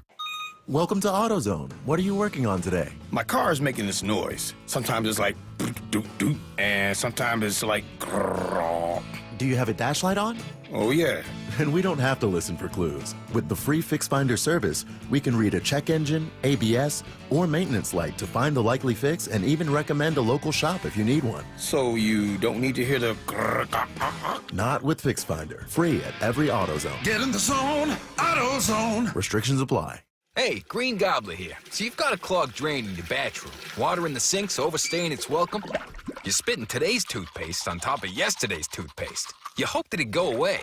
Yeah, clogs don't just go away. I make them go away. I'm Green Gobbler, the only clog dissolver you need. I'm bleach-free, safe for your pipes, and I work. Guaranteed or your money back. Because I never met a clog that was gonna unclog itself. Green Gobbler. Let the gobbler get it. Subscribe to the Seattle Sports YouTube page to find new and exclusive content from your favorite shows and personalities daily. Just head to YouTube, search Seattle Sports, and click subscribe. Your new beginning starts now. D.R. Horton has new construction homes available throughout the greater Seattle area. With spacious floor plans, flexible living spaces, and home technology packages, you can enjoy more cozy moments and sweet memories in your beautiful new home. With new home communities opening throughout the Seattle area, D.R. Horton has the ideal home for you. Visit drhorton.com to learn more. D.R. Horton, America's builder, an equal housing opportunity builder. Looking for the perfect engagement ring? At Shane Company, we know this is an exciting time. It can also be overwhelming. Customers say this a lot. Where do I start? How do I choose? At Shane Company, this is where the magic happens. Since 1929, we've been experts at helping customers find the perfect engagement ring. We invite you into the design process, help you pick out the perfect diamond or colorful gemstone, and choose a style that speaks to you. Come see us in store and at shaneco.com. Shane Company, your friend and jeweler. Some people just know they can save hundreds on car insurance by checking Allstate first at 888-ALLSTATE or allstate.com. Like you know to check your sunroof is closed first before driving through the car wash. Whoa, whoa, whoa, whoa. Oh, no. Wait, whoa, whoa, whoa, whoa. Yeah, checking first is smart. So if you want to save money, check Allstate first at 888-ALLSTATE or allstate.com. You're in good hands with Allstate. Savings vary. Terms apply. Allstate Fire and Casualty Insurance Company and affiliates, Northbrook, Illinois. O'Reilly. Check engine light on? Take the guesswork out of your check engine light with O'Reilly Veriscan. It's free and provides a report with solutions based on over 650 million vehicle scans verified by ASE certified master technicians. And if you need help, we can recommend a shop for you. Ask for O'Reilly Veriscan today. O'Reilly Auto Parts. Wyman and Bob. From the Quantum Fiber Studio. Weekdays 2 to 7. On Seattle Sports and 97.3 FM HD2. Text line is there for you at 866-979-3776, powered by Mac and Jack's Brewing Company. Lots of people weighing in on the Seahawks and John Schneider's conversation with us earlier, and you'll be able to hear that on the podcast page after the show at seattlesports.com. But we talked to him about the O-line and to this point, not signing it. Well, I guess Josh Jones they did sign, so we shouldn't say they haven't signed anybody as it pertains to the O-line. But that's kind of replacing Stone Forsythe as your swing guy, right? That seems to be the plan for him. But as far as like the main, the big name free agent O-linemen that have been out there that have gone to other teams, John talked about why they haven't signed a free agent lineman yet. It's really a combination. The draft is strong. It feels like a really nice group. We like the guys we drafted last year, the younger guys that we have in that room, and our coaches were excited to come here and work with those guys as well. Saw an upside in them, and then also we're at a point in free agency now where guys are we're in phase 2 really quick, and so you're figuring out. Guys are trying to figure out what their market value is, and some of the agents have promised a guy that they'll make at least call it $8 million a year. Whatever, $5 million a year, and the market's not telling them that. So now we're at a point where it's like, okay, guys, go and visit places. And, we had, like I said, several guys in here this week. We had probably 5 guys in this week. We'll have another guy in this weekend, and then, have the docs spend time with them and keep negotiating with the agent. It's interesting to me, just that how, again, it is so misunderstood. How good offensive line play, and how a guy like Rick Dennison or JB, as John keeps, I think it's Benton, is that right? We do not look alike, by the way. Was that Salk? Yeah, I don't know what it. He bumped his head. I don't know what happened there. But I mean, those guys can look at the players that you have and go, yeah, that works in our system. He can do. I mean, I would love to sit there as a fly on the wall, listening to. What is it about these guys that you think you can win with in your scheme? Yeah. I think that's pretty fascinating to me, and I think it would take probably a long time, and I think a lot of people would probably get bored sitting there watching that. But well, doesn't it give you confidence that McDonald, at least in his first year, was really quick to pull the plug on whatever wasn't working? I love it. I love that about him, and they went through a really tough time as far right about around the bye week, where I remember they had Connor Williams retire, and then you had you end up trading one of those guys, the linebackers, and cutting the other, Dodson and Baker, and so Yeah, I mean, I feel like he's just and moving on from Ryan Grubb. I remember thinking, I think he'll give him another year, but that's just not who he is. Another indication that he's not going to sit on his hands. John also emphasizing, and he said this before, but emphasizing that they will not overspend on less than stellar talent. I understand and like how fans and what Dave tells me, like I understand like the empathy, like I have empathy for that. Like I see it too, but you can't just throw money at marginal play. We want to be a championship team. We don't want to be an average team. We can sign guys that can fill a specific role, but it's not at a point right now where you're going to go sign a guy that's for sure going to be your starting left guard or right guard. I like how he says Dave tells him about what's being said out there. What's going on? Yeah. John is just not in touch with social media and or what's being said about the team. But Dave. I wonder how Dave goes about that. Like, hey, Joe and Tequila says you don't know what you're doing. Dave in Bellevue says you don't know good O-line play. Well, I mean, there's been a couple of times where he's asked me, like, hey, what's the pulse as far as what people so you're think? to blame. Okay. Well, no, I mean, every once in a while he's like, hey, what are people talking about? So he truly doesn't know. It's a good place to be. It's probably better for him. Yeah, and I always tell him, John, they think you're the greatest thing since sliced bread. End the conversation right there. Well, for a number of years that was true. Remember, in Pete and John we trust. Yeah. And people were upset that he was never executive of the year. People were upset that Pete wasn't head coach of the year. So it's it shifts a little bit. He's under a little heat from the fan base anyway going into this season. But yeah, for coming off of a 10-win, first coach's first year, and that's lots of pressure. That's why he gets paid the big bucks. But yeah, every once in a while I'll hear from him, and he truly doesn't know. I mean, how could you? Like when I asked him about did he fill out a bracket? Of course he didn't. He's got too many other things to do.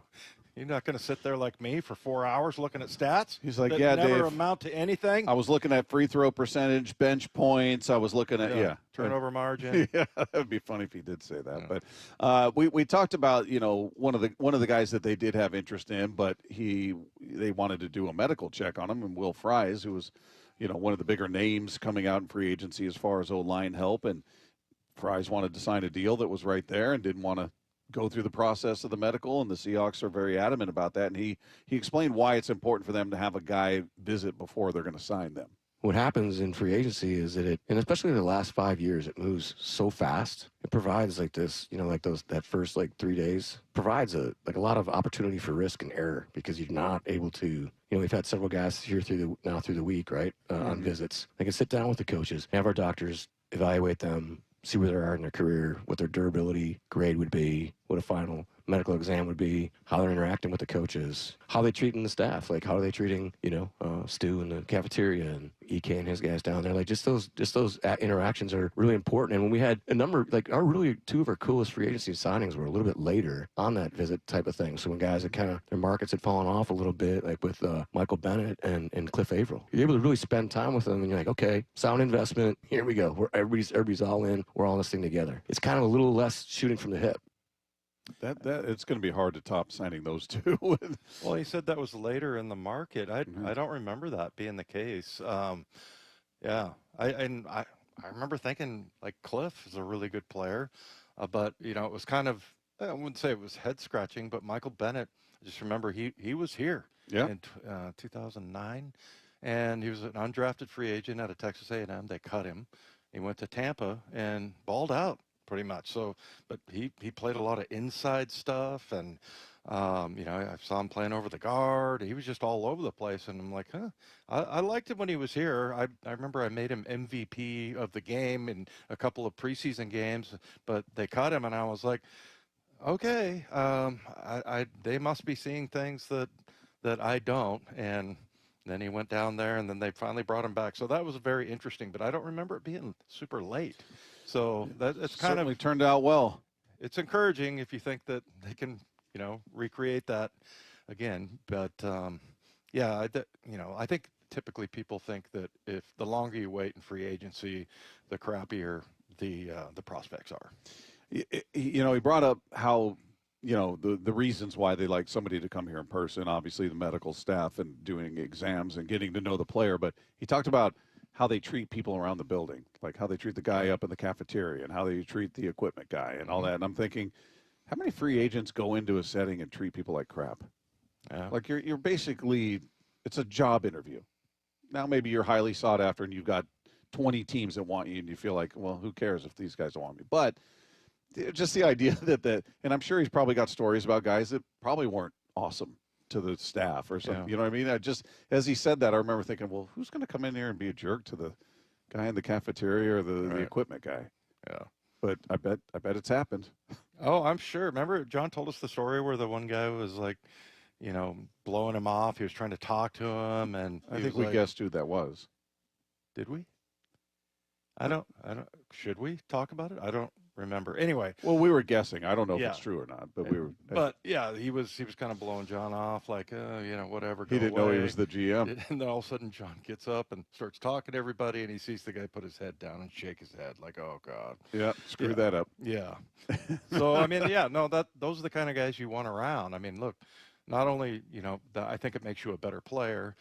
And I know that people will complain, oh, I'd rather have a guy who's a jerk, but is a really good player. Well, you know, there are some guys, and I'm not saying he was, but like Connor Williams, I know that one of the things about him is not like he was a jerk to everybody. A little antisocial. Yeah, he had his headphones on the whole time. He never talked to anybody. And so, yeah, that just makes it tougher to work with guys like that. Hey, opening day is almost here. In fact, a week from today. And we're going to send you and a friend to experience it like never before. We're talking about front row access to the opening ceremonies, player introductions, the first pitch, and much more, all from the field. How about that? So to enter, all you need to do is open the Seattle Sports app and click the Win tab to find out how. If you don't already have the app, all you need to do is text the word app, APP, to 866-979-3776, and we'll send you a link to download it. It's totally free. You can enter daily to increase your chances to win, although the contest runs through tomorrow. So you don't have much time, but you still can download the app completely free and get your name in the hat, and maybe you walk away a big winner. All right, coming up, some days we don't learn something new as much as we relearn something that we had forgotten about. We're going to find out what that is, what we learned, coming your way next with Wyman and Bob. This is Seattle Sports on 710. When you're on the pitch clock and don't have time for your favorite Seattle sports shows, listen to the podcasts on demand. How about that? Unbelievable. Who would have thought? Every hour, every interview, every look behind the scenes. Dan Wilson's the new skipper. This is a window. This is a time where we can get it done, and that's the hope. That's the vision for this club. Find us on SeattleSports.com, the Seattle Sports app, or wherever you get podcasts. Holy smokes! Never miss a minute of Seattle Sports, the home of the Mariners. Homeowners, any idea what's going on your roof up there? What's happening up there? Because I can tell you I have no idea and had no idea. I don't get up on my roof and really have no desire to. But something that needs to be checked out. It's a very big part of the house, obviously, and it can be very expensive as problems grow. So what did I do? I had Asset Roofing come out and do an inspection. Give me a heads up. Give me an update on what's happening. I had them out a little over a year ago, and it was such a great experience. Very quick, easy appointment. They got up there, took pictures, sent me a very detailed email afterwards with all their recommendations along with the pictures, and had them do the exact same thing this time. And it just made me feel better knowing I was dealing with somebody who's looking out for me. They're not trying to upsell me on anything. They had a couple of spots where they said, hey, we did some moss removal here. We unclogged the downspout here. Here's some areas to keep an eye on. Nothing to worry about right now, but let's keep an eye on it. Just dealing with a company that's been doing it for over 2 decades. They're the best in the business. So if you have no idea what's going on up there, a quick, easy appointment like that, an inspection is going to save you a lot of money down the road. Maybe you do know what's happening up there. You need a repair. You need a roof replacement. Asset Roofing is where you go because you're either hiring a liability or you're hiring an asset. Check them out at assetroofingco.com. That's assetroofingco.com. On March 28th, a 19-year-old girl was kidnapped. I'm gonna bring her home. Jason Statham is a working man. Where's the girl? You a cop? You wish I was a cop. From the director of The Beekeeper. This is human trafficking. You do this, you better go full on. Is that a grenade? Yep. You ain't a cop. You're a working man. That's right. Time to get to work. A working man. Rated R. Under 17. Not admitted without parent. Only in theaters March 28th. Hundreds of vehicles on the ground, 8 dealerships, 14 brands, all in one location. Visit West Hills Autoplex. We have more brands in one location than anywhere else in Washington State, import or domestic, new or pre-owned. We make finding your perfect vehicle easy, and that means a remarkable car buying experience for you. Skip the hassle with West Hills' streamlined buying experience and feel confident buying from your neighborhood family-owned dealerships. West Hills Autoplex, Auto Center Way exit, Highway 3, Bremerton. Check engine light on? Take the guesswork out of your check engine light with O'Reilly Veriscan. It's free. Ask for O'Reilly Veriscan today. O'Reilly Auto Parts. Ooh, ma. What was that? That is business phone bliss with the Ooma Cloud Phone System. It handles all our voice, video, and messaging needs. You sound very... Calm? I am. Ooma has everything I need to run my business more efficiently, like virtual receptionist, call routing, and video conferencing. And it starts at just $19.95 per month per user, plus taxes and fees. Ooma. Nice. Find your business comm at ooma.com/radio. How can you free your team from time-consuming office tasks? Amazon Business. Smart business buying tools enable buyers to find and purchase items fast so they can focus on strategy and growth. Free up your team and focus on your future. Learn more at AmazonBusiness.com. The brackets are now open. Compete in the Seattle Sports Bracket Bucks presented by Muckleshoot Casino Resort. Head to seattlesports.com/win to pre-register. Receive your bracket and compete for your shot at great prizes. The grand prize winner from the 64-team bracket will win $1,000 in Visa gift cards. But if your bracket is busted in the first round, we have other ways for you to play too. Register and find complete rules at seattlesports.com/win. Four down territory, going inside the game with Michael Bumpus. I like this. More quarterbacks should start doing this. Every day at 11:15 and 1:15 on Bumpin' Stacy. Imagine finding your dream home and moving in right away. No waiting to sell your old place first. Sounds perfect, right? That's exactly what Orchard's Move First, Sell Later program lets you do. Buy your new home now and sell the old one later. Here's how it works. Orchard gives you cash so you can buy and move into your new home first on your timeline. No waiting, no showings, no double moves. Then the Orchard experts take it from there. They handle repairs on your old home and make price-boosting upgrades with no cost until close. Once they're done, a local Orchard agent lists and sells your home for top dollar. Orchard's Move First program gives you the freedom to buy and move into your new home first and sell your old home later. Buy before you sell and get top dollar for your home with Orchard. Ready to find out how much your home is worth? Visit Orchard.com to get your free home valuation. That's Orchard.com. Can you take the power of your home internet almost anywhere? Well, with Xfinity, you can. Do more of what you love in the places you go the most with internet and mobile together. Xfinity built a network that's 99.99% reliable. Plus, Xfinity Mobile has Wi-Fi Power Boost, giving you ultra-fast Wi-Fi at home and on the go. Get the same reliable network in the places you need the most. The coffee shop, the grocery store, or the game. All to power more of what you love, whether you're a gamer, streaming, or work from home. Whatever you're into, you'll love how fast you can do it with Xfinity Internet and Mobile. And now through April 21st, get 300 megabit Xfinity Internet and one unlimited mobile line together for $25 a month for 1 year with no annual contract. And save $1,000 in your first year over Verizon and AT&T. Plus, ask how to get a free premium 5G phone. Visit Xfinity.com, call 1-800-XFINITY, or visit a store today. Requires paperless billing and auto pay with stored bank account. Restrictions apply. Equipment, taxes, and fees extra after promo. Regular rates apply. Actual speeds vary. Savings compared to Verizon 5G, Internet plus one unlimited welcome line, and AT&T Internet 300 plus one unlimited starter SL line. Xfinity Internet required. Reduced speeds after 30 gigabits of usage per line. Data thresholds and actual savings vary. This is a house of learned doctors. What you just said is one of the most insanely idiotic things I have ever heard. What did we learn today? No one's a bigger idiot than me. Stupidity is the easiest way out. Well, I tell you what, we learned one thing. Brock Heward can talk really fast. Yeah, that's amazing. When he wants to, he can just crank that sucker up to 100. And Dave doing God's work here on the text line, helping people out with potential draft picks for. Oh, no. I love, somebody sent in a text from the 206, says, who do you think the Seahawks could draft for the O-line on days 2 and 3? And Dave wrote, Joe Schmagegi, from High Point University in North Carolina. And the person wrote back, okay, thanks. Uh-oh. I didn't know they had a football program. So I don't think they do. News to a lot of people. Oh, man. Oh, my goodness. That's mean, though. He was being serious, but like...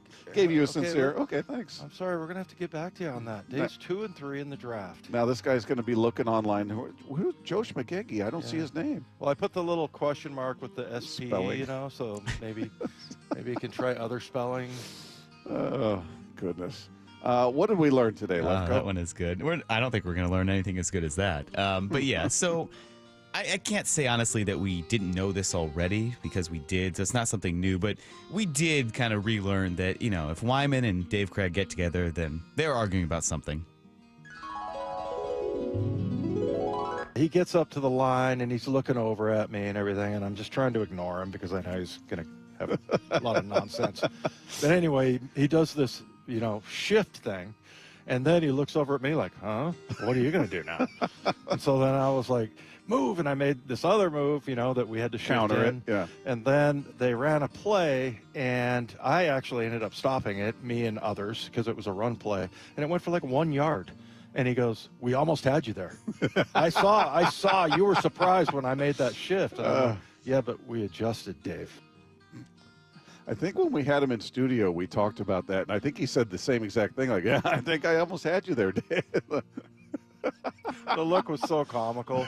Yeah, I don't remember having a lot of those moments. I remember after I picked off Dan Marino, he came up and his face was all red. He was under center because I think we scored and went right back on the field. He's like, nice play.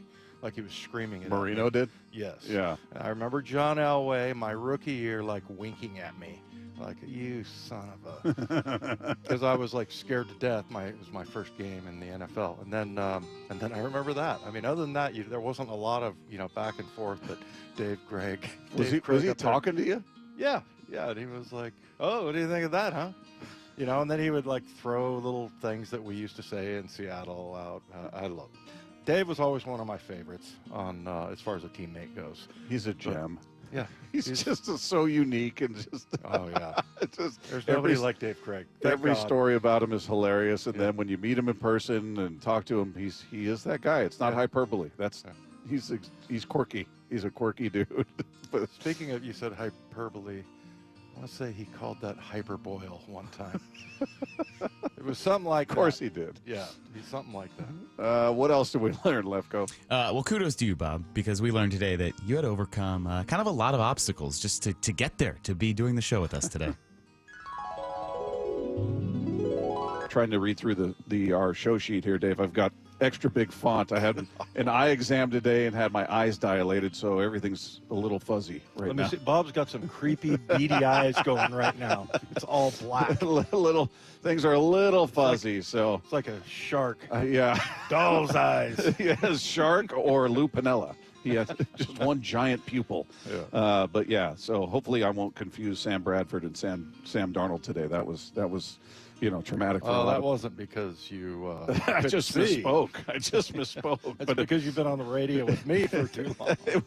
It seemed to be traumatic for a lot of people out there, so sorry to put you through that. It was especially traumatic. Yeah. I think it's because they've come to rely so much on you, because I screw up names on a daily basis. And they're like, oh my God, what are we going to do if Bob starts doing it too? And so they got mad. They're never going to know who we're talking about. Like 5 or 6 people like, geez, Bob, what's the matter? You said it 74 times. I can't believe it. Yeah, they knew who I was talking about. I think my vision's come back. The font got a little bit smaller. Oh, it did? That's good. Yeah, so that's good. I'm thinking drive home. Hopefully it's better by then. Should be good, I think. I don't know. Drive here. Can I get a 5-minute head start, please, before you follow me out of here? You want me to run into the back of your car? I didn't see the taillights, man. It was all blurry. What else did we learn? So wait, sunglasses at night, though, Bob? Is that not at night? No? Okay. No, I did have to wear them on the way here, which still felt a little cheesy because it's so gray and rainy and. It wasn't sunny out, but man, walking out the front door of that thing, I was like, ooh. I would love it if Bob had to come in and do the show with glasses on inside. Jeez. And I'd be like, yeah, Bob thinks it's cool for some reason. I've railed on people like that so often I'd have to call in sick if I needed to do that. I wouldn't put myself out there publicly for that. What else did we learn? Well, Dave, you've never really given any indication of this, so I was really surprised. But today we learned that you're kind of a diva. There's a level of patience that's worn thin with people. So, by the way, Dave, what are you doing? Trisha, what did you do? I texted Pearson as a joke. I said, we don't have any water down here. And the nicest person in the world, Trisha, his assistant, who is the opposite of Dave Pearson. He makes her come down. He makes her bring water down. Here, get these to Wyman. Wyman's thirsty. He's parched. He needs water. I'll never do that again, Trisha. As Dave takes a big swig of water. Well, now they filled it up in there. But no, it's one of the reasons why, hopefully he's not listening, but because I don't want to compliment him, but Pearson is one of the funnier people. So he's sneaky funny. Yeah, he is. So I think it was Fresca last time. Yeah. And so she came down and she was she's so sweet that she couldn't even make like a sour face. Yeah. Because she was trying to go like, oh, I had to do this because of you. Here you go, Your Highness. Dave. Right. And and really it was just Dave's ploy to make me feel bad. So, yeah. And he knows it. And he knows it. Yeah. So I won't text him again about Fresca or water or anything. Well, text him about food. Maybe he'll have steaks delivered to us or something. Yeah, that's true. Yeah, that's good point. See if he overcompensates that way. Yeah, and like I said, Trisha, just the sweetest person in the world. The opposite, total opposite of Dave Pearson. Dave's a funny dude. He makes me laugh. Did we learn anything else? Not technically from the show, but just in a bracket update, we are learning in real time that Matt Nelson, bona fide sports ball knower, he is in second place right now, behind Curtis Rogers. How many people are in it? There are like around 20. 20. So he's in second. Where I'm seventh. Yeah, there's like 6 of us tied in seventh. Wyman's second to last. No big deal, but no big deal. Why'd you have to mention that? You know what? That's what we learned. That's how we learned that you know today. What? Does Matt have like a bunch of goofy picks at the end? Because his picks are like crate and barrel. We'll get to that in due time. Hey, it's only day one, but yeah, for now he's in good shape. He might be in danger at the end. Okay, that's funny. I root for Matt. I'm hoping he does really well. That'd be hilarious. All right, coming up, there was a lot to discuss with John Schneider about the Cooper Kupp signing and what's next for the Seahawks and free agency. You're going to hear all of that coming your way next with Wyman and Bob. This is Seattle Sports on 710. We are the home of the Mariners. Big news, by God. We're excited to announce a multi-year partnership extension between the Seattle Mariners and Seattle Sports / Bonneville Seattle. So all Mariner games will continue to be heard on our platforms, including 710 a.m. The legend that is Rick Riz. We couldn't be happier on behalf of the Seattle Mariners. We love the fact that we're going to be back on 710 Seattle Sports. Thank you so much. We're thrilled. On Seattle Sports and the Seattle Sports app. Emerald Queen Casino, the entertainment capital of the Northwest. The best place to watch all your favorite sports. Featuring wall-to-wall viewing screens, 6 windows, and 30 kiosks. Be there at emeraldqueen.com. Emerald Queen Casino, the entertainment capital of the Northwest. What is that sound? Ugh, that sounds like a plumbing sound. Luckily, there's a company that fixes all the plumbing sounds across Puget Sound. That's All Sound Plumbing. Puget Sound's plumbing experts. Have a sound? Visit allsoundplumbing.com. When it comes to great deals on tax prep, Jackson Hewitt isn't holding back, and neither is this commercial. Their offer is so big, it has to be said with Reverb. Expert tax prep for $149 or less. It's a deal so spectacular, it needs a symphony, some explosions, and a clock ticking, because this offer, $149 or less. And soon, one expert tax prep for $149 or less. Try Jackson Hewitt today and save. Whew. Limited time offer for new clients on federal returns. Participating locations only. Terms at jacksonhewitt.com/149. Welcome to Staples. I hear Staples prints it all for any business. You bet, and we'll beat any print quote. So if I had a pizza place... Staples can print signs, menus, pizza boxes. A landscaping business? Oh, we can print yard signs, T-shirts, brochures. How about a pizza / landscaping business? I'll call it Dough and Mo. I like it. Right now at Staples, get up to $250 off your print purchase. Ends 4/5 exclusions apply. Visit staples.com/print for offer details. Price match guarantee valid in store and staples.com/print. Visit staples.com/price match for details. If you're 55 and up, T-Mobile has plans built just for you. 2 lines of unlimited for just $30 a line. That's a 45% savings compared to Verizon and AT&T. But don't just take our word for it. It's not just the savings that are great with our T-Mobile plan. There's all this value from all these other things that T-Mobile offers. T-Mobile has been such a savings for us. We love it. Switch today and get 2 free 5G phones like the Motorola Edge with Turbo Power charging that gives you power for the day in just 15 minutes. And customers 55 and up can get 2 lines of talk, text, and data for only $30 a line. Go to T-Mobile.com/choice55 to learn more. With AutoPay plus taxes and fees, plus $5 per line without AutoPay. Debit or bank account required. 45% off 2 lines versus AT&T Starter and Verizon Welcome. Plan benefits vary. Motorola Edge on us with 24 monthly bill credits and new line for well-qualified customers, plus tax and $35 per line connection charge. See details at T-Mobile.com. Motorola Edge requires 68-watt charger. Charger sold separately. Actual performance will vary based on usage and configuration. Do you have 3 ex-wives and your current trophy wife wants a life insurance policy 3 times the size of the policies you had to purchase for your previous mistakes?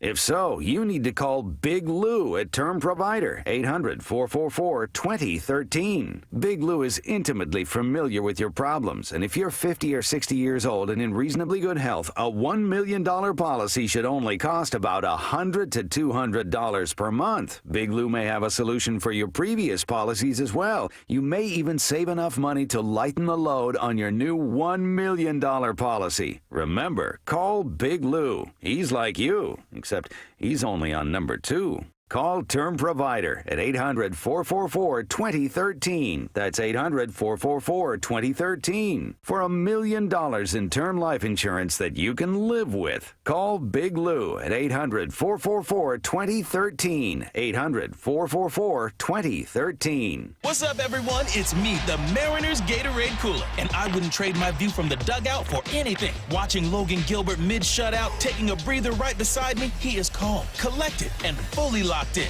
Keep it coming, Walter. Swing and a miss. Logan Gilbert, 6 straight strikeouts. And Victor Robles running by me with the trident in hand. I'm getting chills just thinking about it. And that's not just because I'm filled with ice. How about Victor Robles? It landed all the way to the second deck. And when Cal walks it off, oh, you know what time it is. A walk-off grand slam for Cal Raleigh. It's celebration time, and they never see me coming. Mariners baseball, Trident's up. The Mariners are kicking off the season with a stacked slate of promotions, including a Julio Bat Flip Bobble March 31st to April 2nd and a Cal Platinum Glove Bobble April 7th to April 9th. All 6 dates are Mariners value games, which means you can score seats starting at just $10. Get your tickets at mariners.com/promos. This is a test of your emergency alert system.